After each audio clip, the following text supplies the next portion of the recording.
Hello, everybody. Brian Engelman here, reporting to you from the 2023 NAMM convention in Anaheim, California. I am joined once again by An0maly. How are you, sir? Great to see you, brother. It's good to be seen. It's Great been a to while. hang out. Great to kick it. It is. It is. We were California compatriots for a while, and I fled the state. I needed to. A lot of people needed to. And you were living in Hollywood, and you fled Hollywood, right? I did fled Hollywood. I fled Hollywood. Now I don't even know English anymore. I'm a stereotypical non-liberal, you know? I gotta go back and have Gavin Newsom teach me how to spell again. I forget. Oh, Gavin. Move to the country.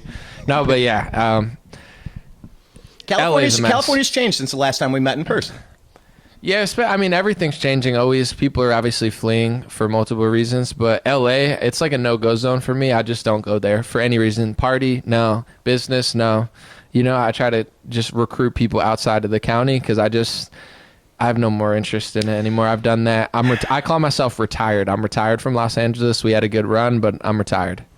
And I'm always going to consider myself to be Californian, at least partially. 15 years, like that's a large chunk of my life. I liked a lot of what the potential that California had. But my God. California misses you. We still consider you part of us. Aw, thank you. But yeah, it's been eye-opening the past couple of years. I mean, when I talk to you, I'm like, yeah, let's do a State of the Union. I mean, God, where do we even start? Because like we haven't talked for 3 years. I mean, you know, chit-chat or whatever, but probably like 5 because of COVID. Because it might be 3, but I always think 3 and then it's longer because the COVID years just like turned everything back. They blur. But yeah, wherever you want to start. I mean, I talk too much, so you give me a topic, I'll run. No. How's it influenced your music? Let's start there, because a lot of people know you these days from the shows that you do. Where do they follow you on? Like, where's the best place? BitChute, apparently, according to the dude. I love when people know me from BitChute because it's like I'm on YouTube, Facebook, Instagram. I got banned from TikTok. I'm not on there. So now I'm very petty, bro. Before that, I'm like, I don't think we should ban TikTok. Afterwards, I'm like, yo, ban them, get them out of our country, you know. But yeah, that was crazy. He knew me from BitChute, but yeah, mostly the podcast and the news analysis. But I got songs on Spotify, iTunes. I guess you really never know. That's the second person in the last couple of weeks that knew me from BitChute. Yeah. I think it's an shout out BitChute, by the way. I talk to the owners over there sometimes, or like someone, I don't know who it is. I got 2 million views there. Okay. A decent amount of for an alternate platform.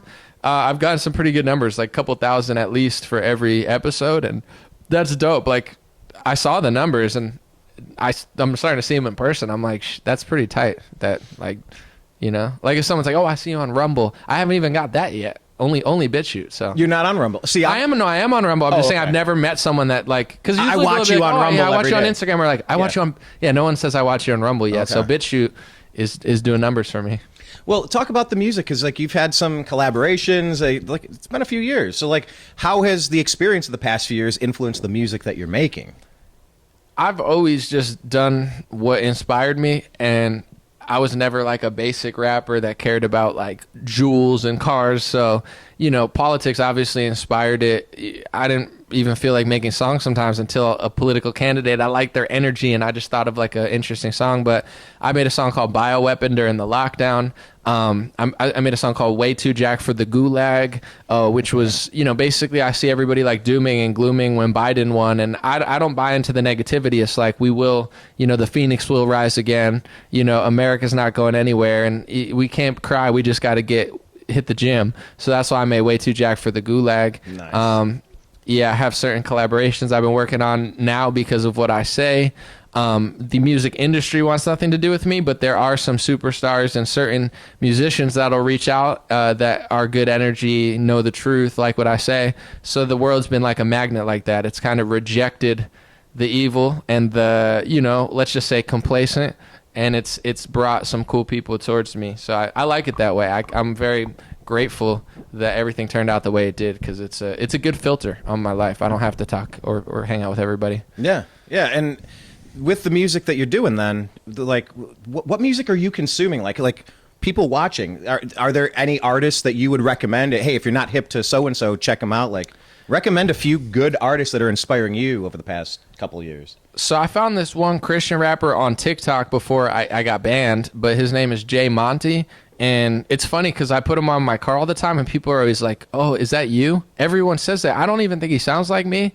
But other people think he I consider does. it a compliment because he's fire. Else, obviously, he wouldn't be on my playlist. An0maly's great. He's a Christian rapper who, sound like he came from hard times because he's always rapping about God and the Bible, but he's like, listen, this is where I came from type stuff, and his flow's crazy, his lyrics are crazy. An0maly is dope. I got a song that I did last year with Bryson Gray called All My Friends Are Shadowbanned. Bryson's got a cool new song about homemakers out, trying to make it cool for women to be homemakers. And trad wives. It's like a trad wife song where I think that's dope because we talked about it earlier, and I'm sure it'll come up in this convo again.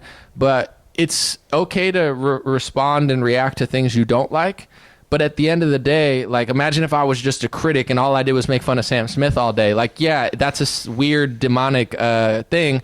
But really, the ratings aren't even that good on it, and we're giving it too much attention sometimes. So, I like to create music, and I think it's cool that Bryson made a song that made homemaking cool. Because now when other women see that, and these women are flexing with their kids and homeschooling, some of these women are like, that's kind of fire, though. That's kind of what I want, though. So that's what I think the right-wing conservatives, Republicans, libertarians, patriots, honest liberals, and progressives, wherever they are, whatever you fall into, we can't just complain about what we hate. We have to make something cooler and better. So that's what I'm always trying to think about is not just be a critic. Because like with Myth Music, I've done shows, I do music.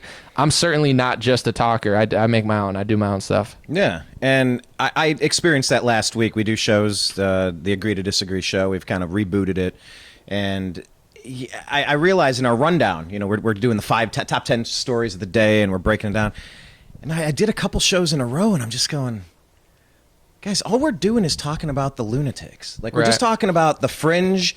And hang on, what are the real important stories? Why aren't we talking about this overarching TikTok bill? Right. Like, this is Patriot Act Part 2. Like, that's the focus. Right. What's the update on the Trump case? What's the update on the self-defense shooting in Austin? Like, there's real cases real situations that are very important. I don't really want to talk about Dylan Mulvaney again. I don't like Bud Light. I never do. I get it. There's some, and it was culturally significant. But yeah, I think you're so right. You can't just always spend your time as a reactionary bashing things that you think are trash.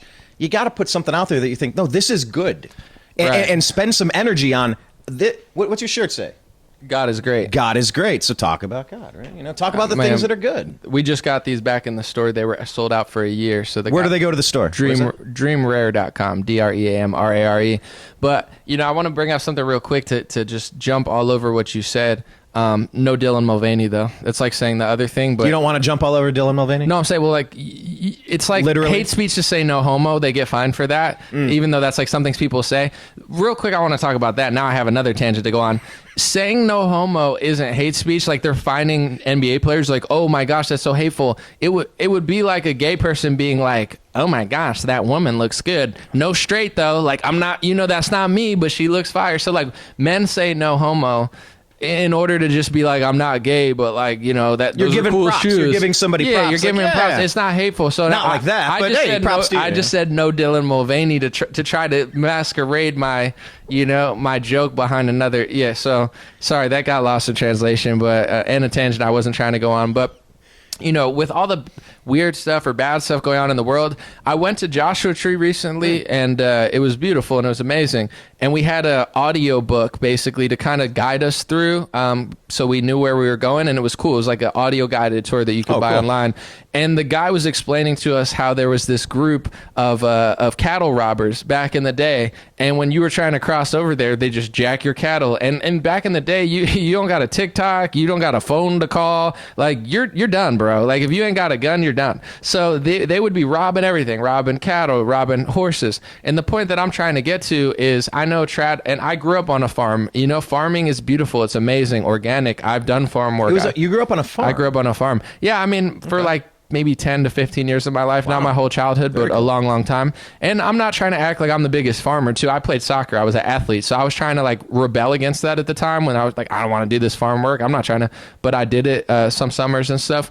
But in general, it's like, you know, everyone likes to try to glorify everything. Like there were times when you could get robbed by gunpoint and your cattle and have nowhere to call. So the point that I'm trying to get to is things have always been kind of crazy. The world's never not been crazy. Even back in the day, there were pros and cons. There was stuff going on. So it's important to point out, like, protect your children. You know what I'm saying? Like, I'm all for that. But I think people like to dive into the negative so much where you create your own reality. And, you know, at the end of the day, if you're constantly consuming negative content and you're constantly only posting about it, you're not only promoting them, you're not only you're putting it in my face 20 times and I don't want to look at it. You know, like, so I think it's good to critique things that aren't good, but I think a lot of people have gotten too comfortable with like diving into worlds that they don't like. Like, for an example, a lot of people will tell me, like, a lot of people really like Tim Pool, no question. He's very popular, and I'll take nothing away from that. But I know a lot of people that like hate watch him, or they're like, yo, I don't like him, but it's the only thing I do.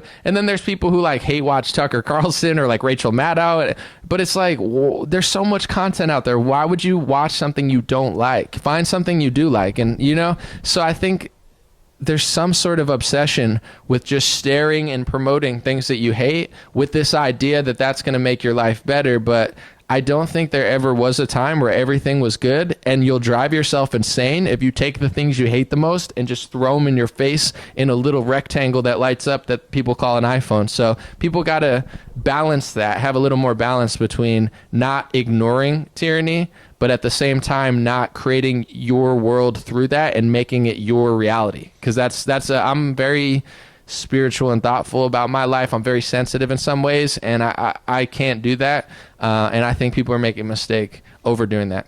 Yeah, and there were reports that came out about Facebook, how they were rigging the algorithm to rage bait their consumer base. Right. It was, how much can we manipulate? We're the lab rats in this little experiment. Right. Like, it's not theoretical. It's literally what they're doing. They've been doing, and it's not just Facebook. It's all of them. Right. Anybody with access to it. So it's like with TikTok, what did you get banned on TikTok for, by the way? I've never opened an account. Yeah. I have no interest in playing the game. I know it's super popular, but I just haven't. I had $800 in my bank account on TikTok that they were supposed to pay me for all the views I got. So they basically just stole that money from me. Oh, I don't care about it that much. I'm just saying, like, they closed my account down, didn't tell me what video it was. When I was on vacation at the time, so it's like I came back from vacation, it was gone. I don't know what video it was. I posted nothing new. I had no like warnings before I left, because at certain points they warn you and take it away. So I don't even know what it was. They won't answer me. I've contacted their legal team. I told them they stole $800 from me. I want my account back. They owe me money. And nothing. Basically nothing. No answer. No hints. Nothing along those lines. We had a similar thing. I think it was around the time of the election, the 2020, and we had a thing. Our Instagram page was linked to our Facebook feed for the New American Media page. And when we would put, our Instagram is mainly memes, kind of jokes and cartoons and different content on Twitter, different content on Facebook. We kind of mix it up. But it was just a Homer Simpson meme where, and the garage door was closing, and it was like Kamala Harris, and it's like, whatever you do, vote blue, you know, as the garage door is closed. It was nothing to it, and we got zapped. They erased our page, no cause, no opportunity to remedy any alleged issue, no chance to fix anything, no explanation. Right. Nothing. We just were zapped. The New American Media page deleted off of Facebook. So, I mean, all of these companies have wielded their power, and they've been using us, manipulating the human algorithm, if you will, for the rage bait. It's evil. It's evil too, because if you call like Amazon or Expedia, you can get in touch with a human in 5 minutes. They can go into your account. They could look at it. Like Facebook, Google, they have enough money to have customer service. Especially like, I don't think anyone matters less than me, but I'm just saying, I've made a lot of money for Facebook, and they've made a lot of money for me in ad revenue. I have almost 800 million views. I'm one of the biggest creators on there, and they won't even answer me when they take away stuff. So they won't answer anybody. You don't have any communicate, like there's not like a person. It's been like 5-6 years that person faded away into the dust. Is insane. But it's like, you could, even if you barely use Amazon, Expedia, GoDaddy.com for domains, you could talk to a human within 5 minutes and they'll solve your problem and go into your account. So the fact that they'll delete your entire media page without telling you why, or ban grandma for 30 days, who's a customer, by the way, even if she's not paying money because she watches stuff, she clicks on stuff, you're going to ban them for 30 days without telling them why, without giving a reason. Facebook, Instagram, Google, YouTube, it's insane and evil that they do this, because it's so easy that they could just, listen, you banned my TikTok. Why? You don't even tell me why. They don't have a reason. They become psychotic, tyrannical demons who just like give no craps about their own base. And I'm glad sites like Rumble and stuff are popping up because, they don't hate their user base, at least not yet. And it's crazy just how like it just bothers me, like hearing your story, what I went through. All my friends are when you released All My Friends Are Shadowbanned, I'm like, well, fuck yeah. Like, same here. I just raised my hand. I'm like, yeah, me and 20 people I know, like, we're all going through it to one degree or another. So, like, what did it mean to you when you watched Elon take over Twitter? I mean, it was a long drawn out.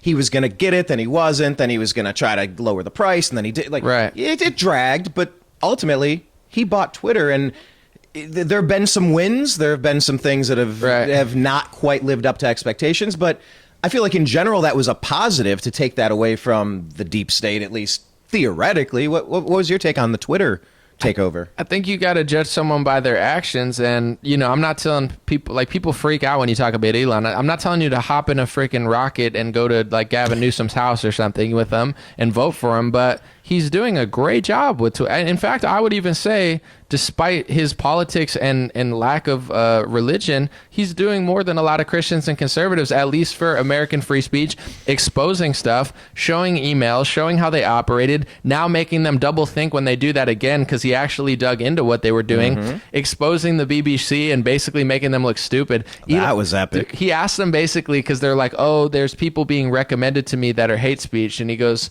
well, give me an example. He's like, well, I don't know. I don't click on them. And Elon goes, well, how do you know that they're spewing hate speech if you've never clicked on them? And the guy doesn't know. He's full of shit. He did one of those appeals to authority. Well, other people are telling me. He's like, well, I haven't used the site because, that site's beneath me. He's implying that, I wouldn't be on Twitter. Elon's doing a great job. And that was an excellent He's amplifying a lot of cool voices. He's responding to NPR and calling them state affiliated media, right. which they are. They've smeared me before with my own taxpayer money or something. Oh, fun.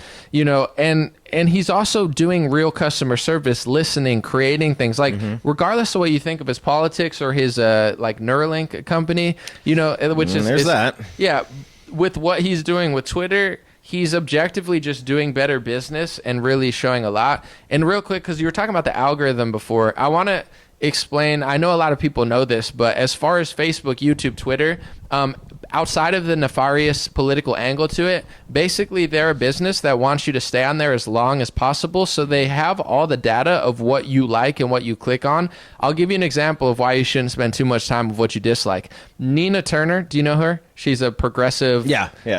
Progressive. Sorry, I always think of Tina Turner and Ike Turner. No, she's much less impressive. But Nina Turner, her tweets annoy me, and I kept like looking at them and responding to them, and I kept getting her in my feed, and I was like, all right, I got to stop. Even if I don't respond, I looked at it too much. They were giving you more of what you're interacting with. Exactly. So people got to be very conscious of that. Drill down on that though. Like that is so poignant because we get wrapped up in that. You were talking about how the we're staring into a little box or a little screen in our phone. In that, we heard Trump derangement syndrome, TDS. And you're like, that's just kind of a pejorative to talk about, the Skittles mafia or something. But it's more than that. It's more than that because there has been a bit of a psychotic Skittles mafia, bro. I like that. Feel free to use that. Yeah. But there has been a bit of a psychotic break. And I was just having a conversation with somebody that I went to high school with about another person I went to high school with, and they've completely gone off like this used to be the most energetic, fun, happy person, and she's gone completely TDS, and I mean it kind of swept the country really. Well, I think obviously anytime you just like hate somebody emotionally so much and you're not paying attention to logic or being reasonable, you know, you're going to lose yourself. Like, you have no self-accountability. You have no self-awareness. And then you combine that with social media algorithms. I mean, the television's terrible. It's not like outside of social media is better. So the television's insane. It's nonstop pharmacy ads and propaganda. Then you go to social media and they're feeding you what you want to see. Reddit starts banning the pro-Trump accounts, so all you have, or the pro-Trump pages, so all you have are these like pseudo-intellectual little people like pissed off all the time using big words, acting so smart, but they're really dumb. And, you know, you're just feeding your brain what you know. And I would even say now I think the left is in their own land of like delusional. But, you know, I see even on the right now that there's a lot of echo chamber sort of stuff that hasn't been challenged. You know, we were having conversations about stuff. You're a thoughtful guy. You're reasonable. I like what you say, because at the end of the day, when it comes to voting, it's really up to you. You know what I'm saying? Like, you decide who you like better, and someone can't force you to like someone better. Right. But it's like a lot of people, because of social media, they get crazy unhinged when their side is challenged. The left is like, case in point, the craziest thing I've ever seen with the mask and the lockdown. They're basically like, sit in your house or you're Hitler, and you're like, what the hell? But even on the right, I'm starting to see a lot of that, because people are in their own world. And I will say this too, a lot of it is the responsibility of the media and the left, where, you know, say you had somebody that was in these spaces and you ban them from YouTube and you ban them from Facebook, and then all they go to is True Social, and they just follow Trump. Because, you know, like, I'm not saying that that's necessarily the worst thing in the world, but that's the world they live in, because you kicked them out of the other one. So, or say you're right wing and you say, oh, that person's too far right, we're going to ban them from CPAC. And then they go with people who are too far right on message boards, and then they go even further right, and you're like, oh, that person's crazy. Well, you ban them from the events. So it's you like, push them off the road. How dare you drive on the curb? Right. How dare you get off the grass? It's exactly, like, you put me on the grass. Exactly. It's like Ron White. Do you ever hear that, the comedian, the skit, and he's the drunk in public? I didn't want to be drunk in public. I wanted to be drunk in there. You threw me into the public. And it's so that's perfect. A good joke. It's so perfect. That's real, though. That's what they're doing. And, it's real alcoholism there now. They banish you to the woods, and then they get mad at you for like lighting a fire and building a tent. It's like, well, where else are you going to go? America was supposed to be a place of robust ideas, robust banter, conversation, debate. Make America debate again. I'm not like a huge fan of Bill Maher. I find him kind of like subversive and sneaky, but it's like, you know, that style would be if the left wasn't so insane. Now, even though he's still a Democrat, most his base isn't, you know, because he makes too much sense sometimes. But like, if you wanted to win people over, that's how you do it. Like, hey, we have better social programs, but, you know, this is crazy. Like, acting insane only drives people the other way. So now you have left-wingers acting insane, repelling the country. Mm-hmm. Some right-wingers acting very unlikable and very just like off-putting. And I've been saying this recently, and I think it's important for people to know, because I saw this ad. I was on a podcast the other day, and there's this ad of these like trans people from like New Zealand or something, and they just had bad attitudes, bad energy, and they're like, you need to agree with this. And here's a lesson of life. People don't have to like you. Doesn't matter what your race is, your sexualization. Like, people don't have to like you. They don't have to appreciate you. And in fact, if you like my company, it's not going to be because I freaking blackmailed you into it. It's going to be because I'm genuinely fun to hang around. But like, you can't force that. And the fact that everyone's trying to force it, like if you're right wing, people don't have to like you. Nope. If you're left wing and gay, people don't have to like you. You know, like you are you. And I just think it's so funny when people get like so mad and they double down. It's like, really think about your attitude and your energy, because, you know, a lot of these people that I see that are talking heads on both sides, they're like repelling magnets. Like, and maybe that's part of it, though, is that's what gets the attention, right? Like, if I come in, I'm reasonable. No one wants to have clicks. No one wants to have me on the podcast, even though it would get a lot of views. But if I cause some sort of scene out on the street and Antifa punches me in the face, now everybody wants to invite me on. It's like, you need an... If it bleeds, it leads, right?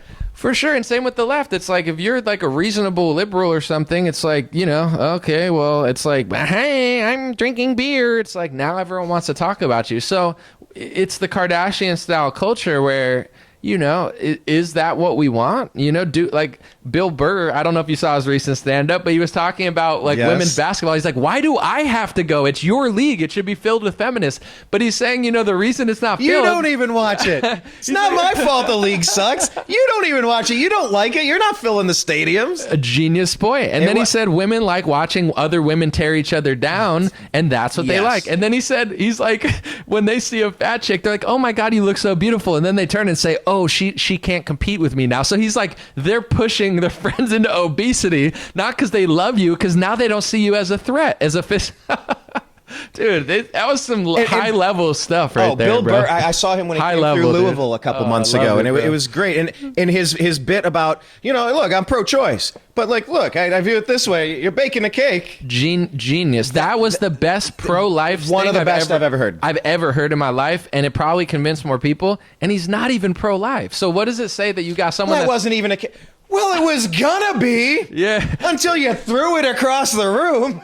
And for those who haven't seen it, he said, he basically, I'll break it down. He's like, you know, I'm pro-choice because a woman should choose. He's like, but also, you know, when the other side says you're killing a baby, he's like, well, yeah, that too. And he's like, you know how I know that they're killing a baby? He's like, because if I put my cake in the oven for 45 minutes and you threw the pan of batter all over the floor and I said, hey, you just ruined my cake. And you said, no, that wasn't a cake. And he's like, it was going to be a cake if you left it in the oven. And it's like, dude, that's if you didn't do what you just did, it was going to be a cake. And then he said, well, I'm still pro-choice because there's too many people, which like I understand people won't like because they're like, oh, that's pop. But he's a comedian, and the fact that he was able to joke about something so dicey, kind of play the fence, yet somehow say the most smartest pro-life thing I've ever heard. Like, that's culture changing stuff. It is. It's hard to be Bill Burr though. You know, it's like he's a high level. If everybody could do it, everybody would do it. Why doesn't everybody just be Bill Burr? It's that simple. Just be a really funny, bald, you know, comedian. But I think comedians have always led the way. Back to the days of the court jester. That was the only person that could talk shit to the king. Right. Nobody else could say anything. They could tell some jokes. Now, if you watch Game of Thrones, occasionally you get your tongue ripped out. Fine, I understand. But like, the jester was able to tell jokes, and that was the only person that could speak truth to power. Right. And comedians really have a knack of just cutting to the quick and really getting to it. Right. Speaking of comedians, I want to get to this one. That guy over in Ukraine, former comedian, used his phallus to play the piano in a skit. And, you know, this Zelensky clown who's really good at taking our money. The thing where he's naked playing the piano with his penis or pretending to, that was wild. The simulation is laughing at us at this point. Anyway. I mean, but we have seen 7+ years of trying to pin the tail on Russia. It was Russian collusion. It was Russian prostitutes and Russian P-tapes and Russian, you're a Putin puppet. It's been nonstop because the deep state has just wanted to take out Russia. Right. This is a nuclear armed nation. We got through the Cold War, the Gorbachev tear down that wall, the Reagan moment. But we're like on the verge of something really globe changing, really potentially catastrophic. Because social media is what social media is, and we could talk about this for days, but just how are you breaking down this Ukraine situation? Because Biden's wrapped up in it. There's a lot of angles, but it's really important to kind of really understand and talk about, in less Bud Light chatter and more World War III prevention talk, perhaps. Well, another thing about this too is like sometimes people get so wrapped up in the petrodollar and this, and at the end of the day, you still don't want to get too angry and upset about it because like, what can you really do? You know what I'm saying? Like, about it. But it's for sure, the more educated people are, the less problems we get into. But with the Ukraine stuff, I mean, the deep state in both parties, people like McCain, Lindsey Graham, you know, the Democrats who work with them for years, they've been flying to Ukraine and flying to, you know, these areas and telling them, giving them what they want and, you know, supporting. I saw a video of McCain right before the revolution in Ukraine. He was there. He was like, oh, I'm just observing this totally organic protest.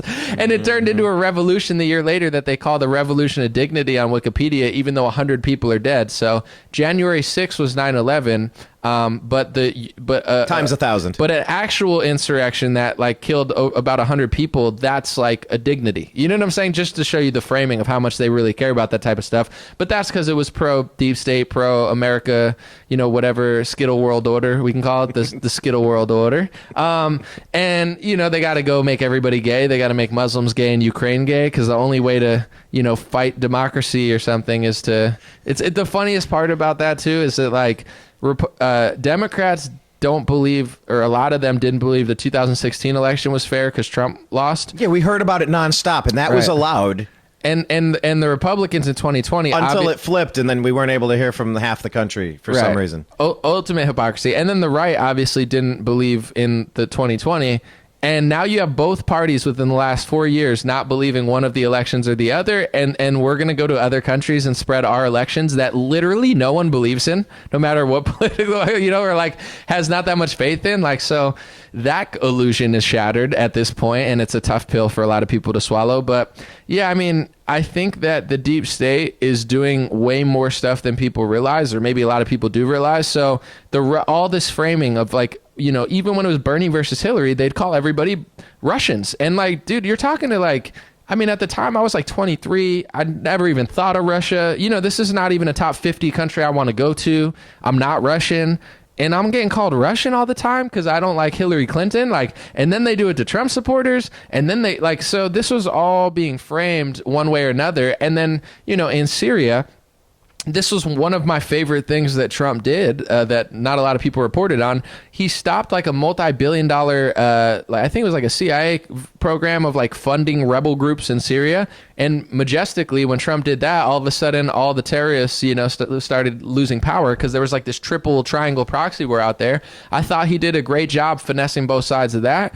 And now the terrorists are all gone that they cried about. Notice no one talks about ISIS anymore. So even that happened quick. Very that quickly. Happened real quick when you had somebody in there that wasn't participating in emboldening them to be there in the first place, like the Obama administration. And Trump cut the funding. And if we talk about it later, to me, this is the big thing where Trump is gaping leagues above DeSantis, and he has not only the mouth to say it, but he has the actions to show it, is his foreign policy and what he's able to accomplish in multiple different ways. But in Syria, it was incredible.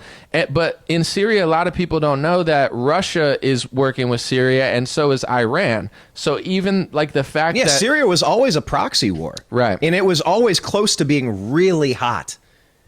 And when Trump dialed back on that, the deep state and the left and the rhinos or whatever, I think they saw that as like, well, you know, Russia's going to get too much power. So I don't think, in my opinion, I don't think they were ever trying to get rid of ISIS or Al-Qaeda. I think these are just like front groups to just point to. And Antifa, BLM. I mean, every country seems to have their brown shirts.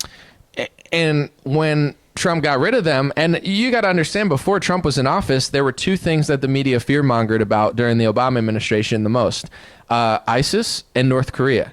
So when Trump gets along with North Korea and Trump basically stops a rebel funding program and ISIS loses almost all ground in Syria, now they never even like, even if you were a liberal and not totally brainwashed and you're like, all right, I just had 8 years of them scaring the crap. Like, I remember being in college and people would be like, yo, North Korea's going to bomb us, and ISIS, like, that's all they scared us about. Mm-hmm. So, and this was part of my, like, you know, your news awakening. Analysis about, yeah, and even in general, I got it pretty quickly when Trump won. I started listening to him and I'm like, all right, I'm not stupid. I see what's going on here. But it's like, you're not going to even spend a day, like say Biden did something like that, like got along with North Korea and like got rid of ISIS. It's like, listen, I'm not going to vote for the guy, but I'm going to give him a day of like, that was pretty tight though. Credit where credit is due. And they never even stopped a day, even though they spent 8 years complaining about it, solved in like a week and not a single word about it. So these groups, we call that intellectual dishonesty. For sure. But it's like they don't really care about eliminating ISIS. It's like a problem that they can have a solution to. So it's like, well, as long as they're there to point the finger at, we can fight the proxy war. But if they're not there anymore, wait, but didn't you care about them? It's like, no, they cared about Iran and Russia. That's, you know, these are the threats. And China. You know, these are the countries that we've been at odds with for a minute. Yeah. Iran, Russia, Brazil, India. Right. So you got the BRICS, and now you've come. somehow found a way to bring Russia and China together. Right. And they're moving away from the U.S. dollar. Right. We're temporarily not feeling what that means, although Bitcoin has shot past 30,000, not half of what it's been at its all-time high. Plenty of room to grow. But right. If this were to fall apart, a lot of things fall apart pretty quick. Right. I found a counter video because everybody knows about what video? So it was basically an economic guy explaining how the U.S. dollar is still strong and that they're making other moves.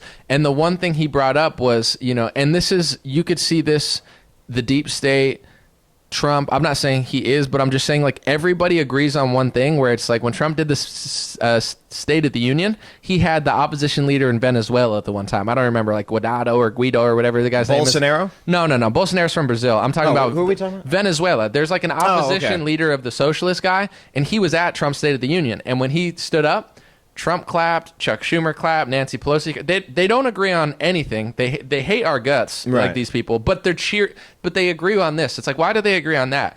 So when I watched this video about how the U.S. is working around it, Venezuela has a lot of oil.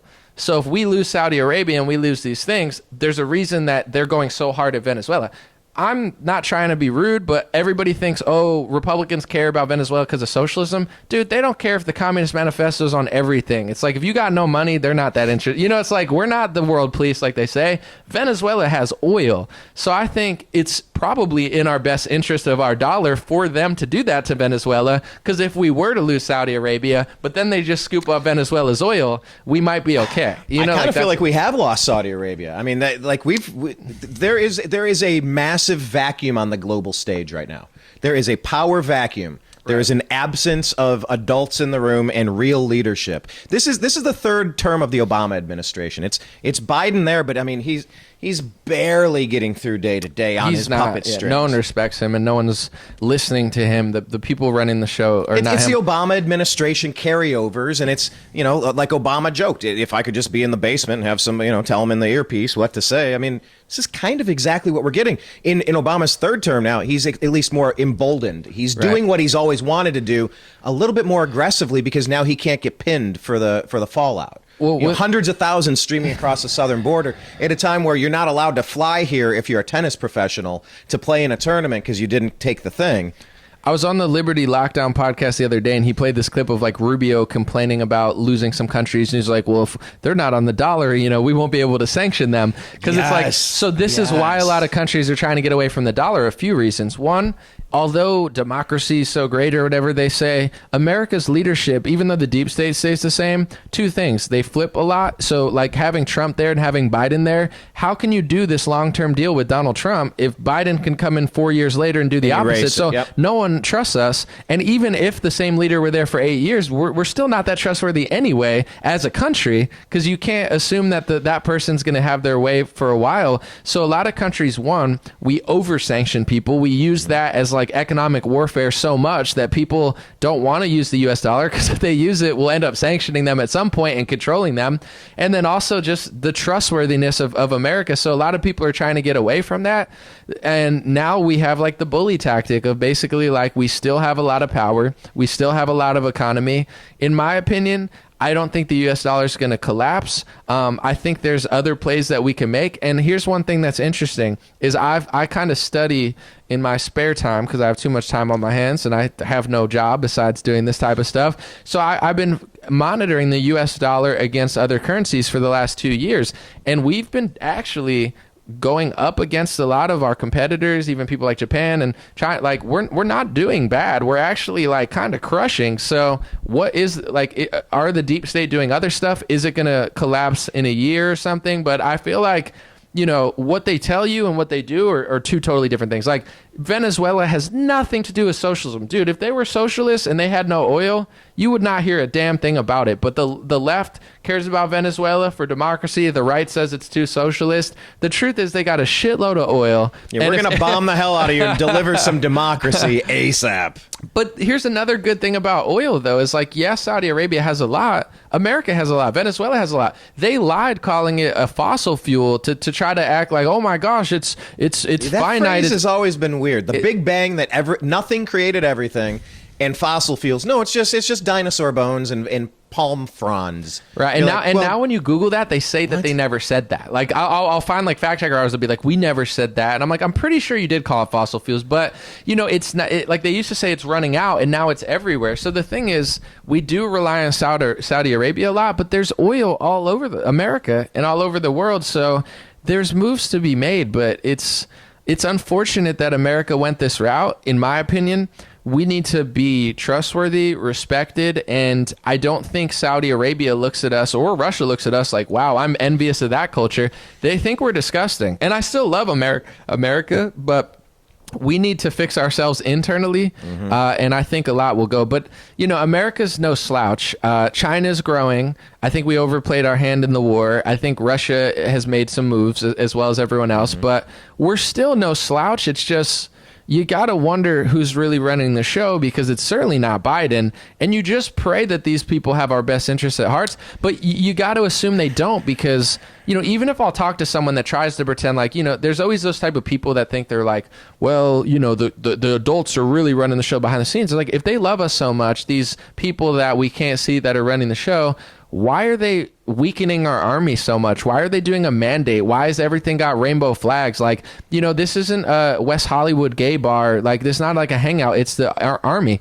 If I was saying, oh, well, I don't want to cut my hair. Well, it's not about me and my hair. It's about the army and being strong and being good at shooting guns. Like, this idea now that everything's got to be so, like left wing, like that. This shows me that the people running the show, maybe they care about the petrodollar, but they don't care about me, my neighborhood, our country, because it's not even like old days when they had war propaganda and it's like, love America, fight a war. It's still war propaganda, but it made somewhat sense of like, America's America, be strong and join the army. Now it's like, did you paint your nails purple? Why don't you become a sniper? And it's like, my gosh, like, this can't be the best way to recruit. Like, it seems like whoever is running the show, it's almost like Ashton Kutcher is like behind the curtain. He's going to come out. You've been punked. Oh my god! Could you imagine, dude? And we all go back to normal. It feels like we have been. Tomorrow we all go back to normal. We're like, dude, that was crazy, Just bro. Kidding. That was a crazy 6 years, dude. What a Ashton wild Kutcher, ride. you're crazy, bro. No. But it is crazy because at a time where we're poking the Russian bear, a nuclear armed superpower, we're leaving the best military equipment in Afghanistan. We're not bringing it home to use or keeping it under our purview. We are not drilling for our own domestic oil. We are depleting our natural, our national strategic oil reserves. Right. We have sent so much ammunition to Ukraine. We don't even have the stockpiles necessary should we end up in a actual hot Cold War, Civil War, World War, Revolutionary War. Because I've said this for more than a decade.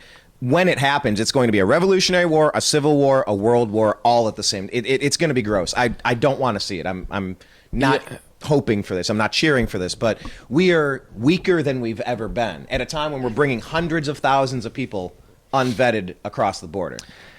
I know that, this is going to be a heated Republican primary, but regardless of who wins, like, the Republicans are the adult in the room. And the reason that people are still rocking with Trump is because, like, on Trump's worst day, he's still the adult in the room. And that he'll be in these meetings not looking like Biden. You know what I'm saying? Like, he's definitely a stronger presence. He's a boss on a world stage.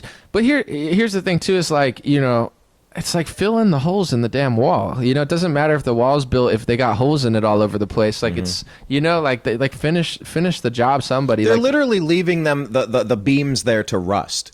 They want that to happen more than just doing the job. But Michael, and maybe I'm wrong, but Republicans had no problem doing emergency orders for COVID and stuff. Like, this is a national crisis. Like, Governor Abbott should build the wall, or Republicans should have just finished the wall themselves.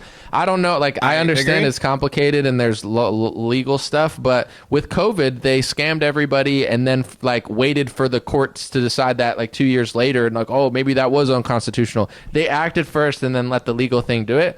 Why can't they do that with the wall? Build the wall, let them sue you, and let's see what the courts say 2 years later. That's what the Democrats do all the time. Right. They push things that are clearly unconstitutional. Truth be damned, reality be damned, Constitution be damned. They do it all the time. Right.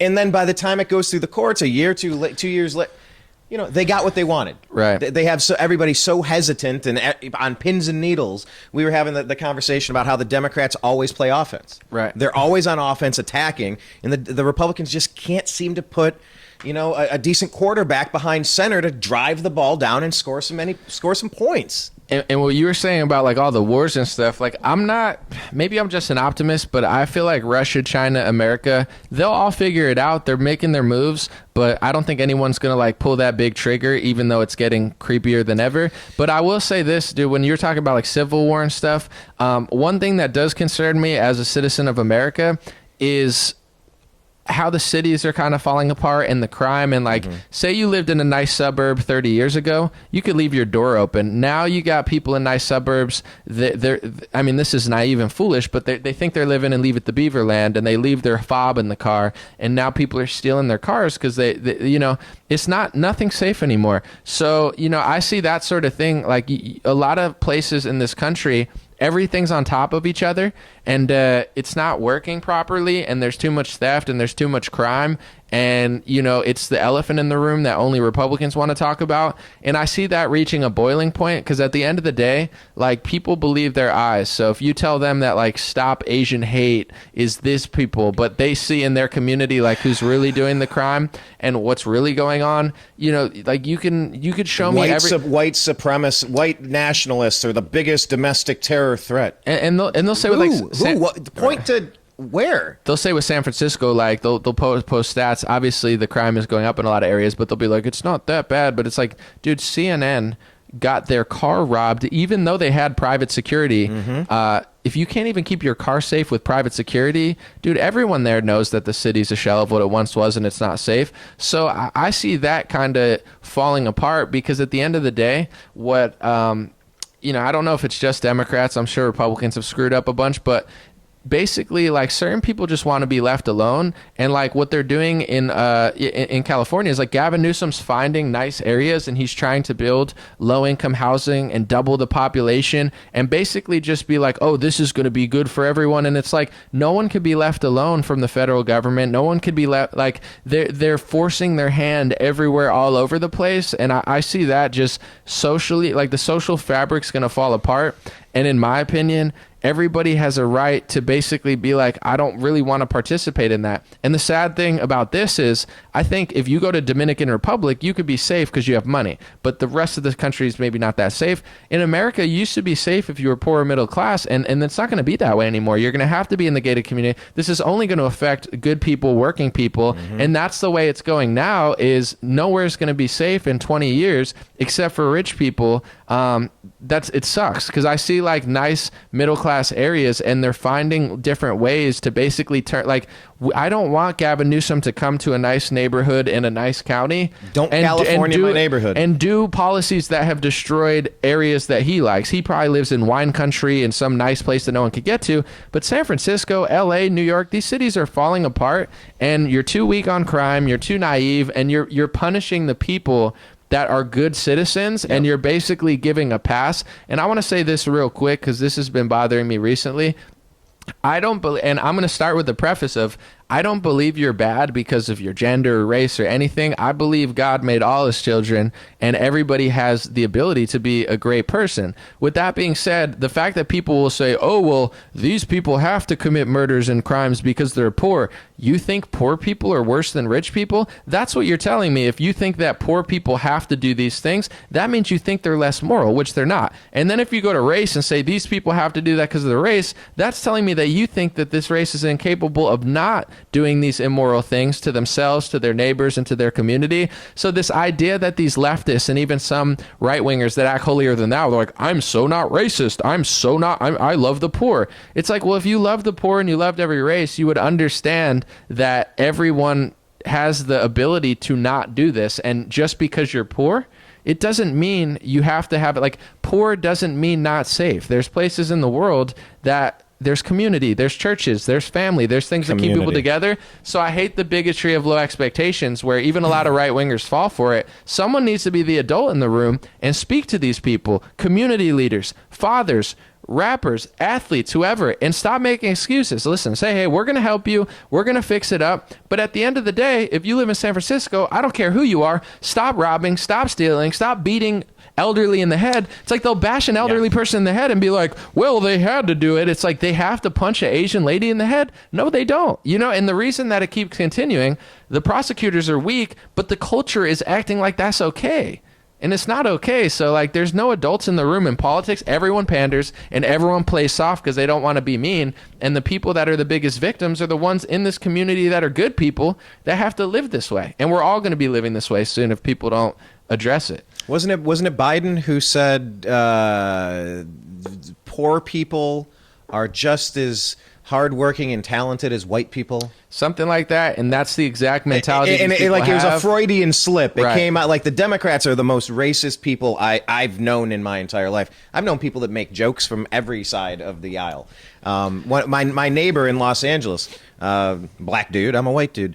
Man, the jokes he started telling me, my jaw hit the ground. I'm like, wait, we're in Los Angeles and you're you and you're telling. He's like, yeah, people tell jokes. I'm like, oh, okay. You know, like we're so conditioned to be so sensitive over this, but like, yeah, the Democrats and Biden and like the bigotry of the soft bigotry of low expectations. Right. It's brutal. And I think I've been saying this for a long time, and I'm getting louder and more aggressive in saying it. That I think what the biggest problem in our nation is the schooling system, the indoctrination system. Because you look at Wisconsin with their Supreme Court recently, and then 2020, they broke down the demographics, and they're saying it's the 18-year-olds to the 24-year-olds that are swaying all of these elections. And the schooling has never been more heavy-handed, Right. aggressive. It's an arm of the Democrat Party, the lying legacy media. Right. But then how many conservative parents send their kid off to a liberal school and then act shocked that their kid hates them now? Where My it's like, kid rebelled and dyed their hair purple, and now they hate us. It's like, yeah, Right. You left him alone with a lunatic for 8 hours a day all friggin' semester. What do you expect? Right. And we're not living in Leave It to Beaver land, so we have to identify these problems and then try to confront it. And what you were saying with the low bigotry or the soft bigotry of low expectations, you know, it's like if someone was 800 pounds, you know, it's not to say you have to hate them, but a real friend would be like, listen, like my back hurts. I wonder why. It's because you're 800 pounds. And if you get to here, you'll be alive longer and we can spend time with you. That's what a real friend does. Yeah. So in this world, I understand the left is the worst at this, but even the right, I think, is afraid to say certain things because it might come off wrong. But the truth is somebody has to be the daddy figure, because if you really love someone, you believe in them. I had a conversation on my Instagram with the producer that's from Compton, and you know, he likes my videos a lot, and I was talking, and he was like saying, oh, that sounds racist, this and that. By the end of it, I had him agreeing with me, because I told him, I'm like, why are you successful? Because you crushed it, because you worked hard. So let's bring that message to the kids, and let's not make excuses for them. Because if you believe those excuses and you didn't have a strong mindset, you could be there instead of there, just like I could have been somewhere else. So we gotta show love and compassion to people, not just walk all over people. But at the end of the day, you know, being too nice to somebody, I do that with people in my family too, where I'm like, I could sit here and say that it doesn't matter, but you're too damn talented, you're too damn smart, and you're too damn made to do these bigger things, that I'm not going to tell you that, no, just don't do it. Like, no, you should do it. And at the end of the day, everything comes down to a decision where, say, the New American Media, the website, these microphones, you know what I'm saying, with this nice stuff, the camera, it didn't show up in your room. You had to go buy it. You had to print it. Like, that's how the world works. Had to think of it, had to create it, and had to just keep going year after year, day after day, hour after hour. Just no. And in the schooling, I had a chance to foster a child, and it was a very eye-opening experience. I had no idea. I knew what I was getting into in college. I knew the indoctrination they were pushing, the division, the excuses, the race-baiting hatred, all of that.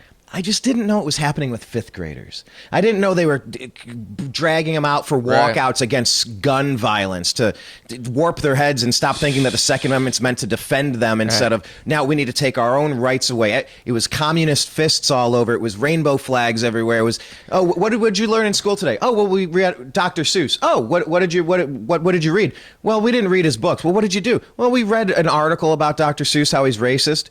Well, what do you mean? Yeah, and well, what else did you do? That's it. That's it? Yeah, all day we talked about it. I'm like these kids are being abused. Right. They're just being abused. Right. And it's leading to a generation that seems very confused right now, very angry and confused. Just like giving too much attention to something you hate builds it and grows it in the universe.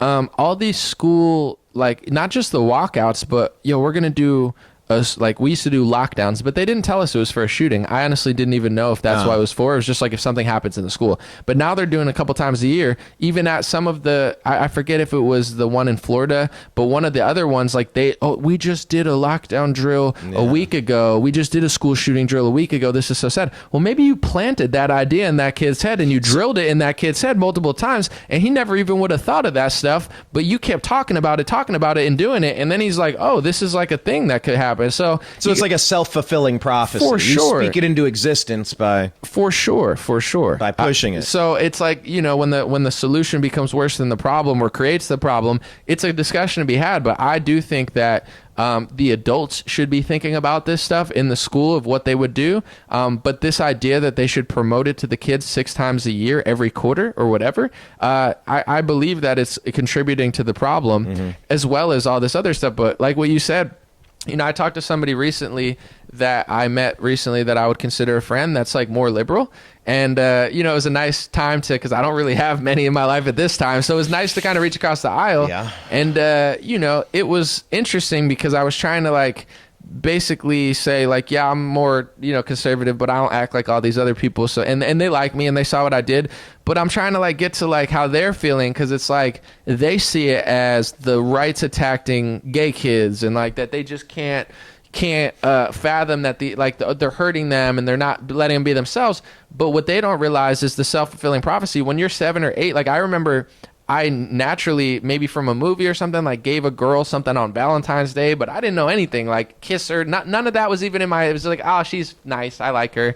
But now it's you're gay. The kid's I'm gay. They don't even know what, you know what I'm saying? They even had a sexual thought. So it's not these kids are just naturally, organically all gay and the rights being so mean. They're making them that way with all the propaganda because they don't even know themselves. I wanted to be a Power Ranger because I watched the Power Rangers. You know what I'm saying? I didn't just think of that myself. So it's not natural and it's not organic how all this is happening. And we do need to be a little bit compassionate with the kids, obviously, that are being fooled, but even some of the adults, because some of them are sickos and some of them are absolutely disturbed and doing really messed up stuff. Some are. But a lot of them are lost as well. They're that lost kid grown up that they're now lost, or they're just confused and they're good people. And it's we got to fix this. And I'm not saying to protect your kid at all costs, but in the conversations, if we're going to steer the culture in the right way, we're not going to do it by sharing Bud Light memes. There's going to have to be a real conversation and people are going to have to put on the big boy pants and really address it thoughtfully. Cause I see where they're coming from, but obviously I agree with you and disagree with them, but they don't get it. But the reason they don't get it is because they see right-wingers just acting unhinged all the time. So they're oh, that's not it. I got to go with... they think they're nicer. And a lot of Republicans make it too easy. I'm not trying to dunk on Tomi Lahren because I haven't even seen her in 5-10 years. And, she's done some good stuff. But, they used to love her because it's she's freaking out about something. And then it's she was the right-wing Dylan Mulvaney where, they'd always share her and make her more famous because she pissed them off. It's this kind of game people are playing where, I think being convincing... It's the hate watching. Right. You hate watch. But the hate, it's I guess it's just at what point are you recruiting more people to agree with you, and at what point are you actually just a Democrat recruiting tool? Thank you. That's exactly what I was gonna. The point I was gonna make that I made on the show, on the Agree to Disagree show the other day, was the left. This is a broad, sweeping term, but in general, one of the things that they really dislike about straight white men, straight white Christian men, for example, they don't like the proselytization. They don't like selling God and pushing God and trying to convert you and winning souls to the Lord. They don't like that. They don't like the sales pitch, kind of leave me alone type of stuff. Right. That's exactly what they're doing in their classrooms to try to proselytize and try to get these kids to convert onto their team. Right. They're trying to win them over politically with all the gender confusion. They're addicted to winning souls to their team. It is a religion to these people. Right. It is a cult to these people. Right. And they are out of their gourd. Yeah, I mean, you know, there's some bad religious people too, but I think it's much worse to Dalai push. Lama, perhaps? Yeah, for sure. Suck my tongue? I was joking on my show. I'm like, the Dalai Lama is like the Pope of Buddhism. It's like, where is that in the text? You know what I'm saying? Like, he just shows up. I'm the Dalai Lama. Who appointed you? You know what I'm saying? Like, I don't remember reading about a pope in the Bible, by the way. I don't know. The whole definitely Catholicism like, dude, thing is and in a little Buddhist confusing texts, to me. I don't know that they talk. Maybe they do talk about a Dalai Lama, but he's kind of that character where you're Tell like, us bro, in the comments below, please. yeah, who are you? Who died and made you? Well, actually, the previous Dalai Lama died and made me the Right. Dalai Lama. Oh, well, that's a great story. Yeah, but I guess it's like in general to shift the culture. There, I was talking to you before about it too, where it's like there's two things that I think are important to do. If you're gonna go hardcore and you're gonna be off-putting and you're gonna be blunt and you're gonna like turn people away, then just get the job done. You know what I'm saying? Do it unapologetically, hold the Bible up over your head and do it. Jump off of the diving board and cannonball into the pool. Right. Don't dip a foot in. Just jump. Or if you're an influencer or public speaker and you're into politics or whatever, the name of the game is you want to inspire people, you want to help people, and also you want to convince people, you want to wake people up. So you got to be more thoughtful, more compassionate, more understanding, more reasonable. You can't just be annoying, because people don't have to like you just because you're Republican. That's not how life works at all. Like, people don't like me based off of my politics. When I walk into a room, they judge me based on who I am, and a lot of people forget that because they think I'm better than the left, and some people think I'm better than the right. You're both the same annoying creature on both sides, and you're not likable. So, you know, look inside and stop being so weird. But at the end of the day, like, do one of those. Like, what I consider a lot of Republican influencers doing now, not all of them, there's a lot of great ones, I don't want to undercut it, but like, they're being annoying and unlikable, and they're like left-wing recruiters because they're so annoying, but they're not even really doing anything. They're just like sucking up money, becoming like politicians. Like, they don't want to say too much because they don't want to send this person. So they're the worst of both worlds. They're not likable, but they're also not standing for something. That's why, you know, I'm friends with Bryson Gray. I consider him a friend in real life, not just a collaborator. You know, Bryson goes hard in the paint, but he goes hard in the paint. It's like, if you're going to go hard in the paint, go hard in the paint. Hold the Bible up and say that's what the Bible. Don't. You can't be as blunt and you know, strong-headed as Bryson, but not have the values that he has. That's why I like Bryson. He means what he says, and he says what he means. But there's people that act like that and just go hard, but they don't even have his values. They'll like cave like the left, and it's like, what are, you know, strategically, this just doesn't make sense. Yeah, and the second part of that is Adam Carolla. He said something. I interviewed him at Politicon a few years back, and one of the things he said that always stuck with me was, and he's repeated this on multiple platforms, his own show and Tucker, but don't apologize. Like you said with Bryson, if you have a position, right? If you're truly Just sorry, own it, and there you go. Of course, if you truly say, I that came out wrong, or all right, I've been thinking about it. But if you're not wrong, don't apologize. If you're not wrong, don't apologize. Like, there is no amount of apology that's going to fix somebody not liking you for. Right. There is very little forgiveness. That the angry left doesn't really believe in the Judeo-Christian concept of forgiveness. It's really just scarlet letter, tar and feather. We're going to destroy. That's kind of the main operating protocol that they have. So the forgiveness doesn't work anyway. So yeah, like you said, if you have an opinion and you do actually stand by it, and just own it. Right. I'll apologize if I'm generally sorry, but what you get nowadays, I'm sure you've seen it, is like these PR teams like apologizing for like the stupidest thing, and you know they don't mean it. Or like the legal team drafts it up. When people apologize to the Jewish community, I call it the Nick Cannon apology tour, because it's like, you know, he says something, and honestly, I would say he was going harder at like all white people than he was at Jewish, but they have a little bit more pull. So, you know, they probably pulled him aside or something. Like, it's the third rail. It's a touchy subject. You don't want to talk about. He goes to like a Holocaust museum or something, or like takes a break and comes back in a turban with like a rabbi, and then like Whoopi Goldberg. I just think it's funny because it's like that. Or like Marjorie Taylor Greene went to a museum and came back so changed, and it's like, listen. maybe she had a great thing, but like to me, it just seems like a publicity stunt of like, okay, I said something offensive.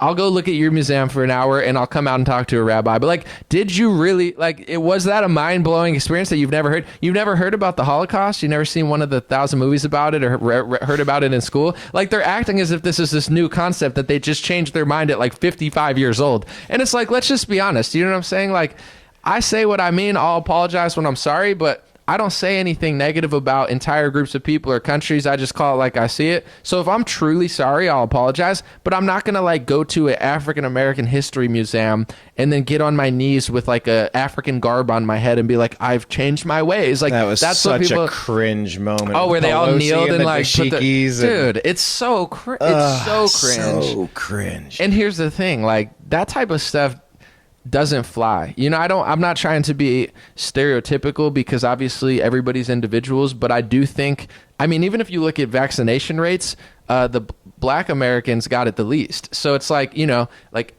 Asians got it a lot, white people got it a lot, they got it the least. So even though everybody's an individual, on average, you see certain trends in certain races where with the black community, I think like rawness is very like, you know, they like it real. And like, well, like when Fauci went into the neighborhood and that guy was on the stoop. Dude, that guy was the best, man. He was highly educated. Yes. But in general, it's like that type of like doing that type of stuff. Like maybe that works with like Democrat voters. There are a lot of like older people who vote Democrat, like they buy that stuff.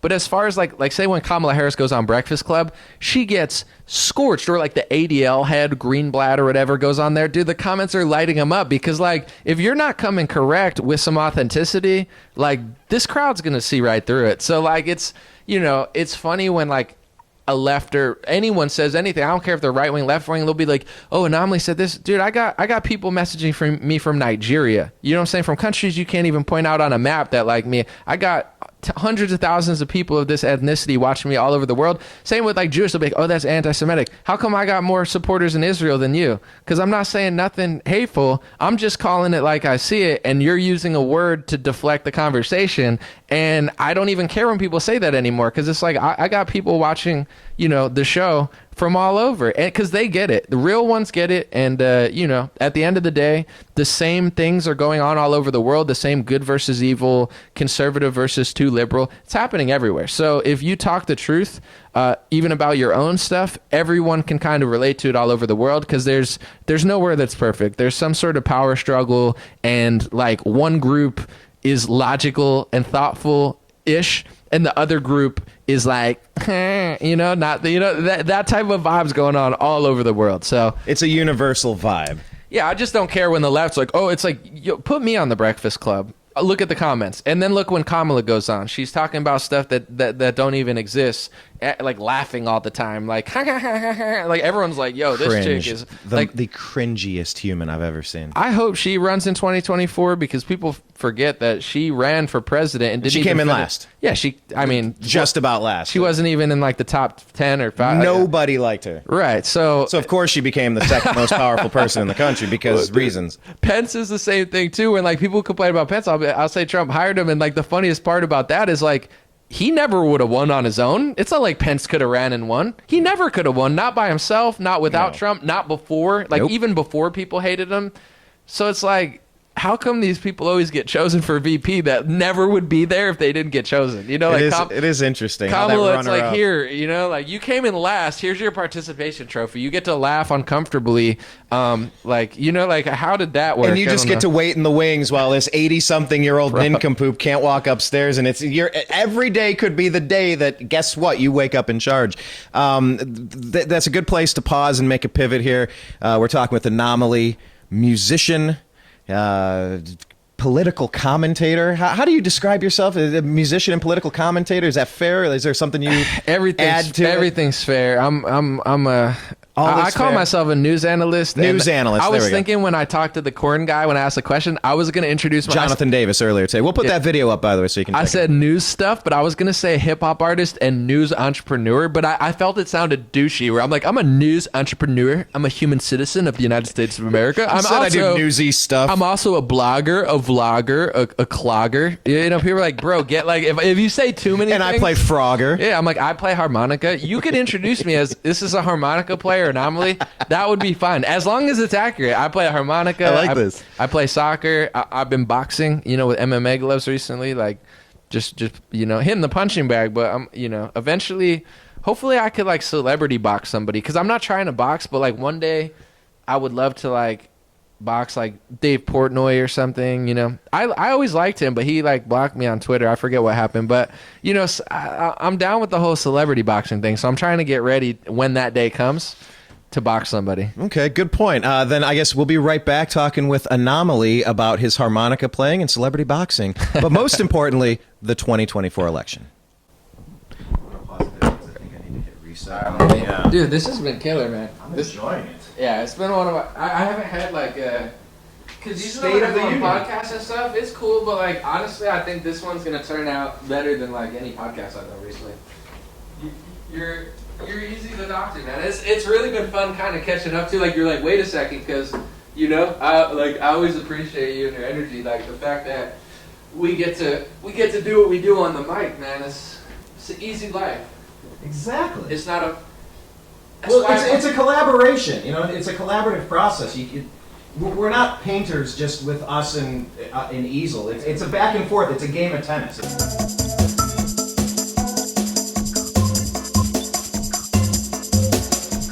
All right, we are back with hip hop artist and news analyst, harmonica player, An0maly. Yeah. Thank you again. I could play Neil Young, Heart of Gold, Billy Joel, Piano Man.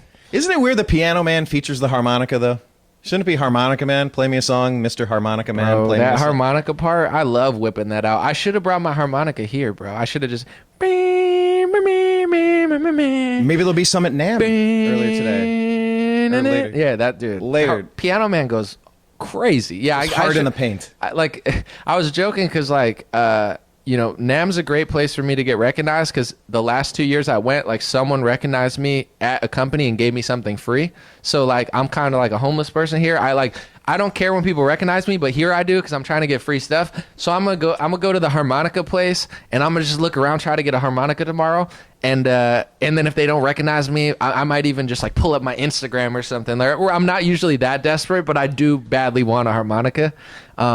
I'm gonna get one. Was it Horner? I think Horner. Horner definitely. Yeah, that's one of the solids. Right. Trying to think of the other one. Okay, so that'll be one of our tasks tomorrow. That'll be one of our side quests in our mission. I want a harmonica so bad, dude. The video game we call life. A side quest is we got to get AJ a harmonica. It's not that cool here though, because like everybody does music, and like there's probably like way better musicians than me. Like someone's playing like Bach on the piano, and I'm just sitting here just playing like Billy Joel. It's like. They're like, that's cool, dude. I could do more. Yeah, but like Jonathan Davis from Korn said when we were in there listening to him, number one, don't overthink music. Just create it, right. and just you can't allow yourself to be so concerned about if other people are going to like it. You just have to care if you like it, and you just got to keep. What did the Beatles do? They came out home after school and they wrote a song a day, and a lot of them were trash, but they kept writing, and that's how you get better. It's practice, it's repetition. We're gonna do street freestyles tomorrow too, where I'm just gonna freestyle about stuff. Right?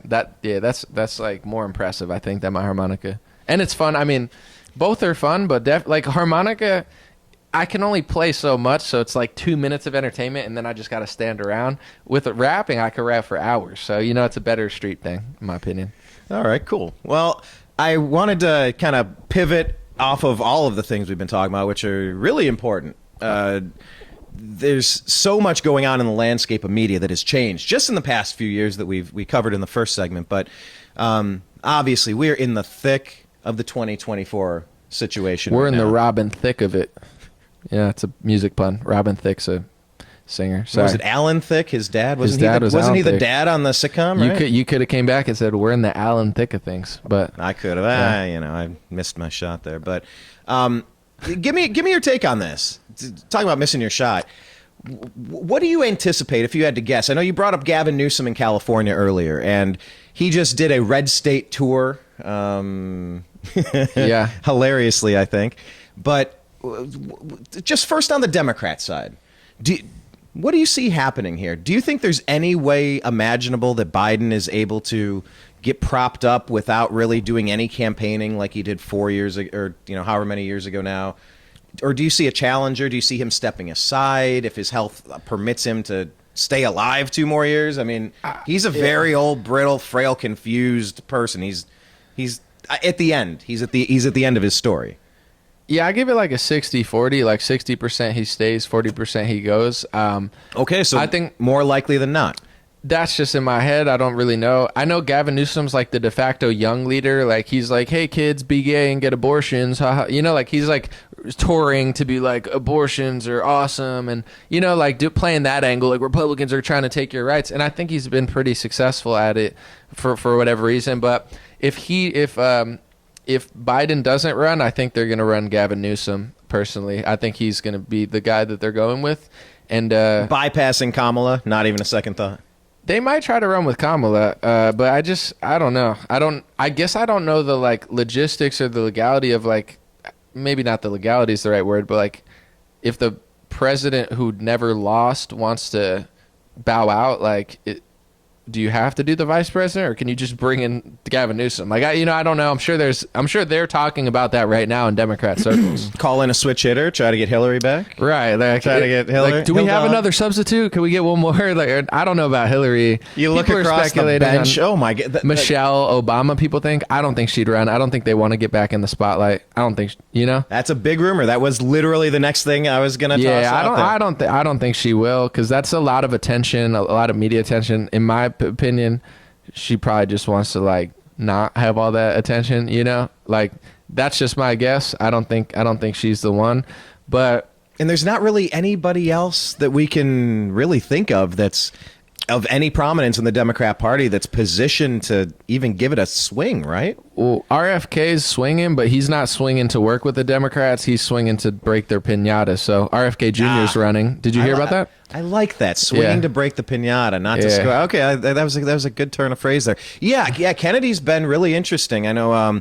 Blake Wally and I would, we've been doing the Agree to Disagree show, kind of relaunched it, and he seems pretty excited to maybe get, I guess the phrase of the day that we keep going back to is an adult in the room. Yeah. Kennedy's been right about a couple of very important things, whereas Biden's been pretty much wrong on just about everything. He'd be like the first respected Democrat that like people since Kennedy, probably, it's like, isn't that interesting? Since Kennedy got Kennedy killed, he would be the first one that brings it back to somewhat that, because it's like all his policies aren't good, but he's not a liar. He's not psychopath. He's willing to take on big pharma. He's willing to call out the foreign wars. Like RFK Jr., in my opinion, real deal. Don't got to agree with him on everything. Some policies I disagree with because he's left wing, but he's a good guy to have in there, and I think he's trying to use it as a platform to like raise awareness and wake people up. I hope he does numbers, because he's definitely like. Honestly, I like RFK Jr. more than most Republicans, because like he's not a robot. Pharma is so important to me, and the fact that he calls all this stuff out. I like Thomas Massey. Anybody that doesn't, to me, it's just like, it's not a small issue, because sometimes people go, it's just that, well, look at the television, right? Which we all hate, the fake news media. Most of the ads are pharma now. They own more than 50% of the ads. They control the television. Weird. They're the biggest contributor to politicians. They've lobbied the Republicans and the Democrats. I would argue they even lobby the unlobbyable in the Republican Party. Pfizer's given $1 million to the Kentucky Democrats to build a facility, so they're buying off them. They even gave $1 million to Trump for 2016, and then he hired a pharmacy lobbyist. So this is uncomfortable for certain people to talk about, but big pharma is not a small thing. And I mean, I don't have to remind people of 2020.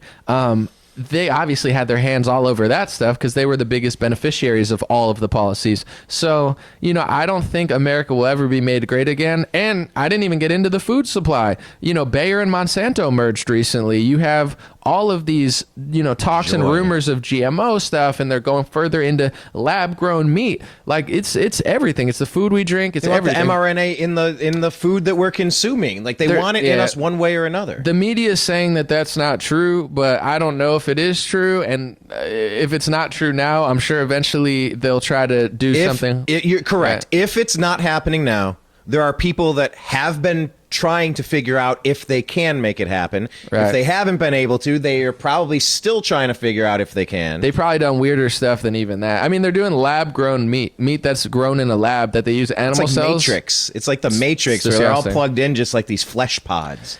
So I think any Republican needs... Before we devolve too far into flesh pods. No, but this is where, at least for my role, because like obviously I know I can't do everything and it's not really up to me, but like someone like Thomas Massie, like he just endorsed DeSantis recently, which is interesting. But even if Trump wins, you know, I'm going to push for Thomas Massie to get a high level position. Put Thomas Massie at the head of the FDA. That would be amazing. Put Thomas Massie. Would you want to lose? Correct, but would you want to lose him from his current position? That's the DeSantis thing. It's like, oh yeah, you're already the governor of the new capital of America, right. Florida, de facto capital. Do we really want to leave that power vacuum there and put you in a different position? Well, and there's that theory that you will get promoted to your level of incompetence as well. I would say the DeSantis one's more debatable because governor's an important position. I'm not saying Massey's not important, but he's a House member. He has like no sway. Okay. So if he was the head of the FDA, that would be way more powerful. DeSantis in Florida, the fact that Andrew Gillum just won, I think DeSantis, after he messed up a little bit like Trump did, once he started like opening Florida and stuff, in my opinion, he did a lot more than most governors to actually help the whole country. So his is more debatable about like do you want to lose that value? Massie as a congressman, you know what I'm saying, in the House, if he had power, things would be a lot different. He does bills, no one wants to sign them. He'll vote sometimes. He'll be the only one voting right. The whole House votes wrong. That's kind of like the Ron Paul thing, right? Like, yeah, he would be the one, like, just ideologically. So I want Thomas Massie to be at the head of that because I don't think he'd have more pull, more sway, right, and the ability to craft the current reality and the future projection of where our country's headed in that position. HHS, something like that. And even with all the Trump stuff, because like, okay, once we get past this arrest and all this stuff, you know, at the end of the day, we can't play the victim forever. Like, you got to do something and you got to get it done. So we all need to have a serious conversation whenever the nominee is chosen of like, listen, this game of like Tom and Jerry has gone on for so long.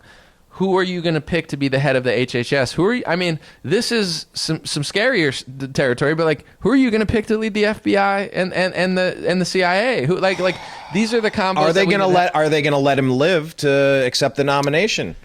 Yeah, I mean, I think he'll be all right. But definitely, as far as like, you know, there's definitely a game to be played, but at the end of the day, with all this talk and what the base wants, you know, I don't think the country is going to be able to withstand some of the blows we're taking. So like, you got to understand big pharma. Trump's fine on foreign policy. He gets it. There's not much he doesn't understand. He has the experience. He's done it. But the pharma stuff and the food stuff, I feel like that's a glaring hole. So I think that this is what I at least, and we talked about it earlier, I want the base, like, and this is the one thing that really worries me about Trump, and we'll see what happens.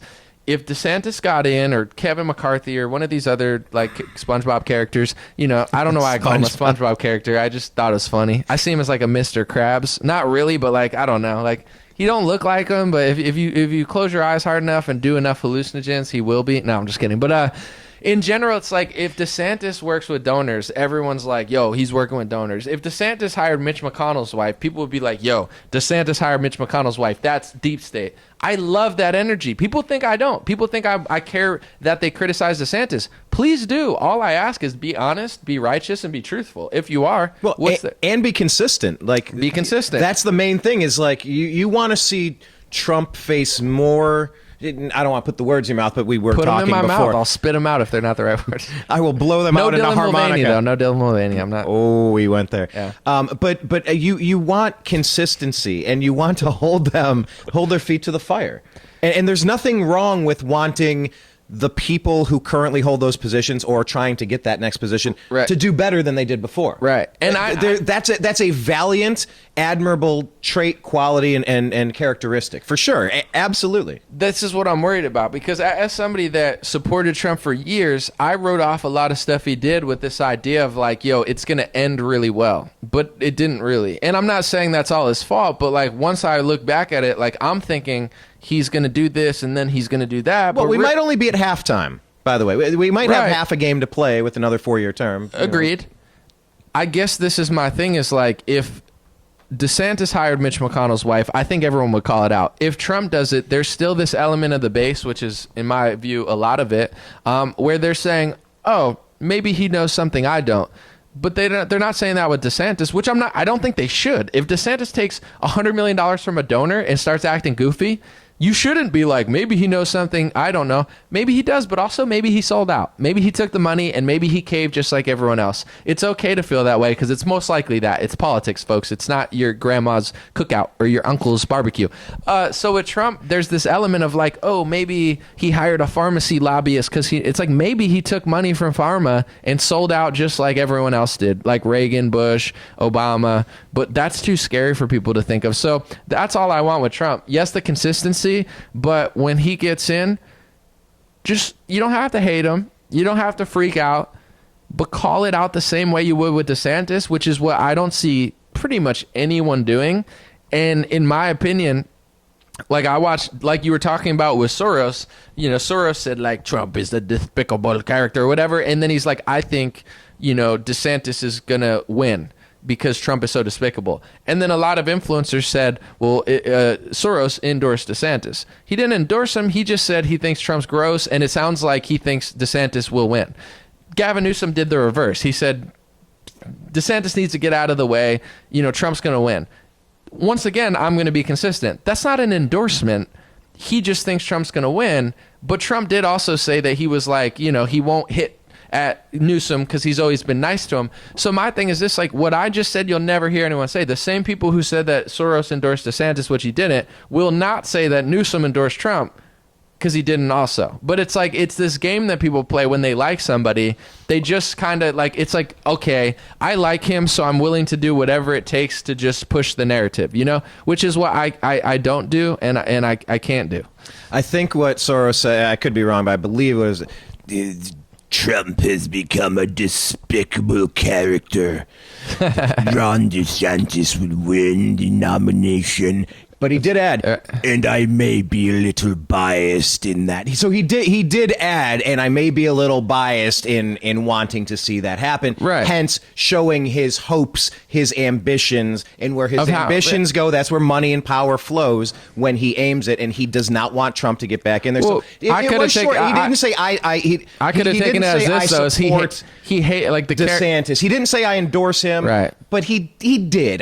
In between the lines. It was to me, sleight of hand, but I read it as an endorsement. I read it definitely. Well, I heard the whole thing, and I think he hates Trump. Mm-hmm. So it's like I hate Trump so much, and he's biased, right? And I made me biased. So let me put it. If you think that's an endorsement, I'm just gonna flip it on the other side. Close to an endorsement, then. Right.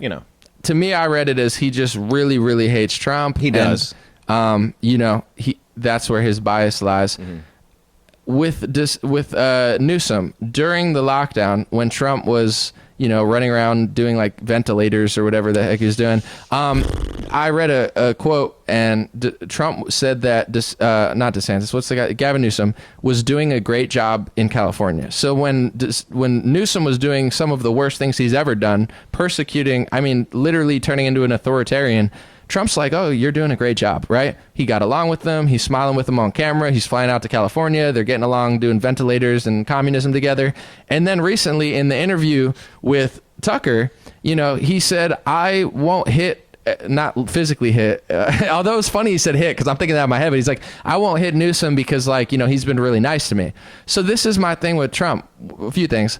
He'll try to kick out Thomas Massie out of the Republican Party, even though he's the only good Republican, because Thomas Massie is willing to challenge him when he's wrong, but he won't criticize Gavin Newsom because Gavin Newsom's nice to him. And then Gavin Newsom says the same thing Soros says about DeSantis, which is, basically like he needs to get out of the way. Trump's going to win. Like, doesn't it seem like they're friends? It is weird that they're extended family of sorts, that Kimberly Guilfoyle married to Gavin Newsom and now with Don Jr. Like, it's such a weird mesh. So there's a bit of a family component there, even if they don't like each other politically. Yeah, look, Trump's a lot of things, and he plays the game as much as any political character ever has. It's the favor game. You were telling me before, certain influencers, name them or don't name them, that's up to you. But like, it's what happens when you take the trips to Mar-a-Lago, when you get on the inside, you get the thumbs up picture with the cardboard cutout man, and right. You hang it on the wall, and that boosts your esteem, and that boosts your street cred. But you kind of give a piece of yourself. You lose a little bit of the ability to honestly critique because that's your teammate now. That's my coach. That's my team. I can't say anything bad about them. That's me. Right. I see me in that, and like in it. You need to be able to speak truth to power, and yeah, there's something very true about that. But on the flip side, name me the last time any Democrat has called out a Democrat of any significant subject matter, of any significant import, from any significant ranking member of anything. They don't attack each other. Right. They stay pushing awful policies. They're great at pushing things that are divisive and toxic. Right. They don't lose track of the game plan. Republicans just run around on a hamster wheel. They're just like that old football game where you turn it on and the pieces vibrate. Like no rhyme or reason. It's just they're bouncing around all over the place. Well, yeah, I mean, I guess it's like interesting because on one hand, you do want Republicans to call out Republicans because you know that there's bad Republicans, and we don't want to copy the mistakes of the Democrats. But the thing is, there's some Republicans that'll call out good Republicans for being right and then argue about Trump and DeSantis for a year, just bashing at each other. And I want to say on the last topic real quick, because I like that you're giving backlash and I wouldn't say backlash, but like it's a good kind of dialogue, because there are elements to it. So it's very nuanced. I mean, like we have. Go ahead. Yeah. Well, I'll say like, okay, outside of words, because like Newsom said that, Trump said that about Newsom, right? Soros said what he said. Everyone heard it. DeSantis has said things. Everyone's heard it. I want to go to actions now, where I can't. Okay. Speaking of actions, I am out of frame, and I'm trying to get. All right. Onto this, I'm like the edge of this. No worries. Seat here, and it's brutal. Go ahead. All right. Actions. So when it comes to like Soros is funding. Well, I got to word this right because they always try to. He's funding groups that then fund elections for DAs. Right. His money is getting involved in Democrat politics, trying to get these further left DAs. Right. Isn't it funny that they're trying to call that like incorrect, partly false, and. Oh, that's hilarious. Yeah, too. They're calling that's funny. Hilarious. It's like it's also just bad because it's like you're almost like saying it's anti-Semitic. It makes it more anti-Semitic because like you're talking about that person and you're like all of us, huh? And you're like, no, that's not what we were saying, but you're saying that anyway. It's not a good vibe and it's dishonest. But okay, everyone in the Republican Party complains about Soros DAs, right? And Soros lawyers and Soros. Alvin Bragg, for example. Right. Do you know anyone besides DeSantis who's thrown out a Soros person? Because like with all this stuff. I know one. Huh? Your boy. Who? Ronnie D. Oh, what, DeSantis? Yeah. Yeah, that's what I'm saying. He did that, and he's like, I don't know if he truly is the only one, but he's like, I'm the only one who actually, when I got into power, kicked it out. He's the only one that's spoken out about it in any prominent way. Well, he got rid of, I think he had somebody that was backed by that money that was there, a Democrat. I don't know if it was a lawyer or like what, how they have DA and then they have like the lawyers under him. They have a certain name, like there's rankings to him. He says he's the only one who's ever actually gotten rid of them and replaced them. So, and I don't know if he's the only one. Maybe there's other ones. So it's like with all the words, DeSantis talks a big game. Soros croaks. He's a little old. So I say he croaks a big game. Gavin Newsom talks Trump. This is my question with like, game. What has he done that, because I'm all about even actions where it's like, I know he's done a lot and other things, but on that note where it's like, if Soros says that, but DeSantis has not physically, or maybe like strategically gotten rid of somebody that he had backed, and then like, what has Trump done that's equivalent, or what has anyone else done where it's like everyone talks, but I'm trying to look at action. So it's like, that shows me a lot. Like if he's getting along with Newsom and stuff, I don't mind if he says something nice about Newsom, as long as when push comes to shove, he's going against it. But it's like during and I know COVID's a different time, but it's like I'll never forget, because I was looking at New Jersey, Phil Murphy, in California, Gavin Newsom, when they were doing the most authoritarian, tyrannical stuff in April. We all saw what they were doing. We're like, oh my gosh, they're destroying America.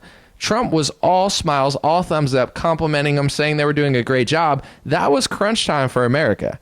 To me, that says a lot. So it's like, I'm, as a voter, as somebody who loves Trump, who had a Trump, can opener and merch with his face on it. Well, and a song called I Like Trump. I don't really give a fuck. And that song came from 2018. Everyone was trying to say I can't like Trump, and I was like, I like Trump. Like you can't. Like, why? And they could never explain it. So that was my song. Like, especially in the music industry, I think that was before a lot of songs. It was like, I like Trump. I don't really give a. All y'all suck. At the forefront. I'll just say the lyrics because it still rings true to this day. When everyone's telling me I can't like him, when he's actually telling the truth, he's clearly more honest than politicians. I like Trump. I don't really give a F. I won't say it. All y'all suck. I'm too real. I'm too real to play it safe. Y'all fake in front. I'm the plug. Y'all just follow like some sheep. Do what they want. I don't jump.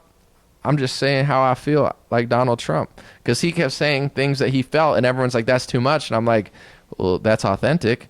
So I'm not somebody that like has hated him, but I'm starting to like put pieces together, and it's like, I want action. You were hoping to see a little bit more out of, especially like maybe pushing through 21, 19 and 20, I suppose. And let me see like the back half of his round of golf at that first term. And real quick, let me say this too, because a lot of people kind of like, it took a while to get onto it, and that's okay if you got fooled. But like in April, when it was really crunch time, Trump was on television saying that Sweden should have locked down like America and they're dying. And I was crunching the numbers. I have videos you could still find from April 2020 saying Sweden's fine. We should have been Sweden. We should have opened up. So Trump was kind of pushing, in my opinion, lockdown propaganda, trying to act like that was a cool thing when it wasn't. And then in May, there were flip-flops, this and that. Let's go to after the election, right? 2021, right? He's out of office. He's just a citizen again. He's still Trump, but like, I would think he has more freedom because he's not in an election and he's a citizen. He used almost every platform that he was ever on to try to sell the vaccines as some amazing accomplishment. He said, I saved the world. I saved 100 million lives. It's a great achievement. I did it, not Fauci and the FDA. And then I'd get on my platform and I'd say Trump did it, and everyone would freak out at me. Why do you hate him? It was Fauci. And I'm like, I'm just repeating what Donnie says. He wants credit for the vaccine because he considers it a good thing. And then everybody started figuring it out. DeSantis figured it out. DeSantis Surgeon General figured it out. Everyone figured it out. Even Bill Gates eventually said, hey, there's 3 problems with this product. Trump won't even admit there's 3 problems because he thinks it's so great because he did it. So to me, it's not even just what he did, because it's like, okay, if you made a mistake, but you like, listen, I got fooled for a couple months. We're in a tough situation. We're competing with China in their pharmaceutical industry.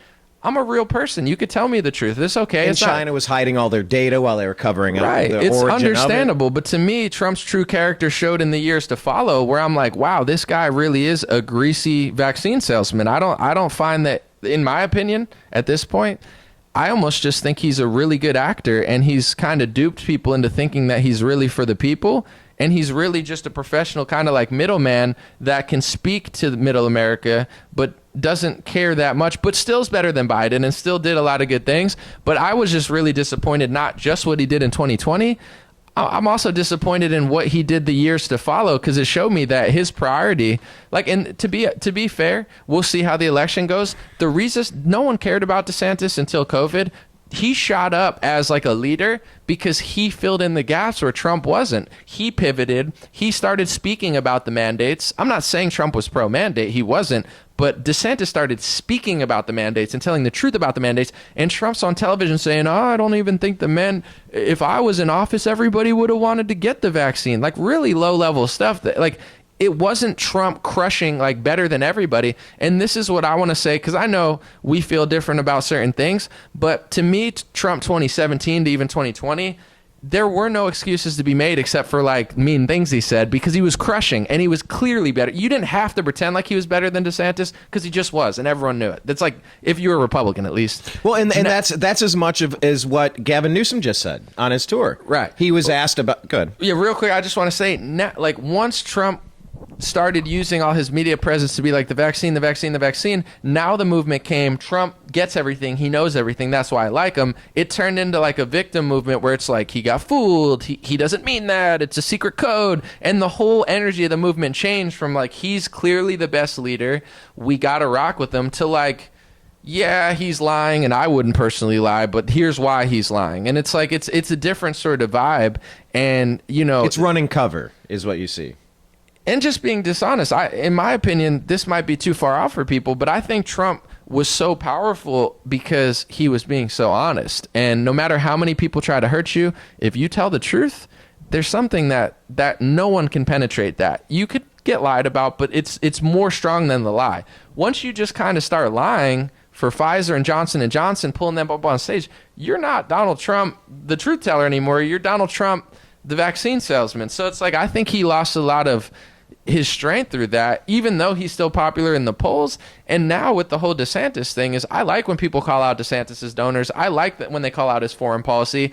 But Trump seems like he's so nervous of DeSantis that he's just going with character assassination of him. Instead of being like, here's what I'm better at, he's trying to basically play games of like, you know, personal attacks, and then he'll like point out things that he also does, where it's like, to some people, I get it's going to get ugly, but that's where I really lost it. And I pray that Trump gets back to the truth teller, because when Trump tells the truth, he unified the party. No one could stop him. The rhinos didn't matter what they said, and everyone was behind him. Steamrolled and there was no, well, this person or this person. Trump was the best, and everybody knew it. Now, I think instead of getting back to where he was like that, he's kind of just like, he's gotten a little too comfortable where it's like, I deserve your loyalty. I deserve this. And it's like the Hillary Clinton syndrome. I'm next in line. This is my presidency. And luckily he's not as bad as her, but that you're right. You're not right. Wrong. Psychologically, that kind of bit her in the ass too. Cause it's like, yeah, but people still got a lot. Like, you're not, sorry, she never was president. And her campaign was way too arrogant and sloppy. It was sloppy. What's the word? I guess like we talked about it. That vibe of like, I deserve it. That's what I see happening. So it's gonna be what it's gonna be. But as a voter myself and as an analyst, it's like that doesn't make me feel better about him. If that's how and even with the Thomas Massie thing, going back to that, Thomas Massie told the truth about the CARES Act, about the lockdown. He was the only one, literally the only one. And Trump tried to kick him out of the party. So it's like, I like when Trump goes hard at rhinos, and now people are trying to call Thomas Massie a rhino. Thomas Massie is not a rhino. Thomas Massie is way less sold out than Trump or DeSantis, for that record. I don't think people he's one of the two most libertarian representatives we have. Him and Paul, really. Yeah, Massie's the real deal. So it's like, if you're gonna go hard in the paint against the rhinos and the Democrats, that's fine. But if people are gonna try to basically, banish people who challenge Trump on a truth scale, and he's going to do that there's something wrong with that. Then it becomes the party of like Trump's character over these morals and values, where it's like, I'm not looking to look at every flaw he did from 2016 to 2020, but I personally am not buying into the rhetoric of everyone like, oh, he's going to do this and that. We'll see, but I think he needs to be challenged, and iron needs to sharpen iron. Real quick, I know I've been talking for a minute, but like, I see a lot of Republican influencers that are like, yo, everyone has to get out of the way for him. Really? That's how you feel after 2020 and Trump ran around the media selling vaccines for 2 years? To me, he's faker than ever. He needs to be challenged now more than he ever did. I want to see it. I want to see a challenge. I don't think it would be wise for the Republican Party to just wipe everyone out of the way and be like, it's yours, buddy. Like, I think he's got that mindset of like, I deserve this. All right. Am I hearing you say that you would like iron sharpening iron in a similar way to how Kevin McCarthy felt entitled? Was that maybe the word we were looking entitled. For with Hillary Clinton? But you said it, and I'm going, Thank hell you, is brother. the word? I was thinking about it for like 3 minutes going, I can't think of it either. Entitled. Yes. Kevin McCarthy, Speaker McCarthy, he felt entitled that he was next in line. Right. But then Gates and a couple of people were like, no. Right. I am going to put my foot down. I will single-handedly lay down on the railroad track, and you will not cross. Right. So maybe is that what you're saying about Trump? Because you want Trump to clean up some of his failures, some of his shortcomings, and some of the inconsistencies, and some of the like you said, where he's touting something as a massive success where it wasn't, and downplaying something that really needs to be discussed. Right. You don't want to give him a free pass there. No. You want him to go through the Kevin. So you want Trump to get the Kevin McCarthy treatment. I think that he would Maybe correct. that's a better way to think of it as opposed to being challenged in primary. Just you want to be McCarthy'd. Challenged him the same way. Yep. And here's the thing: I have a lot of influencer friends. No one wants to touch it. Like, and the funniest thing, I'll say this: David Harris, DC Drano, Candace Owens. These are all people that I like, right? If they were to say the things that the Trump said about the vaccine, that it's the greatest human achievement, saved 100 million lives, bro, their career would be over. They would be scorned, backlash. Everyone would mock them. No one could get away with this because it's just objectively insane and not true. And anyone would have been canceled by the right, rightfully so, because it shows that you're like a big pharma chill. You're not just saying I got it, it's whatever. You're like, it's so awesome, selling it crazy. So the fact that he is a salesman. If Trump's anything, he's a salesman, and we know this about him. But I'm just saying, if any right-wing influencer did that or any politician, they'd be canceled. So the fact that nobody wants to call him out on that because they're so afraid of the backlash. Candace has even mentioned that, when her interview with Trump, if you remember, she did push back a little bit. And basically, she was in a rock and a hard place because that was the interview where Trump said that the vaccine is one of the greatest achievements of mankind. Like, he's acting like they landed on the moon or something. So anyway, now Candace is in a hard situation, right? She's always told the truth, and she's very anti-big pharma, and she's never caved on it. She's like, goes even further than the COVID vaccine. Like, Candace is real deal Holyfield on that topic, right? She's definitely put the work in on that topic. But she's also friends with Trump. So now Trump's saying it's the greatest human achievement.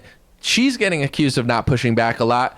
Does she make Trump mad, or does she ruin her own sort of like image by siding with him? So she was in a tough place, but basically what she came out and said was like, she tried to kind of play middle of the road. Like, I don't agree with that, but I just think Trump got fooled because, like, basically, like, I don't want to put words in her mouth, but like, he just doesn't know about this stuff or whatever. And she said that Trump got mad at her over that because basically, like, she tried to honestly help him and like cover for him, and he just still got pissed that she didn't like roll out the red carpet for him. So to me, that really shows a lot. There's a reason so many influencers are so afraid to challenge him on it, because Trump will slice him out of the movement in a second. There's a very petty component to what Trump does. There's no doubt about that. Like, his entire career, he's been that way. Right. So by the way, you're talking about big pharma. I want to give real quick though, and then I want to get that. Yes, what you said to the McCarthy thing, where I just want people to challenge in that same way, because Trump is so likable, so funny, so chill, so funny, and like so personable, and so great at establishing connections that that's going to become a problem in the Republican Party. Is if no one wants to say anything when he does that type of stuff, it's just a weird vibe. So absolutely, that's all I want, is have the same energy with McCarthy on the First Amendment, the Second Amendment, things that are corrupt. Because bump stocks, Trump didn't get everything right, and right. No rational person can say Trump got everything right. He plenty. But if the base always makes an excuse for it, I see 4 years of another. I take your point. Nothing. I take your point. I want to say about the big pharma, and then I'll give you my take on it real quick. You have a new line of merch. We discussed this, and we keep talking about pharma. And tell us about your shirt and where people get it, because it sounds like a sweet design, by the way. It's Big Farmer, not Big Pharma. So I was talking about Big Pharma, and I think I said Big Farmer. And so you can't even say, fool me once, shame on you. And then I was like, Big Farmer, not Big Pharma. I said it live, and I was like, I'm going to make a shirt out of that. It was literally just like a mistake. And then I made it, and I like Photoshop my face on the picture of like a clip art farmer, Big Farmer, not Big Pharma. They're doing well, and I try to do shirts that are chill, I believe in, that don't like, it's not too aggressive, but this is a good one if you like to, support farmers and just let people know in your community that, you're into the organic stuff, not the pharmaceutical stuff as much. Yeah, that's been a fun one, because I don't make that much new merch, and like I try not to be too cringe with it, but this one's pretty funny. So we were talking the other day, and like, oh, that's my merch guy. I gotta go. I'm dropping this new line. Oh yeah, dude. Where do they get that? Dreamrare.com. Dreamrare.com. Dreamrare.com. Yeah, as far as Trump goes, you make a lot of salient points, and iron sharpening iron, and as we talk it through, kind of just the realization I just had, we just want to McCarthy him.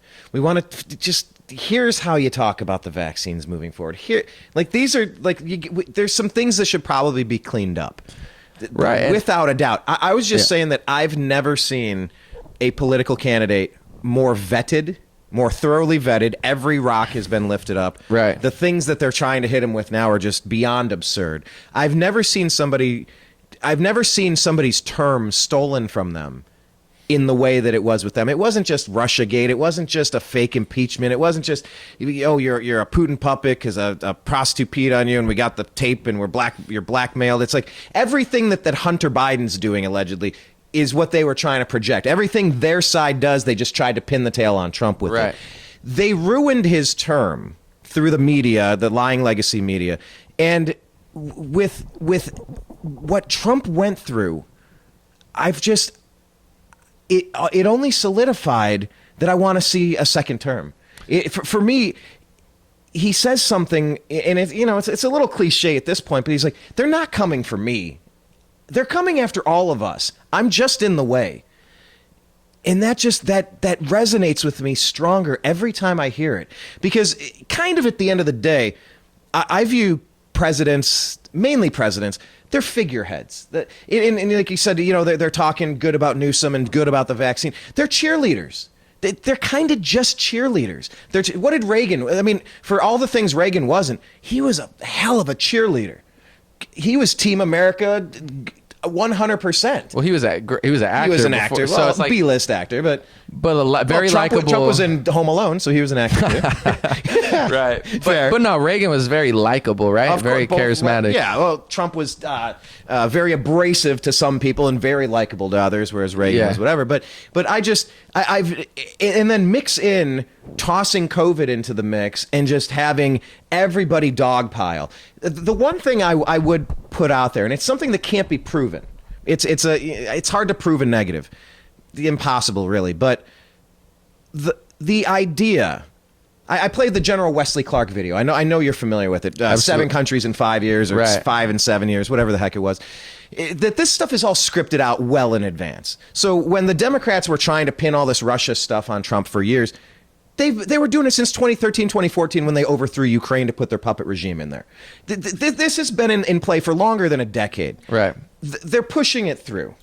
And there is a theory that Hillary, who felt very entitled to this election in 2016, she was going to be Obama was supposed to be the one to disarm America. There were more shootings publicized and amped up on the lying legacy media than I've ever seen before, and turned up on social media.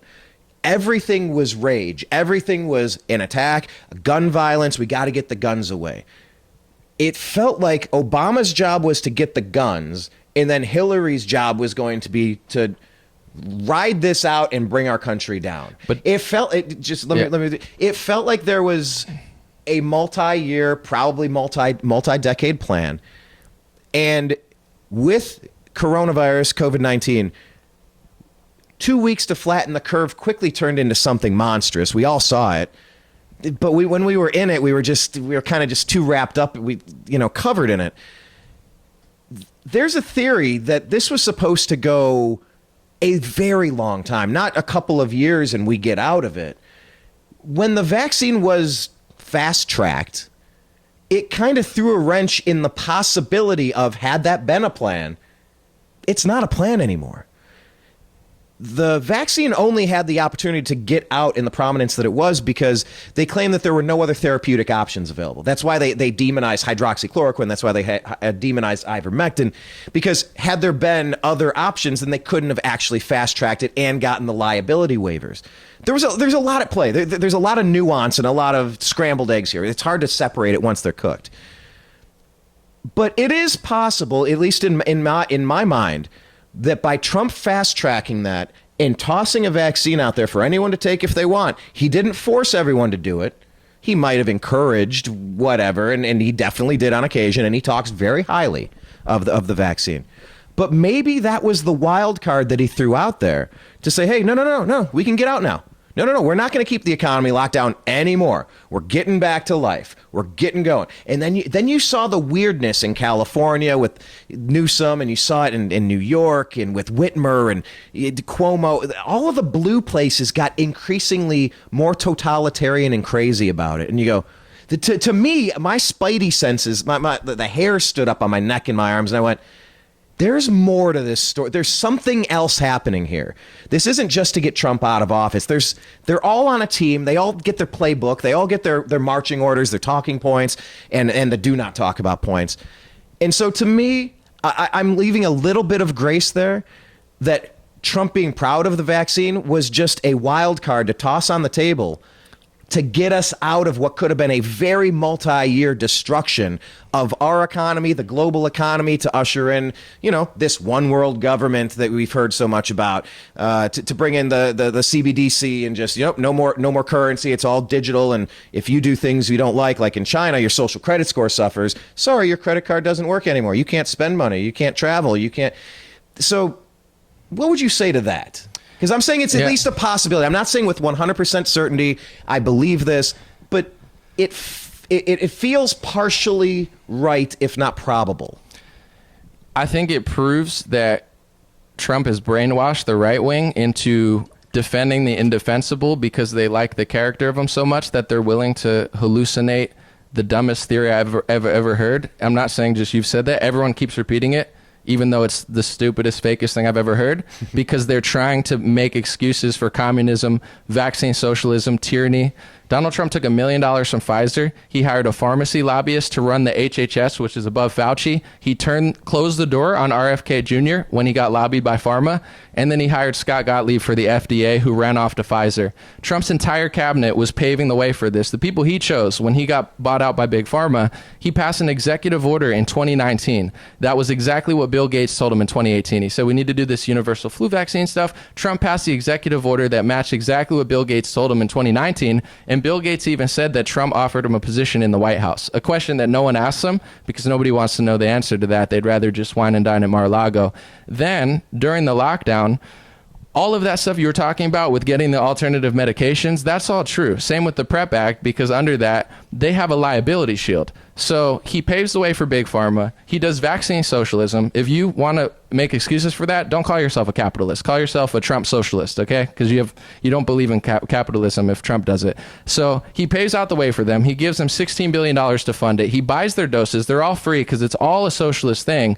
And then these get rushed out to the public, which only helps Pfizer, Moderna, and Johnson & Johnson, because if these were going to take 4 or 5 years, nobody's going to want them in 4 or 5 years because it's not going to be a thing anymore. So pharma needed that rush to get the product out to be protected from liability so they can't get sued, and they made an absolute cash cow, and it got put in like 60% of Americans. So because people like Trump so much, which proves my point, if anyone else did this would be the most insane tyrannical socialist scam ever.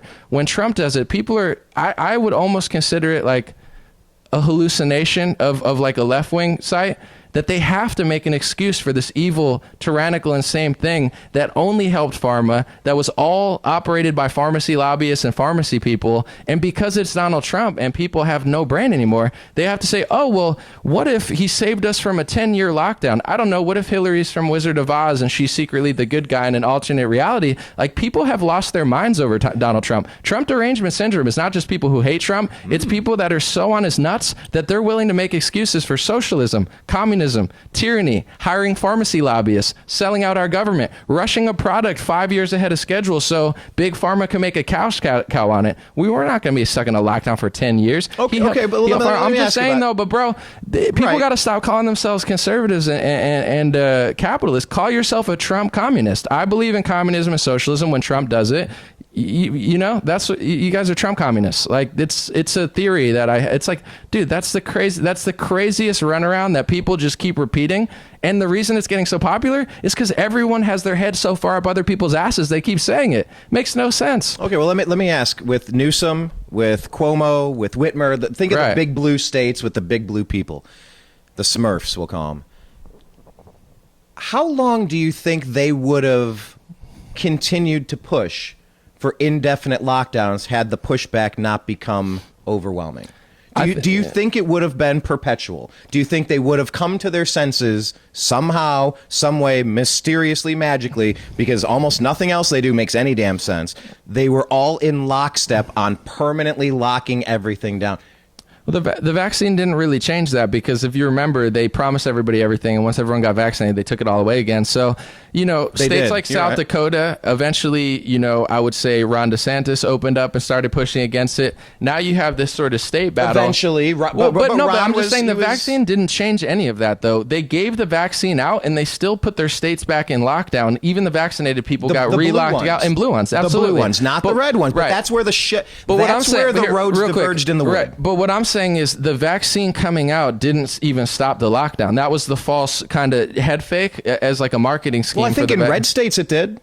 I think in red states it offered them an off-ramp, and I think they took it. So you think red states would have stayed locked down for 10 years if to wait for a vaccine? No, the point that I'm trying to get to is the Democrats tried to stay locked down as long as they could, but eventually it's an economic thing too. If everybody's vacationing in Florida and now you're losing business and you're losing service, I mean, you could try to stay locked down for 5 years, but when the world's competing also and other countries are doing this and that, eventually Democrats, their hand was forced to open up, because now they're at a huge competitive disadvantage with the rest of the world, with other states. And at a certain point, even Democrats are not believing in it. So the vaccine did not even free the country up. That was the head fake to get everyone vaccinated. Republicans, a lot of them opened up before the vaccine even got there. A lot of them were already having free flow travel events and stuff.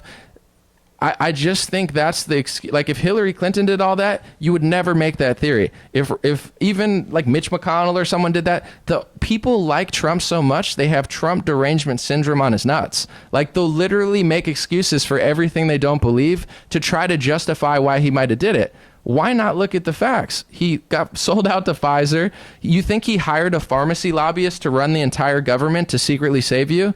Like this is becoming like a right-wing mental illness. Like people are so on his nuts, and it's not just, I know you didn't come up with that. Everyone keeps saying it, so people are believing it, but it's like, it's way more plausible and way more provable that rushing the vaccine only helped Pfizer, Moderna, Johnson & Johnson. If they would have not rushed that vaccine and taken 6 years, eventually Republican states would have opened up. The same dynamic would have happened. Eventually. Well, Republicans didn't. But that's an assumption. Republicans didn't open up because of the vaccine, though. A lot of Republican states opened before the vaccine, so you had this power struggle already happening. Like this idea that Republican states were going to stay locked down 6 years away for a vaccine was never going to happen. Same dynamic would have happened. Republicans open up, Democrats still locked down. Now they're competing. Now people are moving. Now they're losing business. Now they look stupid. Now time passes on. And I think what you're saying is that you're giving. I think you're assigning traits to some of these governors, for example, across the country. In normal terms, you and I are normal people. I don't think people like Soros, Trudeau, Newsom, pick your worst candidates list who run country. They locked down overseas in Europe or in our country. Newsom locked the country down a year after the vaccine came out, though. It's not like the vaccine came out and he opened up. He did tyrannical policies after the vaccine came out. So did a lot of these Democrats. That theory is just what people tell themselves so they can't cope with the fact that Trump's just lying. Like you like Trump so much you just don't want to admit he's lying. Well, maybe he means he saved 100 billion lives through a 10-year lot. Like you sound like psychotic. You know what I'm saying? And then people don't even realize it because their head's so far up other Trump supporters' asses that they're like, oh yeah, this makes it makes no sense. You're making excuses for vaccine socialism. What I think Operation Warp Speed 100%. Is one of the most evil things that ever happened. It's a socialist scheme. So if you're going to make excuses for that, you're a socialist. I think it's 100% that people like George Soros and other leaders, I named a few, and there's plenty across the globe in other countries that aren't the United States. I think there is a plan in place to bring down the system. That's been described 100 different ways. I see it clearly in how Trudeau is disarming his people. The heavy-handed. And it's one thing to fast-track something and offer it. It's another thing to mandate it and destroy lives and take jobs away. You can't work here. You can't go to school. You can't. Schwarzenegger, go to hell if Gene Simmons from Kiss. Like, there's a lot of people out there that, to hell with you in your civil liberties. You must get. There is a difference in making something and making it available, and then forcing people to do it. Right. And so there was at least a difference there. Right. There was a choice between what Democrats forced and what Republicans put out as an option for you to make an educated decision on your own. And a lot of Republicans chose, no, thank you. I'd like to pass. Right. I'd like to see some results coming in some longer term studies. And this is why I'm a registered Republican. Democrats are worse, but I appreciate you bringing that up, because this is exactly why Republicans are controlled opposition and why they deserve to lose everything. So when you do Operation Warp Speed, right, you have to understand pharma already has money, power, control, and everything, but now you're giving them, I think, $16 billion, right? So all this propaganda, we saw it everywhere. Every celebrity, every this. I've never seen so much propaganda in my life. I've never seen anything like for the COVID vaccine. It was insane. You couldn't even pull up an application. Everything was thrown in your face. There's a new badge. Where do you think they got some of the money to do that? Through the CARES Act, through Operation Warp Speed. This is funding testing. All these schemes that the Republicans are playing the victim to, they funded through the CARES Act and Operation Warp Speed. So now Big Pharma has all this money.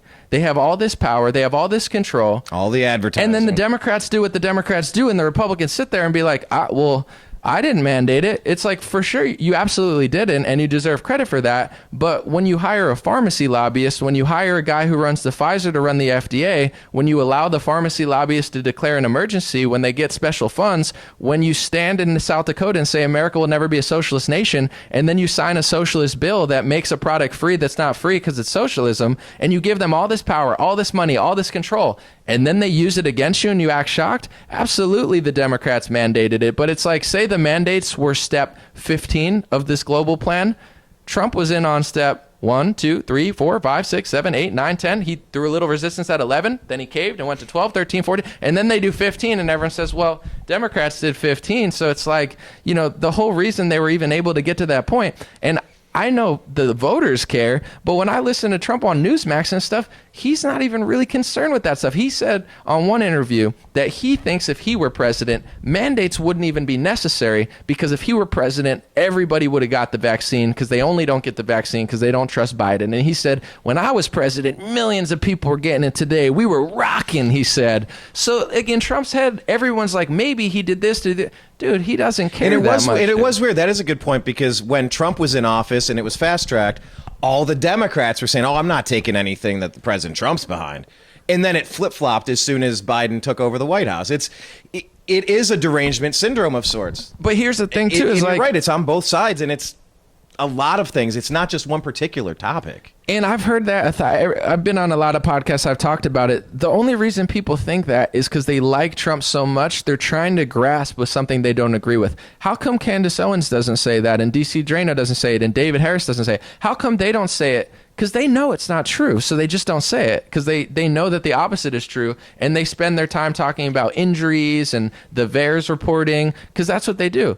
Trump doesn't do that because he's just not that person. At a certain point, people have to admit he's just not doing that. But that's why this is the whole reason, to be honest, that I favor multiple reasons. But I would vote for DeSantis over Trump if the election were tomorrow, even though my vote's not decided.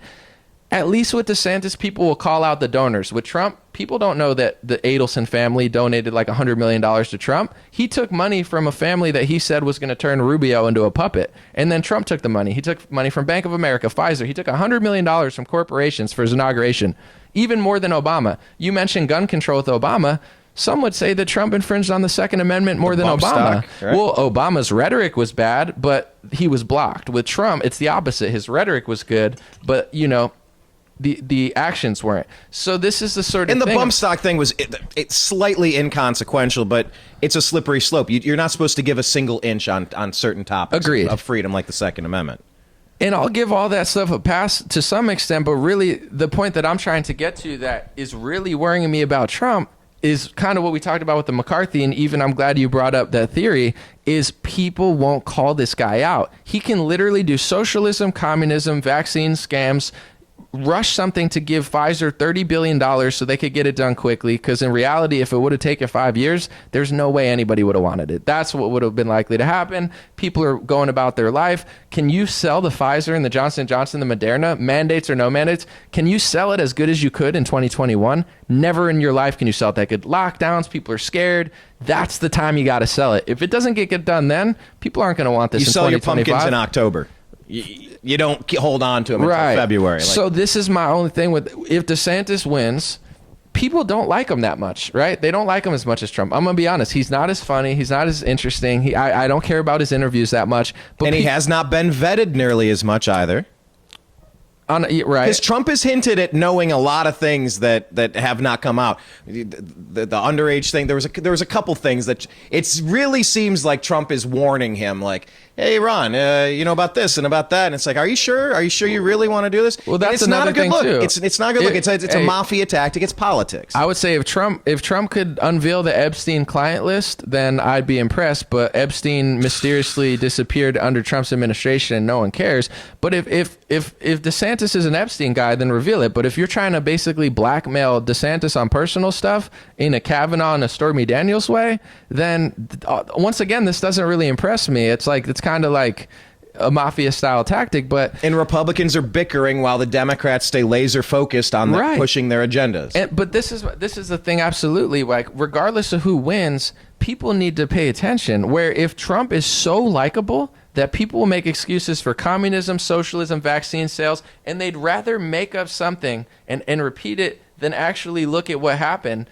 I could make a theory that Obama's secretly a good guy, and you know what I'm saying? He had to invade Syria. There's things that could be said about everything. I would love to hear that theory. Yeah, I mean, I'd love to make sense of what I've witnessed out of him for the past 16 years. But with Trump, it's like the thing is, all right, Ron DeSantis has a big donor named Ken Griffin or something like that, who used to donate to Trump, but now he turned his back on Trump and he's with DeSantis. Now everyone cares about donors. But 3-4 years ago, when I talk about the Adelson family, which has like Soros type money with the right, nobody's talking about it because they don't give a shit. You think that the Trump supporters going at DeSantis care about donor money? No, they like Trump and they hate DeSantis. Which is fine. I wouldn't say I wouldn't agree that they hate DeSantis. Now, I turned on DeSantis when he didn't defend Trump. Hands down. Turned on him. I call him Little Ronnie D. I'm upset. I genuinely liked what I was seeing from him. He turned me the hell off. But that being said, it's not irredeemable. It's nothing that can't be course corrected. And I see Ron DeSantis as having the sole key to the kingdom. I see him as literally the only person that could.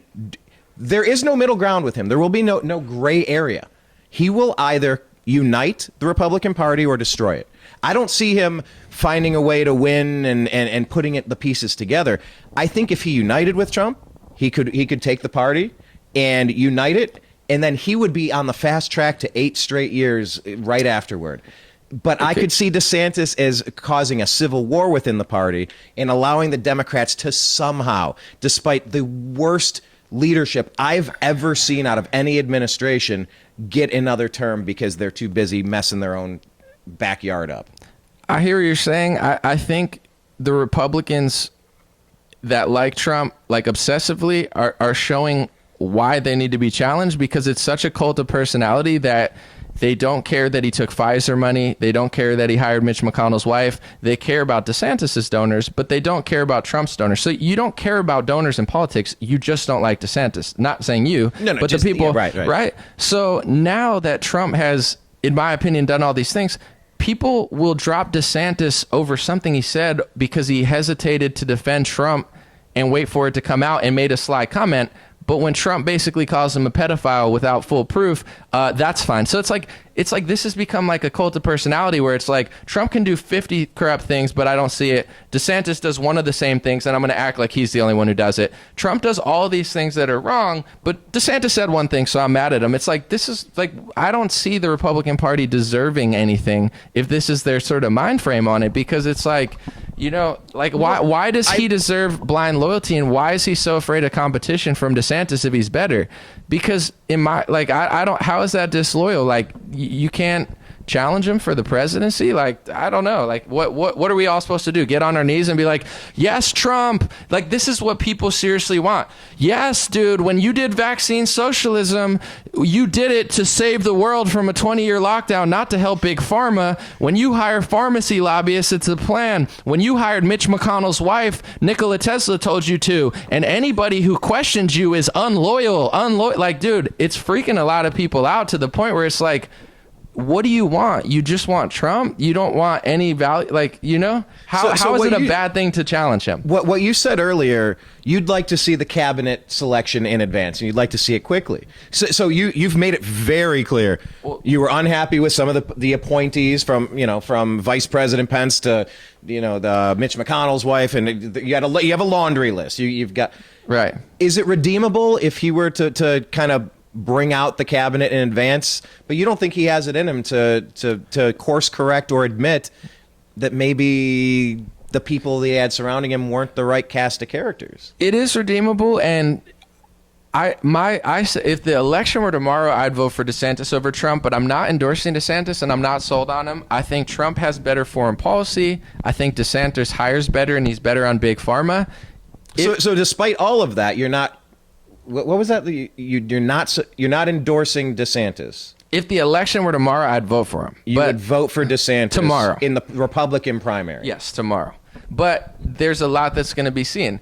For Trump to earn my vote, absolutely. If he proved, I'm going to hire Thomas Massie for this. I'm going to hire an outsider for this. I'm going to, turn the corner on big pharma. Yeah, of course I'd vote for him over DeSantis. But what you're starting to notice, and people, don't really like, Thomas Massie is an ethical person. He endorsed DeSantis.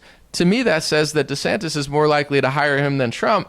And the thing is, if you look at the Surgeon General of Florida, which is an important position, he's an outside. He was one of those holistic type doctors who was on the steps of Washington in April and May. Like, he was they call themselves the frontline doctors. You remember them with Stella Manuel and them? You remember the lady? I sought out a frontline doctor when my brother got his condition. We needed help because our policies were these are the 9 things you're going to do, and we're not even going to think. And it's like, well, you've been doing it for 3 weeks and nothing's getting any better. We sought out a frontline doctor in California, and they prescribed. Yeah, absolutely. They were the true heroes. That's who DeSantis hired. And for so that the was a Surgeon smart General. hire. That's a check in the box, right. in the category of something DeSantis did right. Not just a smart hire, a true outsider that can fight big pharma because he's not working for big pharma. Trump never did that in any aspect of health. Are you concerned about the Bush, like the influence of all the people that are kind of starting to surround DeSantis? Isn't it a little Absolutely. I'm way more concerned about that. But here's the other thing with the Trump stuff. Absolutely, that's concerning. But when Karl Rove helped Trump with his 2020 election, no one cared. When Trump that was back when people thought Fox was on the side of sanity. When they brought Chris Wallace out and he repeated the fine people hoax in the 2020 debates with Biden. If you thought, I turned off Fox. I haven't watched him since. I catch a couple clips, but I think the world has changed and Fox has changed. Rupert Murdoch is throwing his own company under the bus, saying, "Oh yeah, they lied about the election." No CEO is going to do that in the middle of a corporate. Something is rotten at Fox. But I'm just saying, Karl Rove. I think Fox has changed since 2020 as well. It's just a sidebar, but an important one, I think. I mean, I just think Trump is that type of person. It's just no one wants to call out when he does it. So yeah, that's what I'm saying. Is like, if a donor gives DeSantis $20 million or whatever, or there's someone in this campaign working with Trump, then there's got to be a reason. But when John Bolton enters the Trump administration, it's a secret plan. Even though he didn't give him that much power, and he was like, "Oh, but it's like, yes." Yeah, but Bolton's a tough choice. I don't know how you can wash that away. But that's the thing, though. It's like people call all that out with DeSantis. If DeSantis never ran and Karl Rove was working on the Trump administration, I'm going to peg up a 0% chance you ever even mention it or care about it, just like in the 2020 election. So that becomes the issue of it's not that I love, it's basically like who's going to lose it, not who's going to win it for me. Because right now there's things that, if the Republicans, go ahead. The reason I want to know who their cabinet's going to be is because their mouth doesn't matter. Who are you going to hire for the Secretary of State? That matters, not what you say. So you get what I'm saying? That's why I want to see who their cabinet is. Right now, I'm under the belief that DeSantis hires better than Trump, but because he's taking so much money, I'm guessing he's going to have to give up a few positions. To me, this is just my personal take of analyzing Trump for a while. I don't think he really cares about ethics and stuff. I think he just wants people loyal. He'll probably give a job to Sebastian Gorka because that guy rides his coattails. I don't think Trump's really interested in who does a really good job. I think it's just loyalty. Who likes me? You know what I'm saying? Oh, Gavin Newsom likes. It's very low level. Who will consistently kind of have my back instead of which is fair to want someone to have your back, especially when you've been getting stabbed in the back by everybody for 7 straight years. But the sweet spot is somebody that's an outsider that's competent, that has your back, not just another. Like, there's so many, and this is like the, in my view, flaw of like, I won't hit Gavin Newsom because he's nice to me. Bro, these people know, just be nice to Donald Trump and he'll hire you. You know, so you know how many people are around Trump right now? It's like, a tell. There's some great people around Trump. And somehow they never get on stage with him, and then Lindsey Graham's on stage. I actually like Ted Nugent and his family, so I was glad to see Ted Nugent on the stage. I like him. But it's like... by the way, I think we're going to use Ted Nugent as one of the examples of which, if you could pick a musician, which musician would you like to lead this country? But the that's Nuge. Yeah, dude, I love Ted Nugent. The Nuge is interesting. But in general, it's like there's a lot of good people and a lot of snakes around Trump, and the snakes know to just kind of kiss his ass also, and the yes men know to kiss his ass. So it's like that. My vote has not been decided. I'm just saying, if I had to decide right now, that would, it would be DeSantis over Trump. But I can be earned if he shows me that he's better at this stuff. And this is why this tactic doesn't work for me. I can't speak for everybody. Honestly, I think the indictment of Trump, that helped him more than anything. That made more fundraising for him. That helped him in the polls. This has been before that. It really did. It was getting real close, and people were. But now he's the victim again. To me, it seems like that's kind of part of the plan, but maybe this is totally spontaneous. But in general, if he can prove to me that he's just better than DeSantis, more of an outsider than DeSantis, but you got to just, like, if people tell me he's working with him, but then Trump works with him and they don't want to call it out, that makes me like the other side more, because I'm like, at least if he wins, we can call this crap out and we could all be together. It's not like DeSantis is going to win and I'm going to be like, these donors are great. I'm going to be right there with all the Trumpers being like, yo, these donors freaking suck. And I'll be interviewing DeSantis saying, bro, Ken Griffin gave you the money. What does he want? Because he's not as conservative as I am. So I would prefer to have a whole base united calling stuff out than, people fighting. And I kind of see it as like, Trump doesn't have to like DeSantis if he runs, but the whole division going on in the party, I don't think, in my view, and I know you'll probably disagree, is it's not DeSantis running, it's Trump's reaction to it. He's kind of like freaking out about it, where if he just said, you're a clown for running, I'm better at foreign policy, I do this better, and you don't, then I'm like, yeah, for sure. But it's more like, dude, he even said in a thing, he said, it doesn't even really matter that DeSantis won in Florida. Charlie Crist did a fine job. Like, DeSantis is warm and it has beaches. So, like, that's why they did good against the COVID. And it's like, bro, I live in California. I know that's not true. It's not, Gavin Newsom's a nightmare. And it's not about I wish it were the case that it was just great and easy if it's hot and sunny. So he's saying things that are just laughably not true. It's a clown show. It's like, bro, you don't have to like DeSantis, but you telling me that Florida's fine with a Democrat because it's hot, you're talking to someone who lives in California. So, like, that type of shit, I don't like it. I wish he would just stick to, like, what he's going to do. Like you said, those 3-minute videos where he says what he's going to do. Right. That's the good ones stuff. he releases on Truth Social. Here's the problem. Here's my plan. Here's how we're going to implement it. We're done. I like it. Short and to the point. Whoever convinced him to do those are genius. But he's still not on Twitter, and he's not. He got his account back. But right. I know it's part of the Truth Social deal where he can't. He decide he's not going to. I think that's what's going on. At least can I ask you something real quick, just with all this stuff? Because, like, please do. I agree on a lot of things. Obviously, I voted for Trump in 2020. I still, he might earn my vote. I'm trying to make him work for it instead of just giving it out. But, like, it's cringe to me when I see a lot of influencers, like, where Trump's always like the victim in their head, and he's like, yo, Mike Pence. And I'm like, he hired Mike Pence. They're like, dude, the FBI is really corrupt now. We need Trump to get back and fix it. And I'm like, I would love that. But the FBI director that's there under Biden was the Trump guy. He's such a guy that they're not afraid of, that they left him there. Bill Barr, like, when people complain about Bill Barr, it's like Trump also hired him. I'm not saying it's easy. I'm not saying you got to hate him. But, like, the movement's become a victim movement. It's become like a Trump is this big dummy who just does nothing right, but he'll do it this time right. He just didn't last time. So your question is? Yeah, my question is, like, what do you, like, why should I spend my energy saying what a rhino Pence is and not... when Trump's the one that brought him in there. hired him. Yeah, because I never would have even thought about Pence or even talked about him. Hey, he wouldn't have been on top of my list. I guess convince me as somebody on the fence of, like, why, like... I don't know. Like, why do people only talk about them like they just showed up to work one day. Like, instead of trying to convince you, because you're very passionate on your points, you repeated a few of them a few times. You are really against the vaccine policies of Trump, and rightfully so. I'm not going to sit here and try to defend. I'm against, like TPSA says, socialism sucks. It sucks when the Republicans do it also. I don't think it's cool. Just so aside from trying to convince you, because that's a fool's errand, I think the vision that I have, and I've been laughed at for putting that out there almost as much as you laughed at me for putting out there that maybe the vaccine could have helped in a way, and that's fine. You're allowed to have that point of view. I think in my dream scenario, I think Ron DeSantis is vice president and Trump is president, because then Trump would prove he made a good hire. That would cross that off the list. Ron DeSantis could serve as vice president. Vice presidents don't do shit. That's they don't do anything. It's a waste of position. No. But he would be able to be a de facto.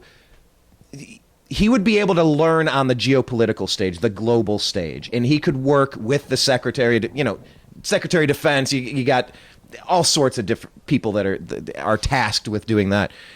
My ideal scenario would be those two to team up and just say, look, we're locking arms.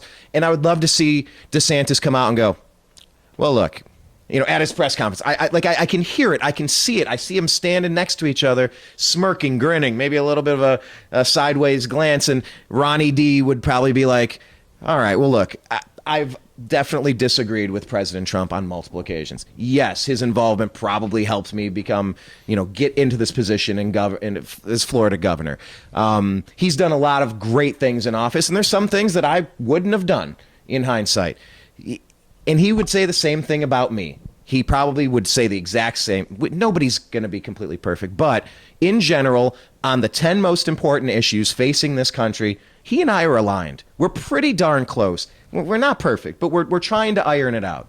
And that's why we're going to unite this faction who wants Trump to stop getting into so many fights and being so fickle and acting like a seventh grader, name calling and all the DeSantis bashing. It's not a good look. I don't like it. But Ron isn't really giving him an off-ramp, and he knows it's his challenger, so he's in campaign mode. And he's good. He's won before. It's not easy to become president, or else everybody would have done it. So it's not so much I want to convince you to vote Trump. I'm just saying I would love to see those two unite. Do you think there's any chance in hell? Because I've been laughed at for even suggesting this. But, and I'm okay. I am fine being laughed at or torn apart. I'm not laughing at you. I'm just laughing. Or in general. Yeah. Well, but you did kind of tear the theory apart. Well, it's not like it's your theory. No, I feel bad about, dude, I've heard it 1,000 times. And yeah, you're kind of tired of hearing it, and you just kind of unloaded, and that's fine. Because we talk. People are supposed to have robust conversation and debate. But is there any chance in hell you could imagine those two teaming up as a ticket and grooming little Ronnie D in a good way to become president for the next 8 years? Could you imagine 12 years of sane leadership, Ron keeping Don in check a little bit, and then you hand it off, and then you got 2 terms in a row, and you can get things on track? One, I think that ship has sailed. 2, I think that DeSantis is he has more power as governor of Florida than he might as vice president. Like, I think. So you would see it as a demotion? To become the second person in charge. It's a bigger Trump being thing, 70, how old is he? 80? He's 70. Governor, he can push policy and run a state. At vice president, it's like you just stand there and smile and do like it's like, yo, can you go get me coffee, Pence? He's like, surely. You're just like. I love how you said surely. I mean, I'd rather him be in Florida. But here's my thing, and I know that this is clearly. I just don't see it as a demotion, though. I don't see it as a step down. Sorry, go ahead. Yeah, for me. What I liked about DeSantis was the fact that, like, there's so many people in politics that are basically just Trump's mini-me. Like, you know what I'm saying? Like, they don't really have any narrative of their own or identity. It's basically like, let me just be Trump and do what he says and say what he says. So then when Trump starts doing stuff that's, like, weird, like Sweden should have stayed locked down, I remember the exact influencers are like, yeah, Sweden should stay locked down. And I'm like, you're a communist now? You think lockdowns are good? They only think lockdowns are good because Don said that. They're clones. I call them bobbleheads. They just do what he does. I liked the fact that DeSantis wasn't a bobblehead, and DeSantis went from like basically here to here not Trump endorsed hundreds of people and they never got to the point that DeSantis got to. It was his leadership and the fact that he wasn't just a Trump yes man, and he decided to carve his own path and be the type of leader that Trump wasn't being from 2021 to 2022. So that's what made DeSantis as famous and popular as he is he wasn't Trump, and he was rejecting, I would say, the weak rhetoric of Trump around the vaccine and the mandates, where Trump was just generally not that interested in like making that a big point. So to me, it's like I don't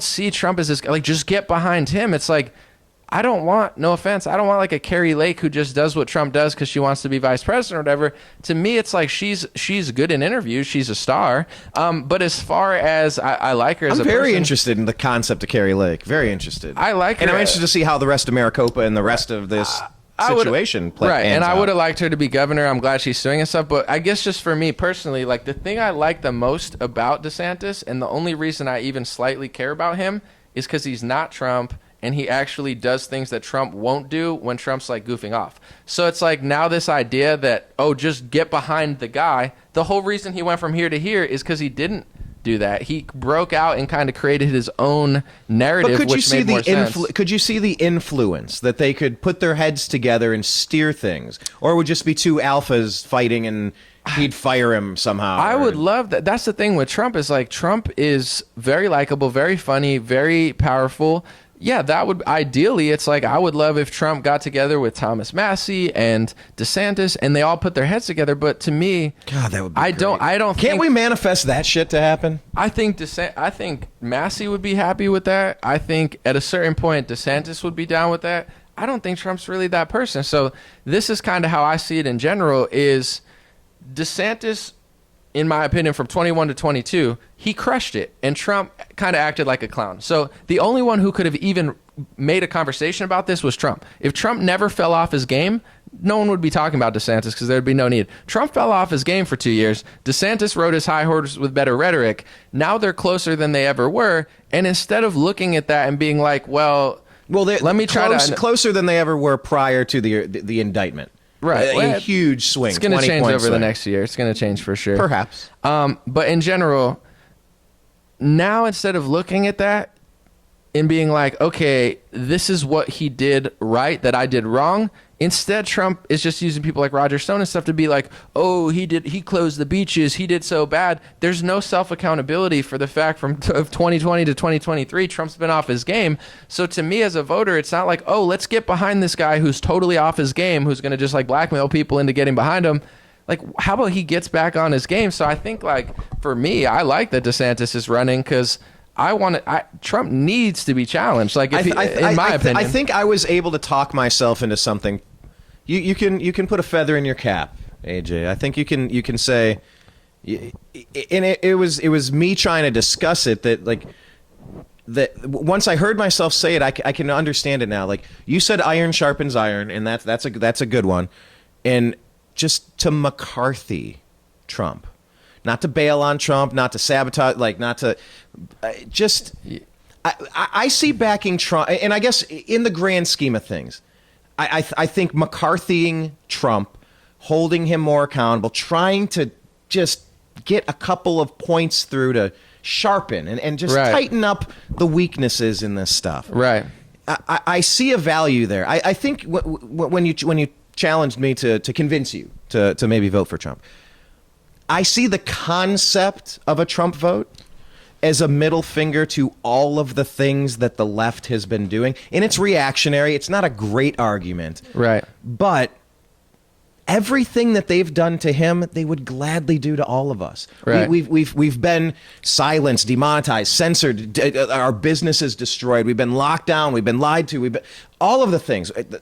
On the brink of World War III, for God's sake. Yes, I think as a middle finger to all of what we've seen for the past 2.5 years now, absolutely, I would walk through fire for Trump. Just in on principle. Everything you said that you didn't like, I can empathize with that. I could be down with that. I could agree. You make very salient points.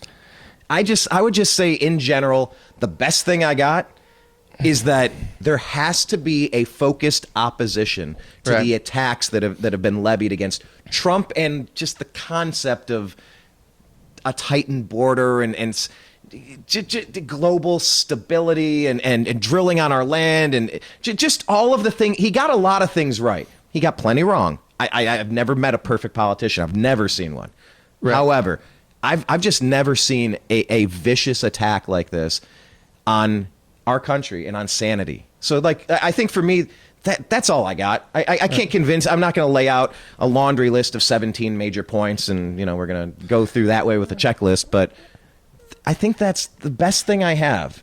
Right. I mean, it's interesting to bring up because I think having a conversation like this kind of challenges your points and my points to kind of weave through it. But to me, it's like, all right, this concept of a middle finger, to me, this is part of kind of the control of the left and the social engineering because, for example, in 2016, as much as they hated Trump, which they did, they also need Trump for media coverage. So it's like they'd have an empty podium. It's like it's all about him. And, some would say that backfired where it's like they thought that like covering him so much would be like bad for him, but it turned out to actually help him in some ways. And so now they've united to keep him off air as much as possible and even gray out his lectern where it says, here's how you text to donate to Trump, but they put it up for Biden. It's very interesting. So now during his term, right, his 4 years, they're booming. And then as soon as he gets out, the media, nobody gives a crap about them. Elon is really helping too, honestly, on the media side. Kudos to Elon. To crush their power and make them look stupid. Giving everyone a check mark was genius because you still look at like New York Times, oh, they have a check mark, they're so special. Now everyone has a check mark. It's like, you ain't shit. So that was a genius idea. I thought it was weird at first, but then I got it. I was like, oh, he's leveling the playing field. Now How about the yellow check marks for yellow journalism? Oh, state-affiliated media. I mean, there's some next-level trolling going on, but yeah, huge kudos to Elon for that. Here's the thing of like how easy it is to socially engineer people, where it's like I understand also because there is something to say about what they're doing to him, but it's like let's take it back before the indictment, right? It was the polls were closed. I watched. I'll give you like a Hodge Twins one, for example. This is not like a Pulitzer Prize winning journalist. I like the Hodge Twins. They did a poll before the indictment. They said who, and they're pretty pro Trump, right? The Hodge Twins. Yeah, I'd say so. Who do you like better, Trump or DeSantis? Who'd you vote for? DeSantis won their poll. Now Trump wins by like 40, 30 points, right after the indictment. So after the indictment happens, DeSantis tanks in the polls, Trump rises in the polls. Trump raises more money in the 5 days than he's raised since he got out of office. He's selling $45 like Photoshop t-shirts of him in jail and stuff, saying like, oh, for $45 it's going to be free. It's like, it's not free if it's $45, but I get it. It's like a little, he's doing campaigning and stuff. The left now gets massive coverage. Now you go to Washington Post, New York Times, ABC, NBC, they get booming coverage. Now they have a little tab that says Trump indictment. This is the new Russia collusion narrative for them to drag out 3 years. So you have to look at who's really benefiting and who gets hurt. Trump is massively benefiting. Left-wing media is massively benefiting. In some ways, I think that they need his presence to get their base fired up and also to make money off this stuff.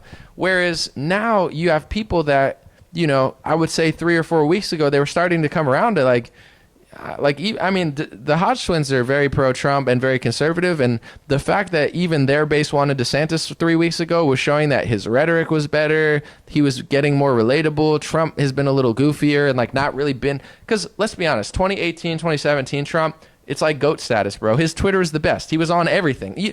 You couldn't even pretend to be better than Trump at that point because he was so good that no one would believe you. Now he's not even using that platform.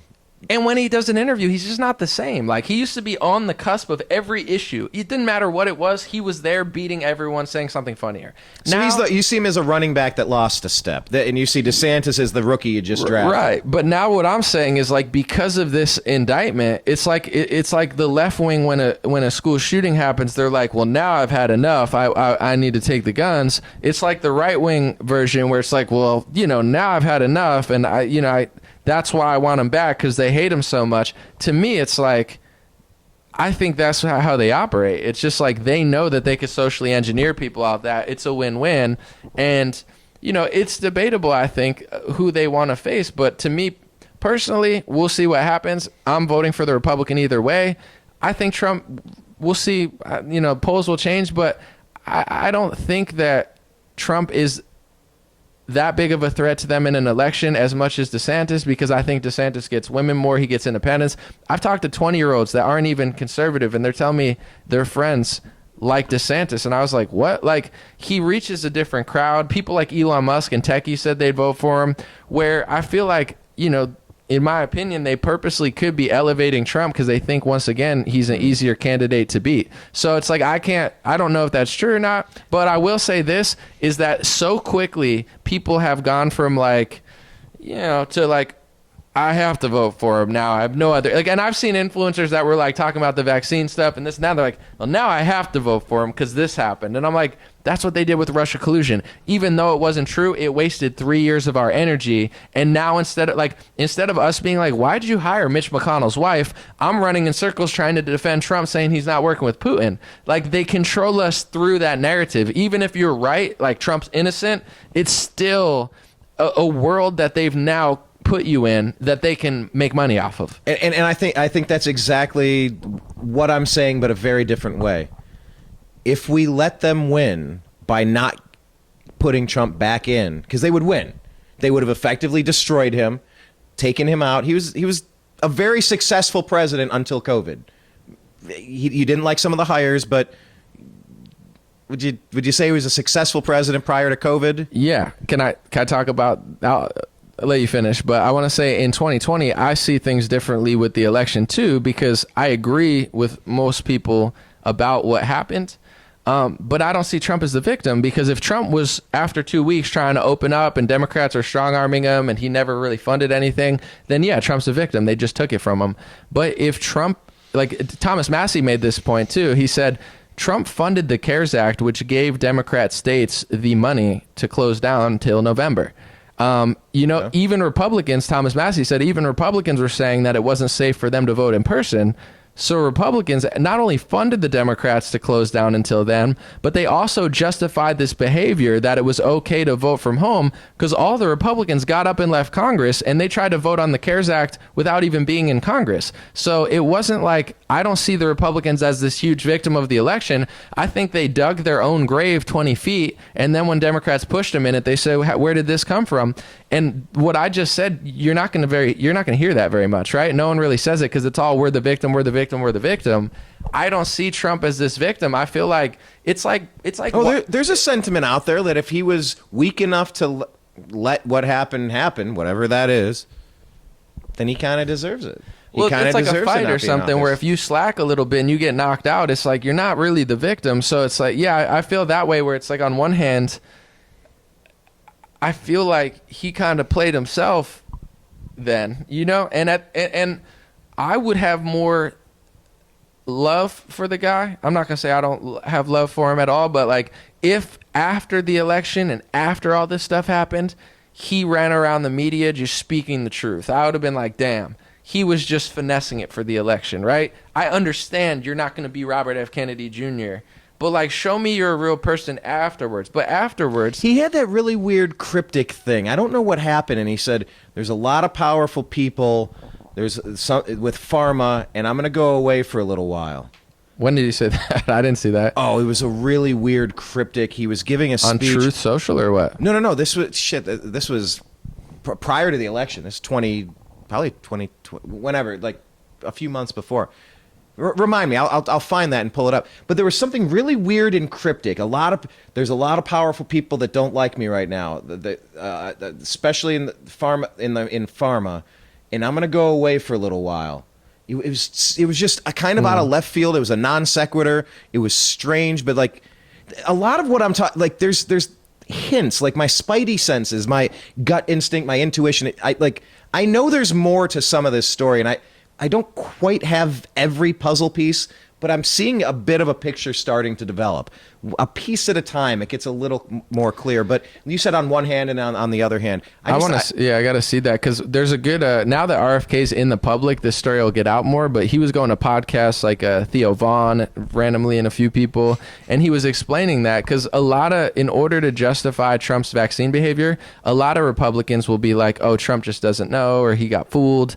But the truth is, Trump does know, and before he got elected, after he got elected but wasn't in office, RFK tells a story that he called RFK, and I'm not going to say this, I don't know where you're going to post it, but I'll just be cryptic with it. He was talking about a certain vaccine injury, pre-COVID, that he saw happening in a lot of kids, and he felt like something was going on. So he met with RFK, and Trump is totally aware of this type of stuff and said, we got to do something about it. And RFK told him, you don't even have to hire anybody or do this. All you have to do is make all this public that they're hiding, all this data, make it public.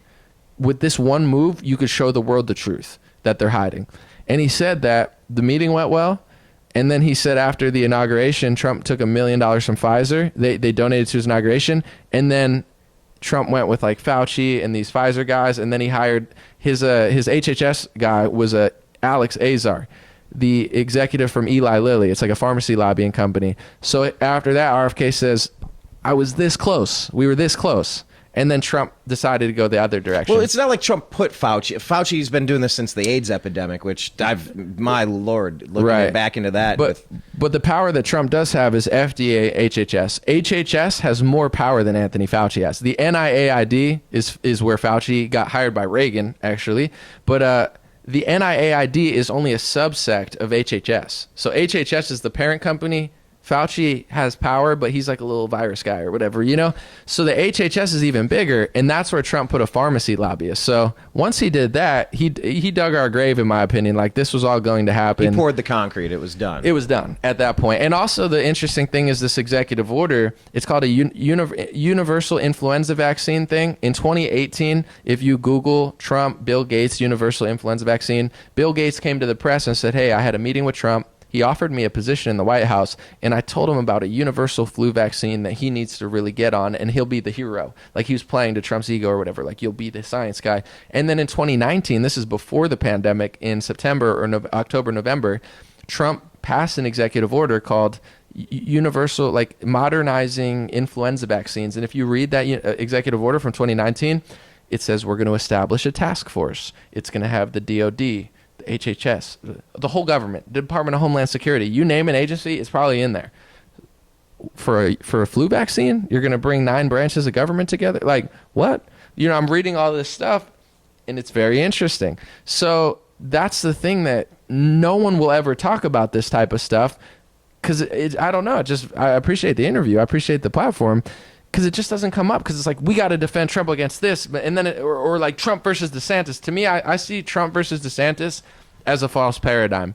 I see like the arrest as something to be spoken about and rejected, that it matters, but it's a year kind of energy suck, like the Russia collusion was, where it's just gonna lead to probably nothing and just waste people's time, and it's almost a purposeful push out. So people never get to the core of this type of stuff. So, you know, it's not to say that that's terrible and he's a bad person, but I think that's kind of how it works, is like the left does something, but they don't want to call themselves out. The right does something. There's always like another story that doesn't get to the bottom of that. So, you know, I see that type of stuff. I don't see it being corrected or addressed. I want to see the guy challenged in a McCarthy-style way, one way or the other. We'll just turn it into a verb. We want to McCarthy Trump. You understand it, and you're a thoughtful, reasonable person. Do you see that? Like, if Trump wins, do you think people will disagree with decisions he makes if they're whack, or do you think they're going to make excuses for him? I think people have to call out the bump stocks. There were a couple moments with Trump. Take all the Rona stuff and that. Set the Rona stuff aside, because that's the bump stock was heavily lambasted. Right. I mean, right. The right hammered President Trump for that. True or false? Yes. I want to say so that was one easy one. That's the one thing that the right wing got that right. Does right. And even in California, like, somehow the Second Amendment is like the strongest thing that we have, that somehow just keeps winning, you know? Like, it's San Diego was a big, that wasn't Heller, was it? California had some ruling that, like, it basically made guns easier to get, or like, you know, I don't know what it was, but like, we won some court case. Pardon me, I got to refresh myself on all the California, case law, but yeah, no, there's been times for sure. Well, you know, real quick, I want to give another example. In 2019, Trump and DeSantis, this is when it pisses me off when people are like, oh, you're desimping for DeSantis. And I'm like, a lot of people only started criticizing DeSantis when Trump told them to. They never even thought to criticize him before it. in 2019, Trump and DeSantis, in my opinion, for the donor class, they passed these anti-Semitism speech things that, in my opinion, were were hate speech things. I don't really get what that's all about, honestly. The donors who pay Trump and DeSantis wanted the laws. Trust me, they were not. You think Trump and DeSantis sat down and came up with these rules? Didn't Canada just say that there's you can't say anything disparaging about the gays, about trans? Yeah, or else you owe $25,000. It's like there's words. You're allowed. Like, how do you? That's not a society. That's a weird, scary place. Right. Hate speech laws are bad. It doesn't matter sexuality, religion, gender, whatever. You know, like or race. Like they could say anything's hate speech. So you can't give up the First Amendment like that. Trump and DeSantis infringed on it. Right. You got to understand. Nobody would report on this stuff, and I started to do it.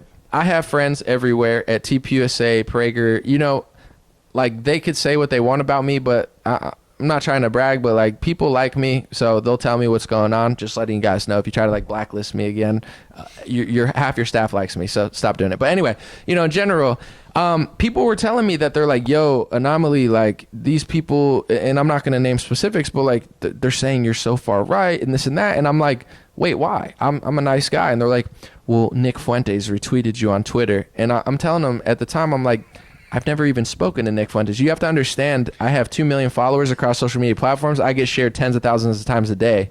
So I'm getting blacklisted because a guy that I've never spoken to retweeted my tweet?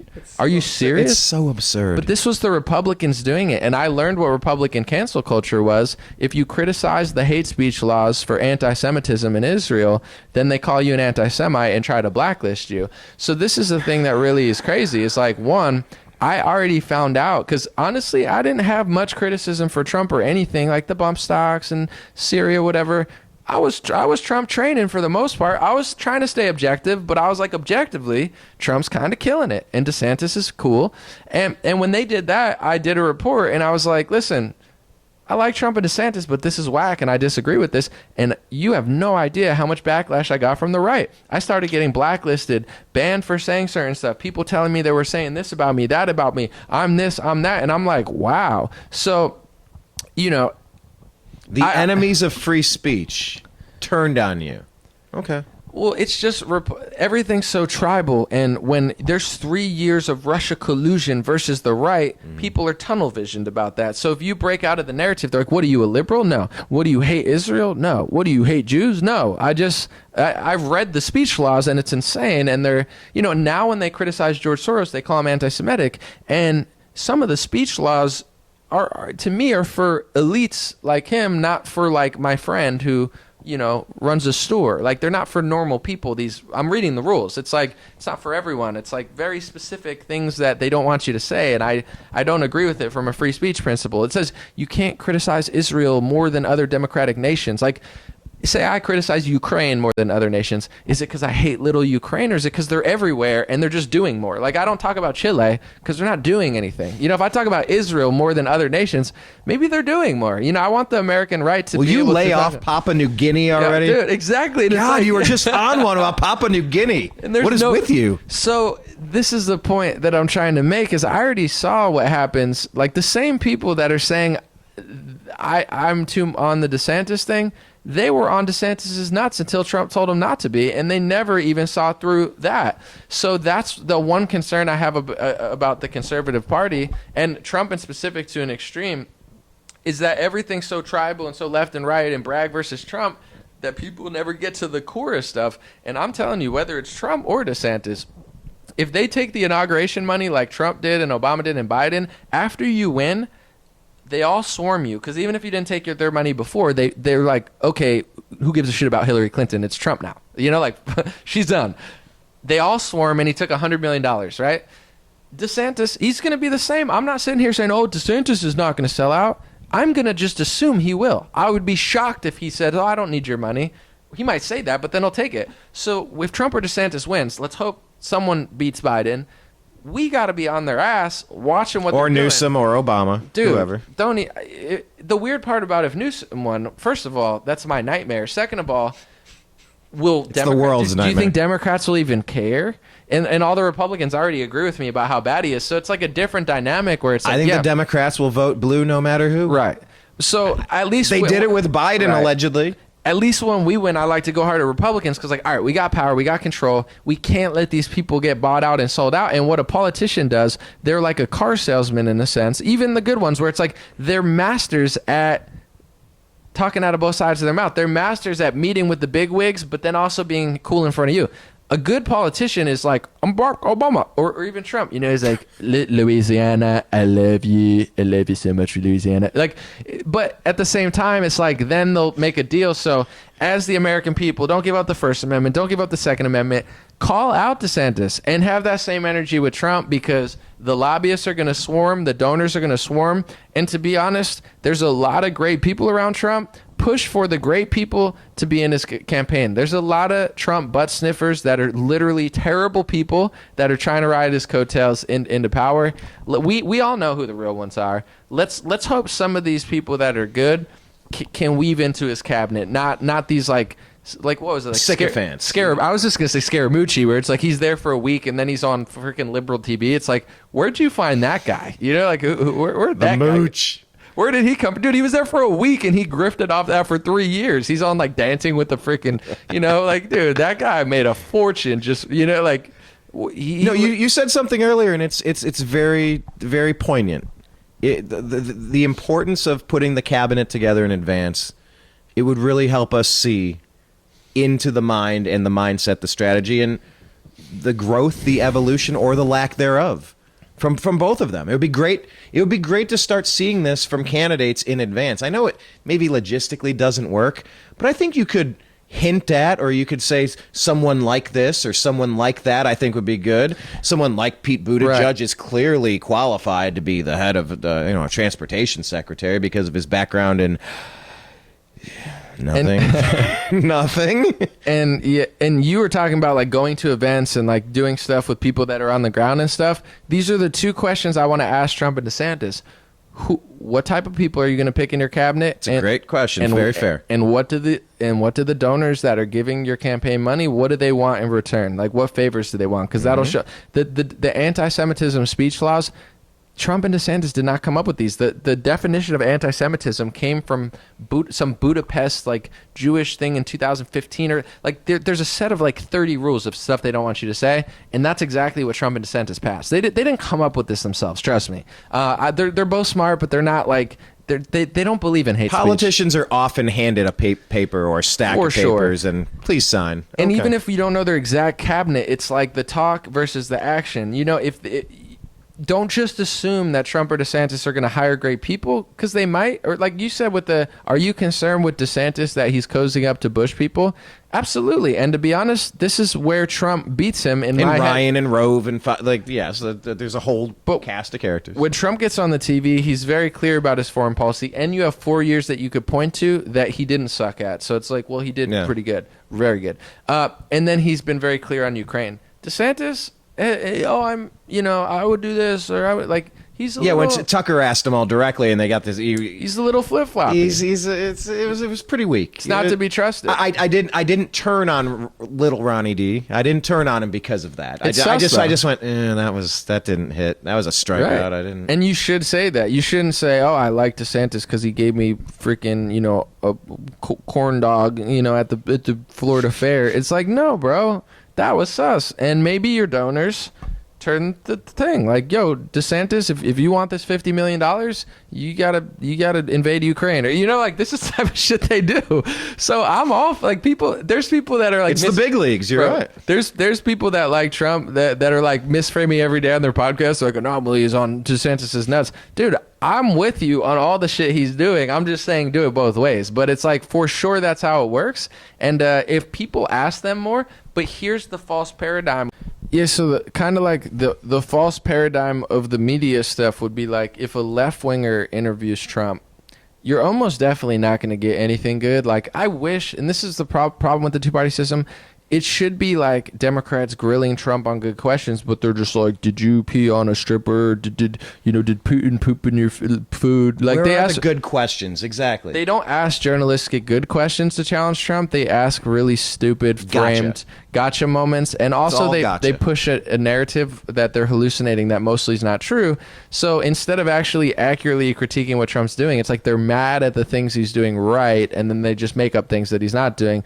But when you get to right-wing media, most of them are just sniffing his butt, like just act like, oh, the left's the villain and you're the savior. Like, there's not very many people. I've watched Laura Ingraham question him one time, and she said, why did you fold on H-1B visas? Because like those are replacing American workers. And Trump was like, we need the best and the smartest. And then like Laura Ingram's like, they're smart people in America. That's not what they're for. They're for the corporations to get cheaper labor. And Trump's like, we need him. And like Laura's like, listen, Trump, I'm not going to agree with you on this. She was like telling the truth. And I think Trump was, but I liked I was like, wow, Laura, that was pretty She scored a few points in your book. for sure, because she was doing real journalism. Like, listen, I don't agree with you. Yeah, and it's like hard. There's one thing to do the gotcha, to be harsh, and to just try to destroy, right, and push a narrative and try to ruin. It's another to honestly question the things that need to be talked about. Right. Most of the shit that the Democrats have done since the past 6 years, 7 years, it's all been frivolous. It's all been nonsensical, right, not helpful, completely off topic. Like they're kings and queens of running their game. What Pelosi was able to pull off, right, is astonishing. But none of it's helped the country. Not a single thing they've done has helped the country. Right. Here's the thing. On the right, Laura asked a good question. That was great because that's what we need. Candace asked a great question that Candace asked was, why didn't you pardon Julian Assange? That was the first time Trump's ever been asked that. Great question. That's a great question. That also even left wingers, like not the dumb ones, but sorry, the progressive ones that are like, care about that. They were like, damn, even you got to give props here. Like, even if you're not right wing, you're like, that's a fire question. We were wondering that too. So that was besides that, you never see Trump get questions. So to me, that's the false paradigm. The left is just petty and stupid. And they're just like, so Trump, when you killed 20 million people with COVID, that's how they start the question with this crazy phrase like Trump killed everybody. Remember at the debates, they're like, so Trump, COVID has killed 50 million people and you're a piece of shit. And Joe Biden, they were framing it like Trump bad and Biden's like, I'm going to, and like people really voted for Biden thinking he was going to like fix COVID. It's insane, but that's what the left does. But the right doesn't ask any good questions, not to Trump or DeSantis. Like, I wish I could get an interview with one of these people. Maybe I will. I got the best questions. I'm going to ask Trump, did you try to hire Bill Gates? I'm going to ask him, you got $1 million from Pfizer and hired a pharmacy lobbyist. Was that why? And if it wasn't, why are you going to do it again? With DeSantis, your donor just gave hundreds of millions of dollars to a liberal school. You flip-flopped on Ukraine. Did someone pay you to do that? I'm asking the fire questions. I'll be nice, too. I'll compliment them both. I think they're both cool. But that's the compliment sandwich. But that's what journalism's supposed to be, and this is the problem. This is why I'm all about self-accountability, because we got to make America great again we got to get better, where it's like the left is failing. Everything. Moral. Maybe they're doing 3 things right, but not very many things. And I'll give you that. There might be a couple. I'm struggling to figure out what they are, but I'll give them a couple for intellectual honesty. I always say they make good oat milk lattes and stuff. But anyway, that's mean. And then garlic aioli fries. But in general, you have to walk over crackheads and homeless people to get it. You're like, ow, I just stepped on a needle. You're like, but this brioche bun is super fire, though.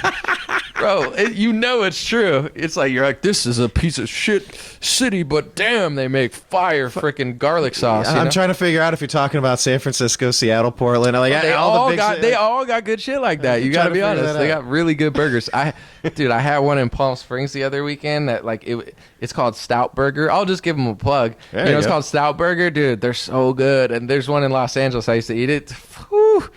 Man, liberals, I don't know if it's owned by liberals or conservatives, but they make a good sandwich. That's not a paid ad. It just was fire.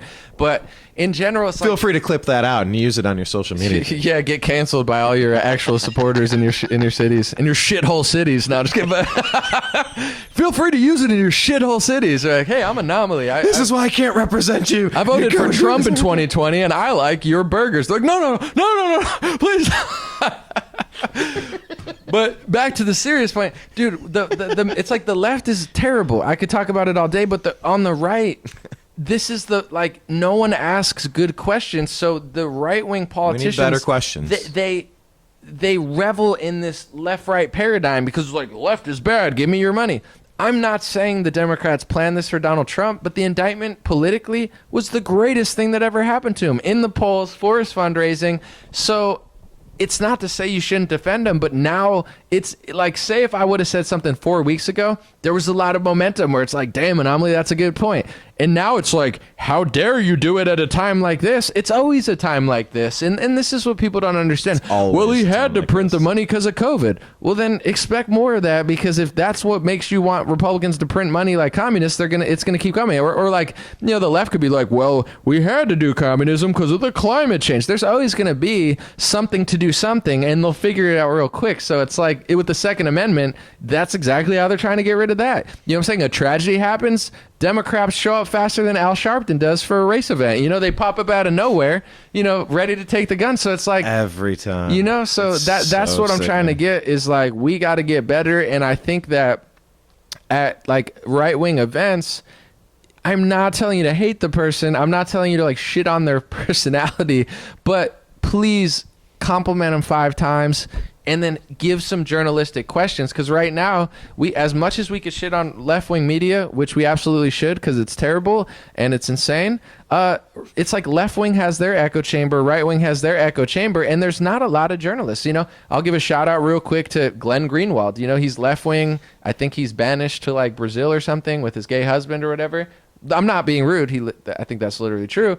But he does good journalism. You know what I'm saying? He does good stuff, Glenn Greenwald. What's his new show? Redacted or Unredacted? I'm not sure, but I've seen it on Rumble. I've watched good, a couple, man. and he's one of the best. Yeah, easily one of the best. Right. And it's you know, someone like Russell Brand, I don't even watch his stuff, but when I see it sometimes I'm like, all right, I don't know if he's left wing or right wing. He's kind of like a hippie, but he's not really stupid, and we appreciate it. Getting some thought into that world. You know, he's got he's instilling a little bit of sanity into that, sure. that ecosystem, just like Bill Maher. You know, maybe not a huge fan of Bill Maher, but like he's getting some things right. His batting average has improved. Right. We can say that his batting average has improved because he's seen it and it's affected him personally, being a resident of California and someone who cares about the party he used to identify, known as the Democrats. He can't identify with this version. And with right wingers, so give him credit when credit is due, is what I'm saying. Absolutely. And with a lot of conservatives, what I see is like maybe they started as journalists or news analysts, or maybe they didn't, because like when Trump was getting bashed on, you know, just standing up for him was like a revolutionary act. So there's like some people are just like professional Trump supporters, where I always did news analysis and journalism. But of course, one of my biggest angles ever, my biggest video was like, here's why Trump's not that bad. And I'm not even a lifelong conservative. And that blew up because it was like, what? But I always tried to do an analysis. But my analysis was Trump's crushing. I like him better than Democrats. Some people are just professional kind of like fans, where you know, there needs to be certain people like that. But at the end of the day, then you just become like a politician disguised as like a journalist, where I understand maybe people never did journalism. They were just kind of doing activism. But I think on the right, I see that like most people who do news, they're not really covering news. They're just doing like professional team sports sort of stuff. But they think that that's okay just because it's Trump. I think it's a mistake, and I think that it needs to be corrected a little bit. So the reason why people don't ask better questions, tough questions, is probably, I mean, I'm just guessing here, but I don't think it's too far of a stretch to assume, you know, if it makes your person look, whether it's Trump or whoever, you don't have to be talking about Trump, just candidate A or what have you. How do we change the perception from the person getting asked the question and their handlers from being, oh my God, did you hear what Brian just asked him? Right. Holy shit! What are you doing? What are you trying to do to him? How do you get them to hear it from a place of, you know, trying to keep them on track, or just clarification instead of something that's instantly got them on the defensive? Right. How can we ask better questions to get better answers? I would say to keep them off their heels, right, so they're not like instantly going, well, who's this asshole? Who set up an interview with this guy? Why is he coming at me like that? Right. Well, I think you understand, and also I think that I know you like Trump, but you're not lobbied and controlled. Like you like him, you probably vote for him, support him, but it's coming from a place of genuineness because you actually believe that, and no one's controlling you or making you do that, right? Which is great. I appreciate you as a friend and as a fellow patriot. A lot of these influencers are no longer like that. They hang out at donor parties. They go TPUSA. They're worried what Prager thinks. They you know what I'm saying? They might get canceled. They're friends with Don Jr. You know, they've been to Mar-a-Lago 7 times. So, for instance, if I post a clip of DeSantis being whack, I don't give a shit. I mean, there's people that follow me that work for DeSantis. There's people who follow me who work for Trump. Trump's campaign manager used to follow me. Don Jr. follows me. I'm going to post it. I don't give a fuck. That's just who I am. I'm like, I'm not hating. I'm just saying. I can't be controlled and I can't be lobbied. Other people, if there's a video of Klaus Schwab with Hillary Clinton, they're going to post it. If there's a video with Klaus Schwab with DeSantis, they're going to post it. If there's a video of Klaus Schwab with Mitch McConnell, they're going to post it. But if there's a video of Klaus Schwab with Donald Trump, where Donald Trump says he's doing a great job, which there actually is a video of that, him with Klaus Schwab saying he's doing a great job, they'll never post it. Okay, and I don't think it's because they just don't want to because they like him. I think they understand there's a huge social backlash of posting that. Their entire audience is going to freak out at them because they don't want to hurt the guy that gets a lot of things right and make the person who gets almost everything wrong stronger by default. To me, it's not even that though because they have no. I think it is. I think that's a big part of it. With Marjorie Taylor Greene, people jump down her throat in a second. She gets a lot of stuff right, but she's not Donald Trump, so she's more disposable. Where it's like 9 out of 10 things I agree with her, but I'll ruin her life if she goes for McCarthy.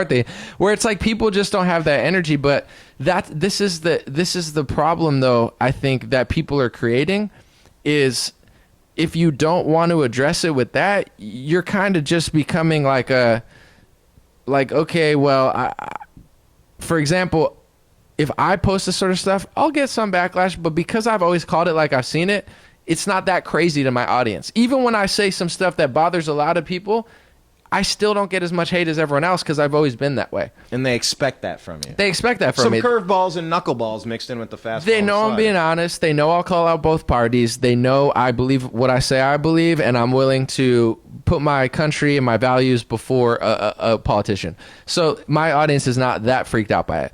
Some of these other people, they've built their backs off of supporting Trump. They have pictures with him every day. They post a selfie with him. So you got to understand, if they posted that, it's not just that they don't want to hurt the guy they kind of like. It's that they're going to lose a lot of support, and life's going to be tougher for them on every level of biting social the circles. hand that feeds and losing access to the gravy train. And even what you're saying, like, I don't want to be mean to him. It's nice, and it's a nice thought. But here's where it becomes an issue is the reason that so many honest truths are not being heard in these conservative circles is because they've turned into an echo chamber. So when I say something to somebody like that Republicans did socialism in 2020 because they printed $6 trillion and Operation Warp Speed is socialism. They're free because they're not free. The government paid for it. It is 100% provably socialist. It just is. People freak the fuck out when they're not used to watching my show because all these other Republican influencers are creating an echo chamber. And they've never heard anything remotely never heard similar anything to that. of it. So I just want to say, although a lot of people are doing great work and a lot of good work, they're becoming part of the problem. They're becoming a rhino. They're becoming just another voice that won't tell people the truth when it's not convenient. And that's the problem. And I have to say, too, with a lot of their angles on stuff, they've gotten so comfortable being so basic that their angles aren't even right on stuff. I'll give you a quick example. Bud Light, right? We all saw what they did. It was corny, it was clowny, to say the least, okay? But here's $5 billion in market value loss? This is what I'm trying to say because everyone posted it. I follow stocks pretty much every day. Not every stock, but I'm noticing trends. It's up over the week. It's up 2% today or so. It's up 34, like it's way up over the last year. Will it hurt their company? We'll see over time. You know, it could hurt them. I think it might. It's the Nike Colin Kaepernick conversation. But the thing is, when people post a clip of it goes down 2% in a day, will show me what the whole market did. I have stocks, so the whole market went down that day. They didn't go down. It didn't go down 10% or 8%. I've had stocks that have lost 10%, 8% in a day. That's a lot. But sometimes when they go down 7, 8%, the whole market went down 4 or 5. So that's not that crazy. Mm-hmm. So you know, even when Netflix goes down, it's like, did it go, like, are you just fake celebrating because you want to get a viral thing of like, look, we won? And it's like, the truth is, Bud Light's up, the Anheuser-Busch is up over the week, it's up over the month, and the fall that it had that day of 2% was almost exactly what the market fell. So there's no signs that actually impacted it now.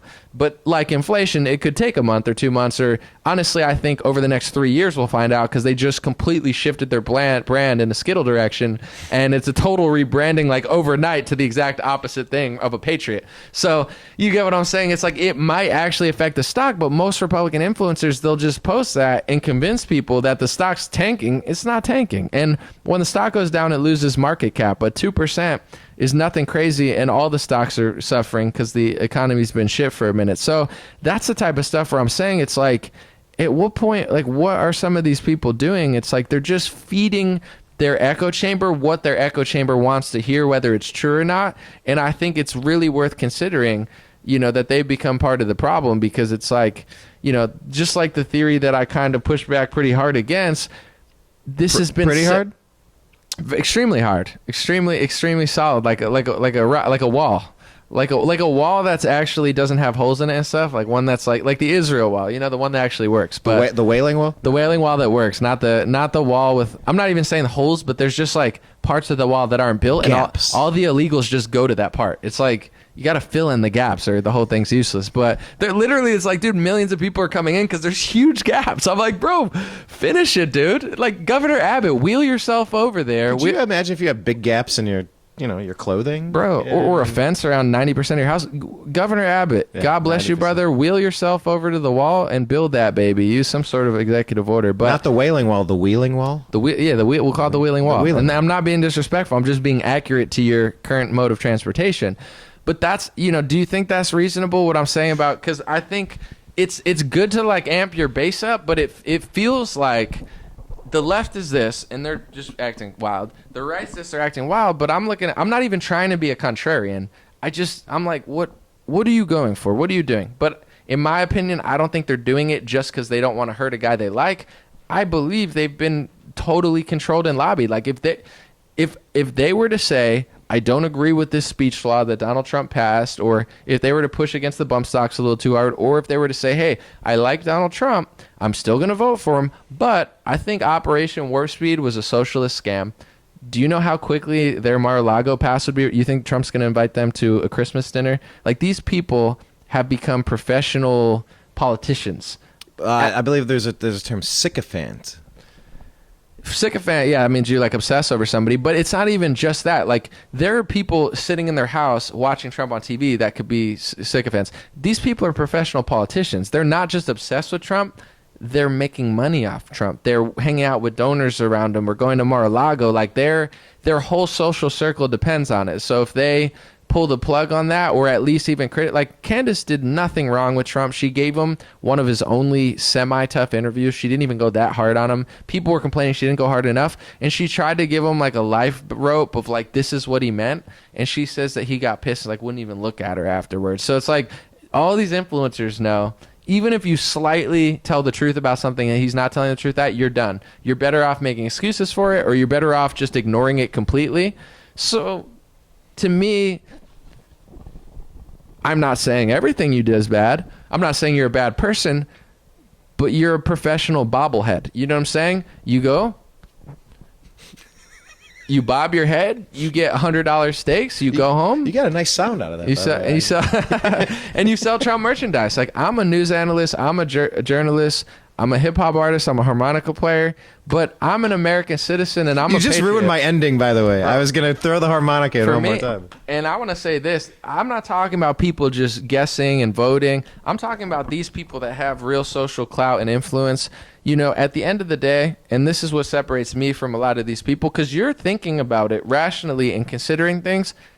These people are past that point. They know the truth. I've talked to a lot of these people. They know what's going on. They just don't want to ruffle feathers. That's fine. But you got to understand, you know, I could go to sleep every day knowing I put the First Amendment, the Second Amendment, the Constitution, the country, capitalism above any politician or any lobbyist.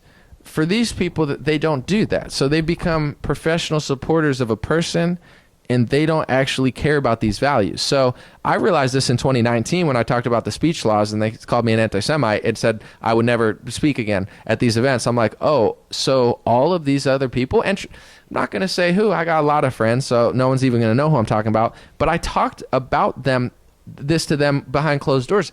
Not a single person, Brian, told me I was wrong or that I was hateful.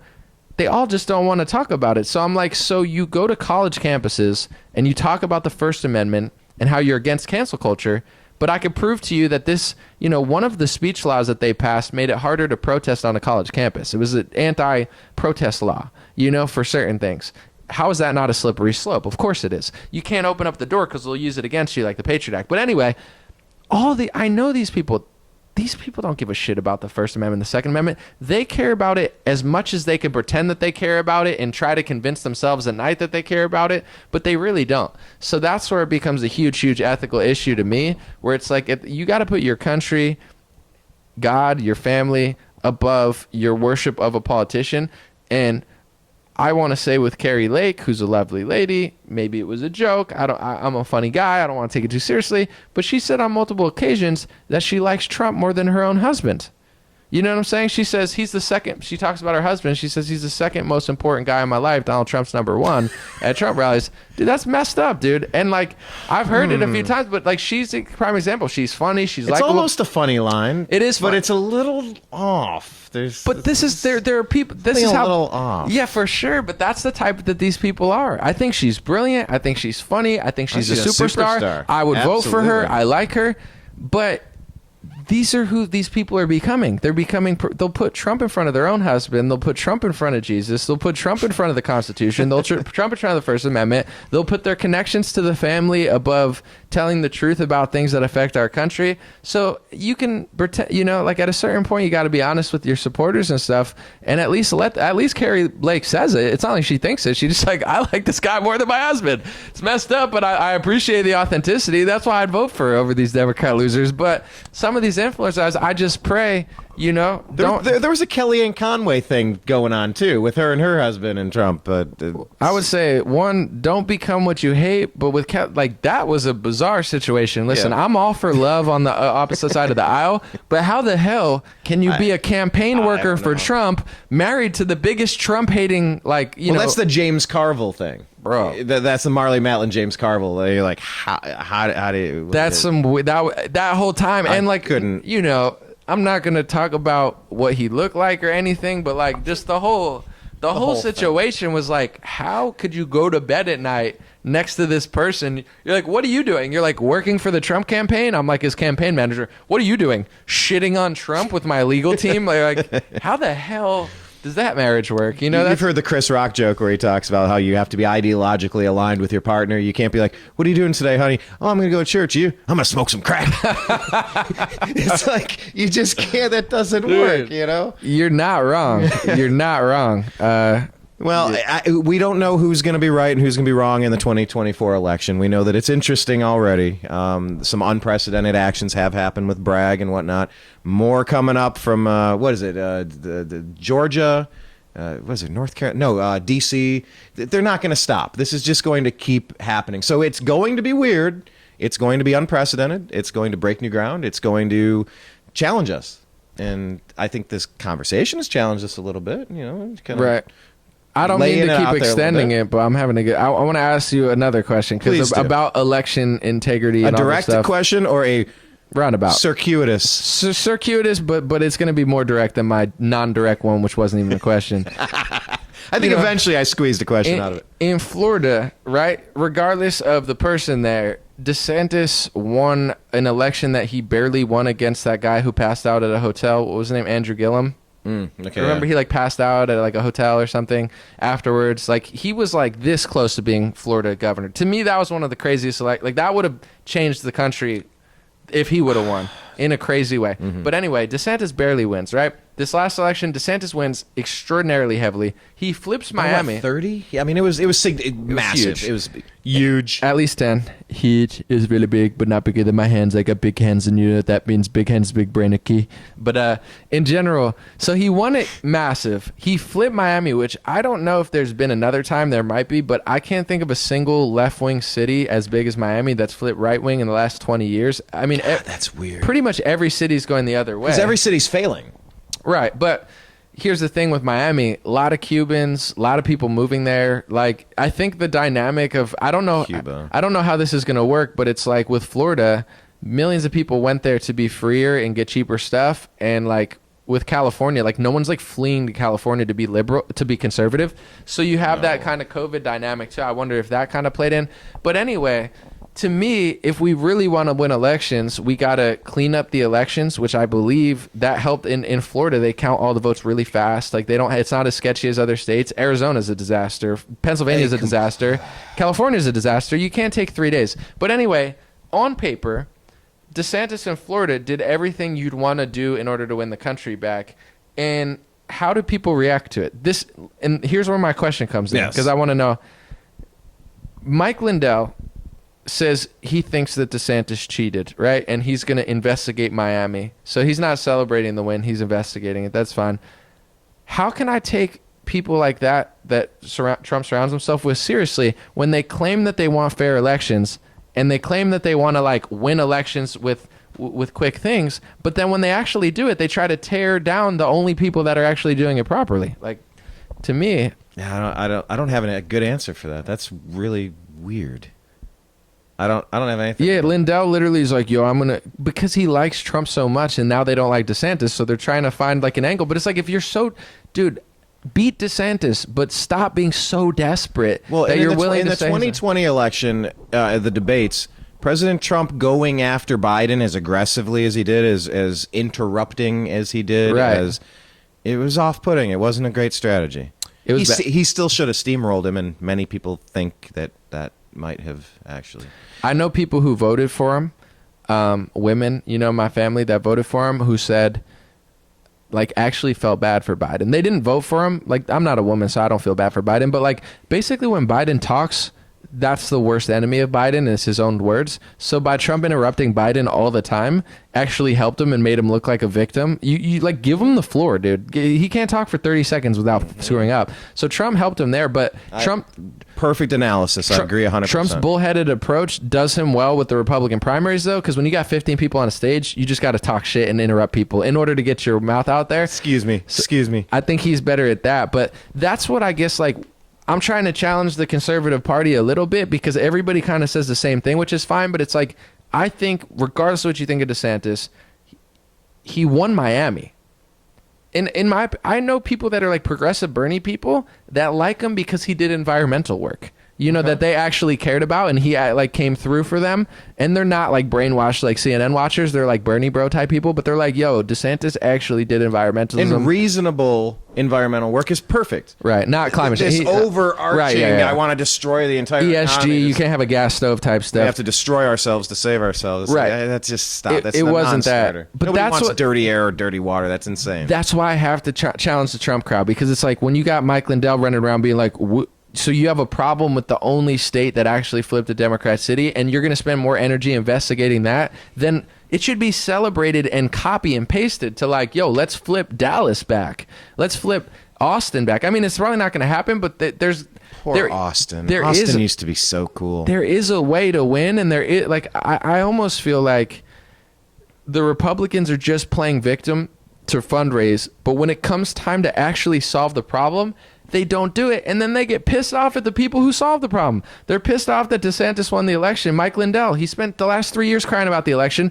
Now he's crying when Republicans win the election. You got, people like Thomas Massey who called out the scam. They're more pissed at him than Gavin Newsom. It's like, this is why I have to go this hard in the paint, because it's looking like a clown show to me. It's like you claim you want the solution, then you cry and try to kick someone out of the party when they actually bring the solution. How bad do you want the solution? It's like Democrats. Do you really want to solve that issue, or do you want to hang it over my head for 50 years so you can fundraise off it?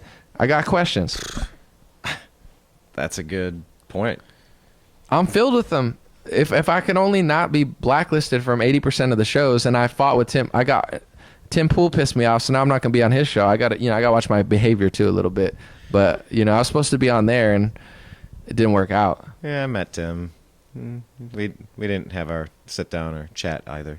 You met him? So some people are less. Yeah, I've him and Rogan. Like I gave Rogan a bit of a. He gets a pass because he was like getting ready to perform. He was doing a set, and right. I caught him early enough where maybe I could have. A minute or two. It didn't have to be a wide range of sit down. Right. But he was just a little like kind of like who are you with, like just very like fine, whatever. It wasn't a great impression, but it was Tim rude to you or anything? Well, I mean, just I like having brief encounters with people if I can. You turn the corner, you see Henry Rollins. You turn the corner, you see Fieldy from Korn. Like, yeah, hey, real quick, you got a minute? Okay, hey, quick question. Who did blah blah blah? And then you let them go, and you're like, cool. We had a brief chat, and that's a way to pump you. And it's good for everyone. Yeah, just some people, but like maybe have suspicion or. No. Ego or I'm gonna go ego probably, but like I bet you've met way more famous people and rich people than Tim Pool that were way nicer to you, right? You always remember those interactions. You'll always remember them, right, for the rest of your life. And so when you brought that up, I could have said, "Oh, he was awesome when I met him. We did a 5-minute. He was in the middle of the thing. He was a super cool guy. I don't know, whatever." Well, but I didn't have that story because that wasn't my interaction. That wasn't my experience. It was that was it Politicon? I've had terrible interactions with him and stuff. And then his excuse was terrible. But like the point I'm making, because I'm the type of person that I just don't give a shit. I was supposed to go on their show, and they like left me. I flew out there, and then like it got delayed because of the rain, and they just like totally like screwed me over. Like he didn't even answer me and stuff. Like really low level stuff. And I've been to people that rich. Famous, successful, and you went nice, to the effort to make that happen. Yeah, I was scheduled to be on, and they messed up the booking and stuff, and just like treated me like garbage. Well, but anyway, I'm just gonna say this on record. I've said it before, but like, dude, I know like 20 people who've went on Tim Pool. Most people hate him. Okay, they only go on because he has a big audience. Tim, be nicer to people. Be a good person. I've met people with hundreds of millions of dollars, successful, the GOATs at certain sport, and it's like talking to a family member. They're so nice. Oh, Tim, Lord. You're not like the fact that I've met way better people, cooler people, nicer people. I went to Andy Frisella first for him. He does a big podcast. Nicest guy, overly nice. Andy Frisella is like amazing. He's such a good guy. Tim is like a piece of garbage, dude. So I like his show. I think he's interesting. I think he's a good businessman, but it doesn't excuse you to be a shitty human. And dude, I know people that go on Tim and they're like, yo, Tim treated me like I was a piece of shit. And then I go to Tucker Carlson, and Tucker's so nice. He acts like he's a fan of me. Tim Pool talks like high profile people like they're pieces of shit. Like he could care less that you're there. He's a garbage person. And people think I'll just hate. It's like, dude, when people come up to me and talk to me, I'm nice, I'm normal, I can have a conversation. If somebody wanted to do a spontaneous interview, if I couldn't do it, I'd be as polite as possible. I don't have time to do it. He's just not a good person. He's just not. And no one likes him that goes on his show. Maybe a few people, but you don't know how many people are like, bro, he's weird, he's awkward, he's rude, he's not nice. Like it's like he like just treat people better, bro. Seriously. Well, I think it was the 2016 RNC in Cleveland. Blake and I were out there covering it, and I ran into Luke Radowski. He's on his show as well, and they do that overlap a lot. And it was aloof and busy, and really didn't have time to give a flying fuck whether I existed or not. And he's got every right to. He doesn't owe me a damn thing. Like, right. So I give Rogan grace. I give Luke grace. I give Tim grace. I'm not going to actively hate these people because that was just the extent of my conversation. But like then I think about people like John B. Wells from Coast to Coast AM and now Caravan to Midnight. John McAfee, so gracious with their time. Right. Like the uncle I wished I had, and I got a cool uncle by the way. I got a few cool uncles, but like.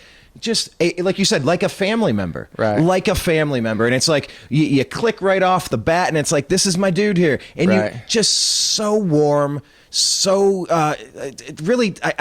I don't want to say gracious with my time. I'm trying to find a synonym here because like I don't want to just be redundant, but that's what it was. It was just awesome. And let's be honest, none of these people. Well, first they don't of all, owe me anything. McAfee's loaded. That guy made hundreds of millions of dollars, but it's like outside of money. He's like, I mean, rest in peace, John McAfee. We love John McAfee, the legend. like one of the most interesting people to ever walk the face of the earth. I called him the most interesting man. Bro, he is the most interesting man. He was it's the insane, DeSantis dude. man. Yeah. He really was. But like, he's an important, wealthy guy. So it's like, if you got the time to do that, but these other people don't because they have internet fame and stuff, you know what I'm saying? Like, I would never treat anyone like that. And it's not even for any other reason besides I'm not that person. So, you know, I'm just being honest. Like, I know a lot of people who go on the show and it's like, they're just doing it to get the views, which is what I was going to do too. To be honest, I didn't dislike Tim Pool or anything. I never met him. I wanted to meet him in person, but I honestly don't like like the way he interacts with people. Like, I don't think he seems like he's like just whatever. But then like how they treated me, it was like, damn. And then he got called out by his old co-host Adam, and he did this apology videos. Yo, I'm going to take this time now to say sorry to An0maly too. Like, I don't even know who An0maly is. And like, you know, it wasn't me, like someone on my team, but he didn't answer, whatever. Like, I'm sorry I did you dirty. You can come back on the show, whatever. But he's like, I know you'd be an amazing guest. And I'm like, how do you know I'd be an amazing guest if you don't even know who I am? Like, he was acting like he didn't know who I was, but then he said I'd be an amazing guest. Or it's like, weird. if it's okay to not know who I am, but then just be like, I don't know if he would have been a good guest because I don't know who he is. But he'd be like, I know you would have crushed and you would have been an amazing guest. Then you know who I am. Like, it's just like, he's so fake. And like, his apology, it was basically like he really screwed up so much that he had to apologize for his own self-interest for multiple things, and he wasn't even pretending for a second like it was an authentic thing. And I'm like, dude, I was gonna go on, but then the whole Ye thing, like how they treated him, I just was like, nah, I don't want to. And I don't care if they disagree with him, but like, I thought it was funny where, you know, Tim will always say like white Antifa is a bunch of white people. And then when Ye said like Jewish people, he's like, well, you should never use the group of people. You should only say individuals. And like, what do you mean? But like, when you say white Antifa, you don't say, well, I'm not talking about all white people because we know you're not talking about me. But you also don't not use labels because it's like, what team's playing? The New York Individuals. You know, like everything raised, like, yeah, it's not everybody, and there's a more graceful way to say it. But like the way they kind of talked about him, and he's like, you should only talk about individuals. Tim, you talk about Democrats, you talk about Antifa, you talk about white liberals. You know, white liberals or a white person in Antifa, should I think I'm in there?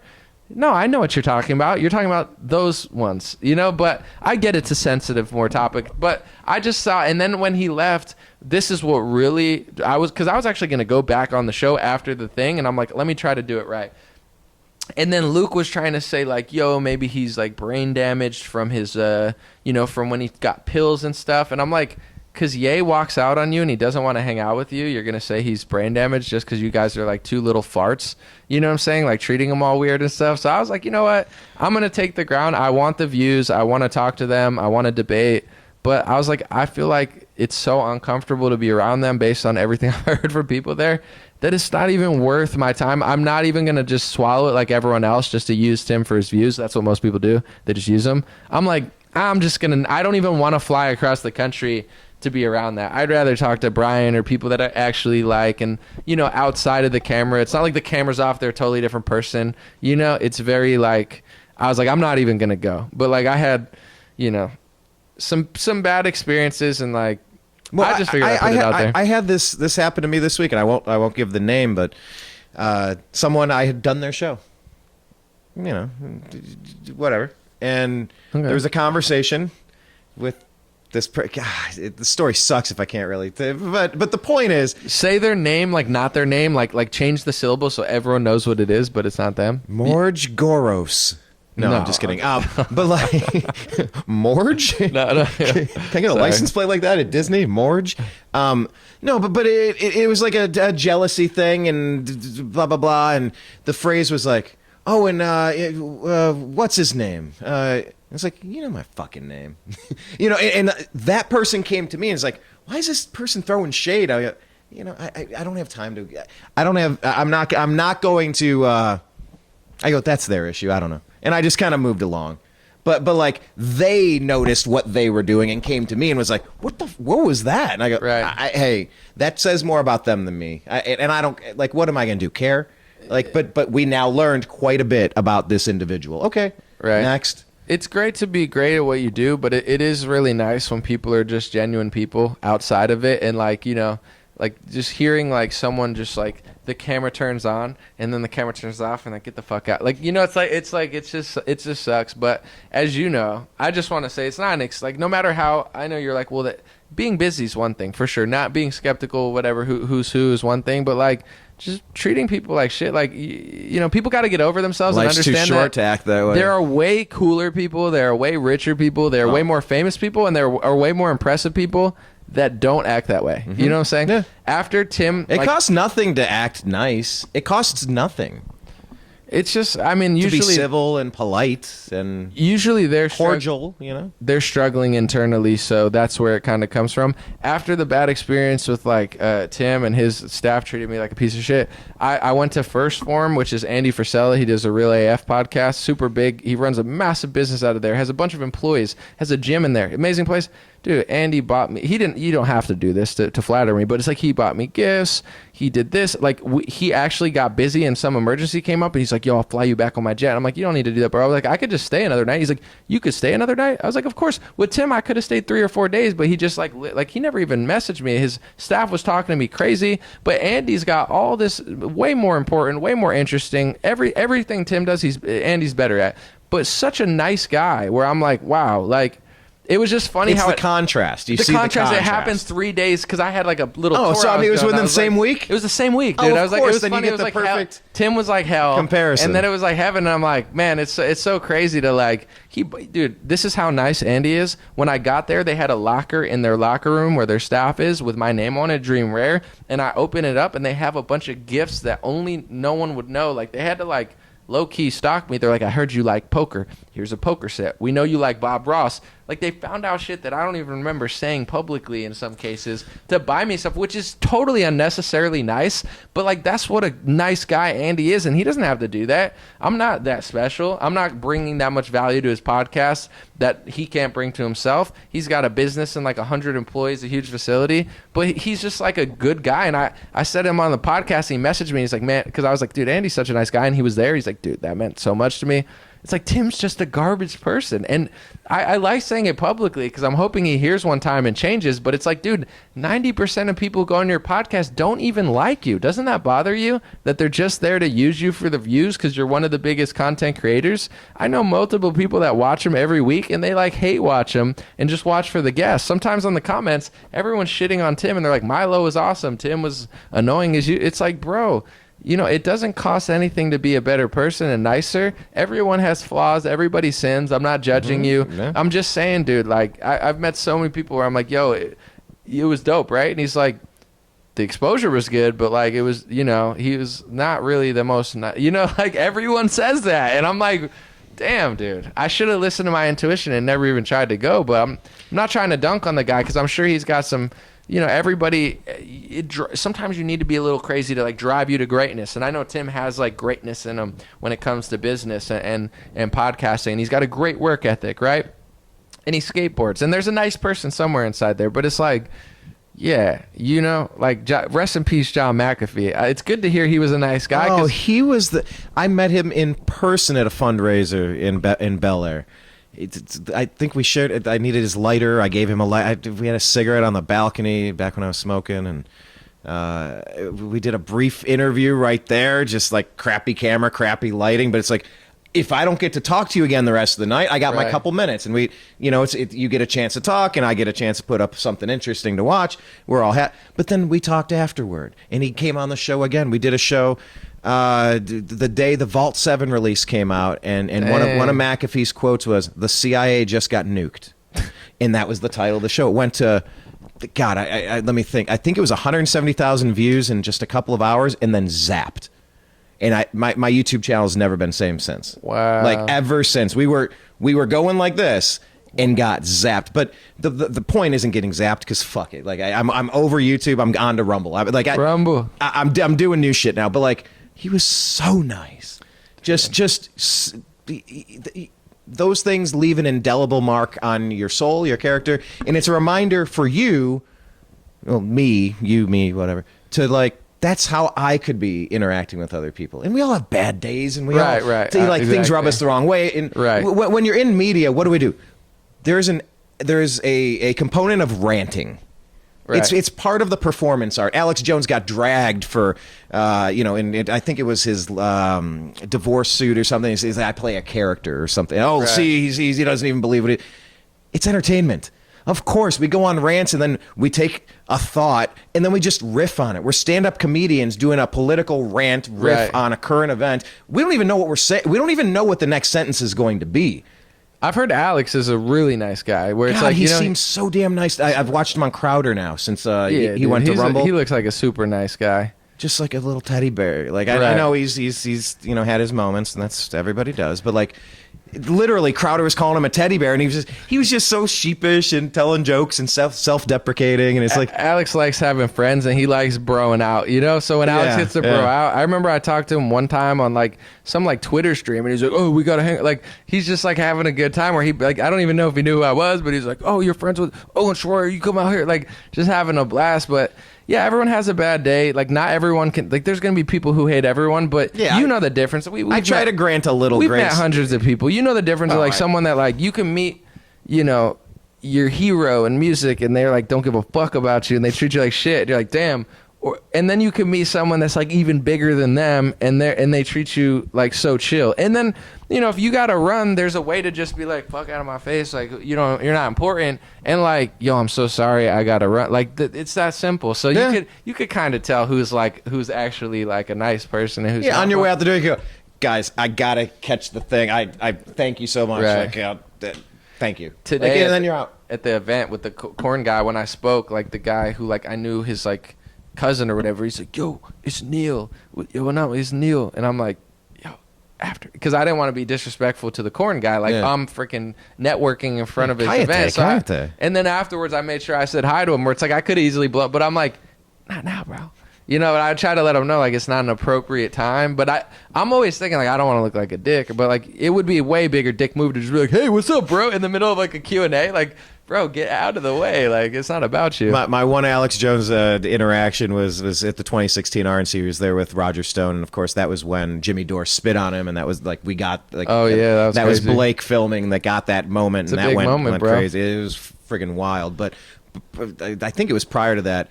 I caught him, and I was just like, Alex, real quick question. Because he was going from here to there. It might have literally been from the restroom back to on stage with Roger Stone, and it was just.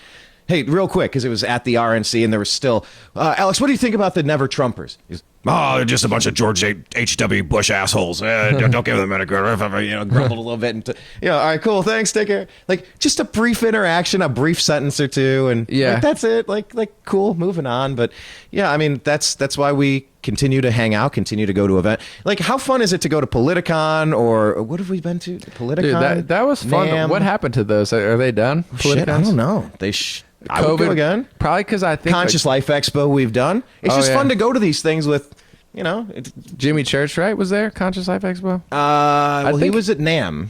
He was at Conscious Life Expo one time. I interviewed him at NAMM too. Yeah, I think and Conscious Life. I think he spoke, bro, and there was like him and like he was hosting, and there were like 4 alien experts talking about aliens. And like I love Jimmy Church. He's been awesome to me and his people. But like they all have like an ego, and they're like, well, I saw this in Iraq, and like the other alien person was like, well, that's not what I say. Like they were all beefing on stage. Like I know better. Jimmy was just the host, so he wasn't really doing anything. Trying to herd cats. But it was hilarious. Where I'm like, dude, they were low key all like pissed at each other. Like, no, I have the best alien intel. They're like, well, I wrote 4 books. He's like, well, my 5th one's like. I was like, damn, bro, this is a wild vibe. Like this is not my thing. But you're onto it though. Is that you're an analyst of the news and politics. Bro, but you're not an analyst of news and politics. You're also an analyst of just things. I didn't believe any of them. Because I wanted to get up. You're all full of shit except for Jimmy. That's my guy. Like, but we're analysts of all things. I think like we study other media personalities just because I don't think we know how not to. I don't know that we go out seeking to. I'm going to pick everybody apart, or I'm going to find something to say. But things occur to us because we're observant. We're sharp. We're observant. we're talented, and Right. we give a shit, and we try to be decent people. And when things strike us as odd, we go, oh, okay. Remember Tucker Sank? Were you at that one when Tucker debated Sank Uger at Politicon? Yeah. My takeaway from that, speaking of analysis, was like Tucker was An0maly was there too before he went to I think jail. right- Yeah. And Laura right Loomer after. was like, she was like, oh, Michael. We remember that because we were hanging out with Laura and my buddy, and like he still remembers that because like me and Laura were kicking it like most of the week. Shout out Laura. But yeah, An0maly, she was like running up on him and stuff. Everyone was filming him. Now he's in prison. He was the it man, remember? He was Dude, going to be they the were next loving president. They were really going in on him. That was wild. But Think back to the day where An0maly was taken seriously. And Tucker was like, because I'd only seen the show, but like I really liked him after his debate because he was such a nice guy. Yeah. He was so authentic, and he was willing to basically come across the aisle and agree with Sank on things that were true. And Sank was such a condescending, low IQ or dishonest. Like he was like, oh, I can't believe I agree with you. Like he was so repellent to telling the truth, and if he had to tell the truth about something, he had to make a statement about it. Where Tucker was like so chill, so genuine, so honest, and like Sank was just such bad vibes, man. My chat with Senk was, I think it was more along the lines of just, kind of a standard stump speech where he was kind of getting into, money out of politics and here's what I'm kind of trying to do. And we did a walk and talk. It was after I think it was Politicon as well. I remember upstairs and we went down the escalator and. Did you see the videos? I know I keep saying, but of Anna Kasparian recently freaking out, like figuring out that it was a lie. Okay, so they were talking about which part? They were was a talking lie? about like gas stoves, and she goes, "She's cursed. Can I curse or no? I don't know.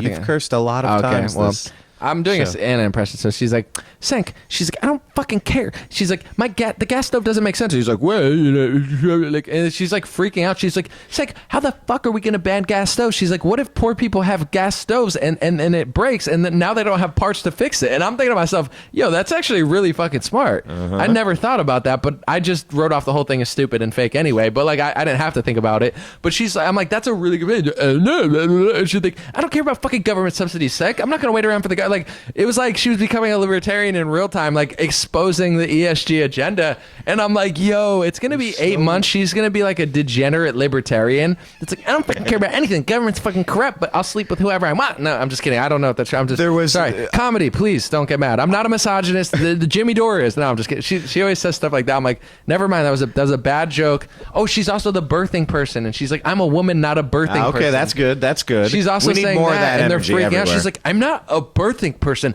I'm a woman, and you're not taking that from me. And they're like, oh, you're a transphobe. Dude, I love it, bro. She's like We need waking that up in energy real more. time. But our experience with her was on set with Roger Stone, Alex Jones, Jimmy Dore, Cenk Uygur, and her. Classic. And when it started going and it got heated, she called Alex a fat fuck, and then somebody yelled, "You're gonna body shame? You're body shaming somebody? You can't body shame. You tell us not to body Listen, shame." I'm not fat. This is alpha stomach. He's like, alpha stomach. So, alpha stomach. Oh, It's just, nobody can talk for hundreds of hours without like finding contradictions and like, of course, no one can talk as much as Alex without getting fat. He never even leaves to go to the gym because he's always talking and selling. So it's like we appreciate the Male Alex vitality. But yeah, I mean, at the end of the day, though, we just want Alex to be here for longer. So Alex, Owen looks like he's in the gym. I think what we want is a lot of characters engaging in robust, interesting, entertaining, accurate debate. Right? Is that fair? That's fair. And they're allowed to screw up, and people are allowed to do things that you don't like. That's our First Amendment, and we need to be a little bit more cognizant of protecting that. That's right. And it's going to be a crazy 2 years, but definitely for Republicans, I think there's a lot of good leverage. There's a lot of interesting things happening, and I think the left is going so crazy that there's a real way to win a lot of people this election with the right campaign rhetoric, etc. We all got to play our part, and some would say make America great again. Some would say it like that.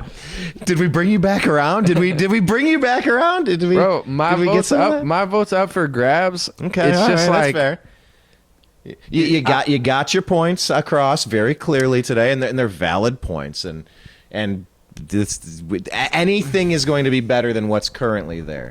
Right. But we'll see what happens. But I think that, people got to, like, whether you vote for Trump or DeSantis or like them, have debates about it, have discussions about it, challenge each other about it.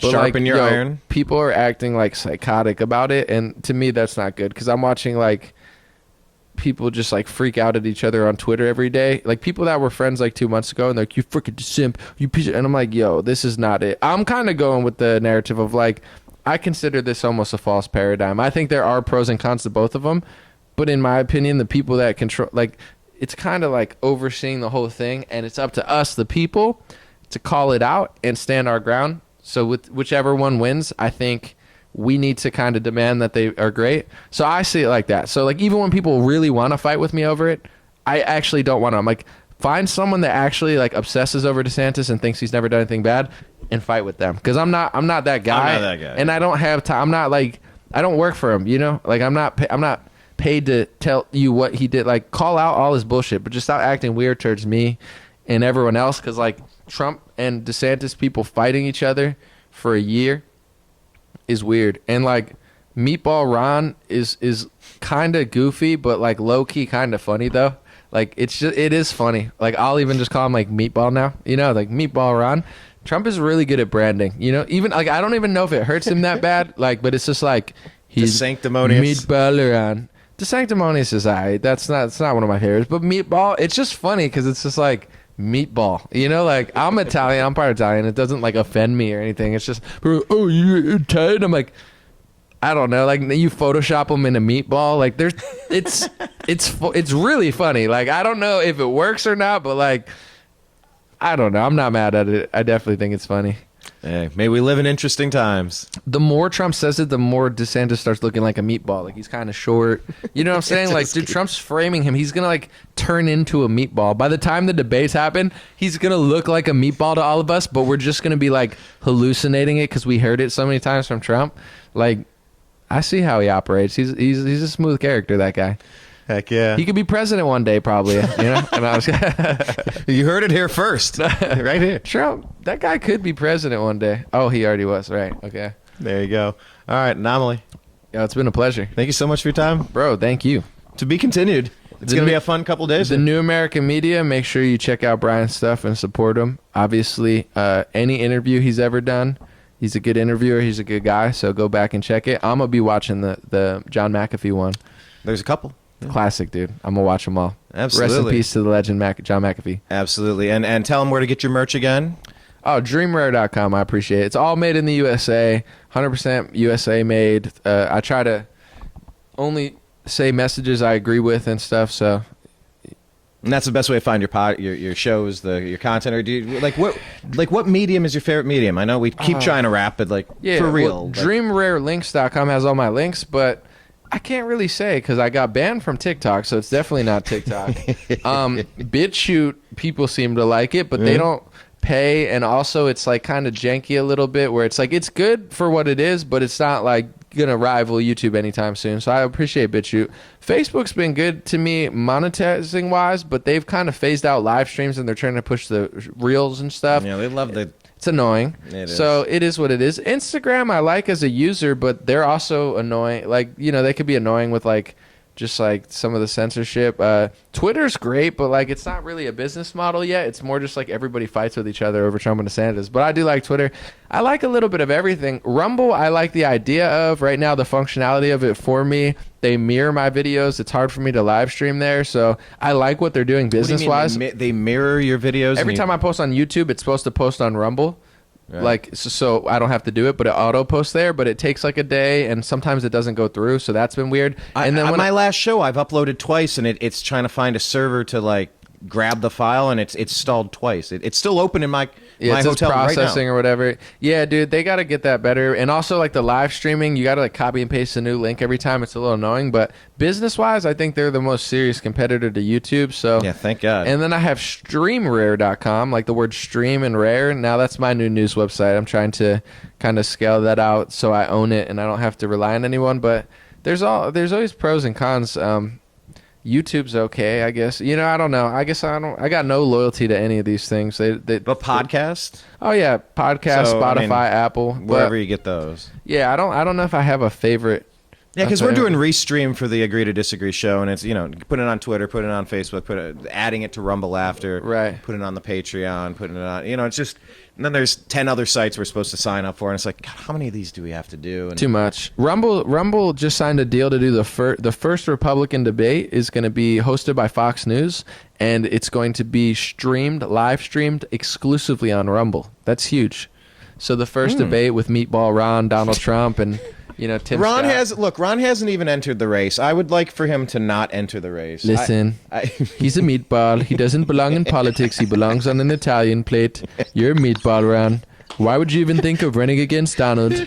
I made you. On an Italian plate. Without my endorsement, you would be nothing. You would be sitting on a plate with marinara sauce. Know your place, meatball.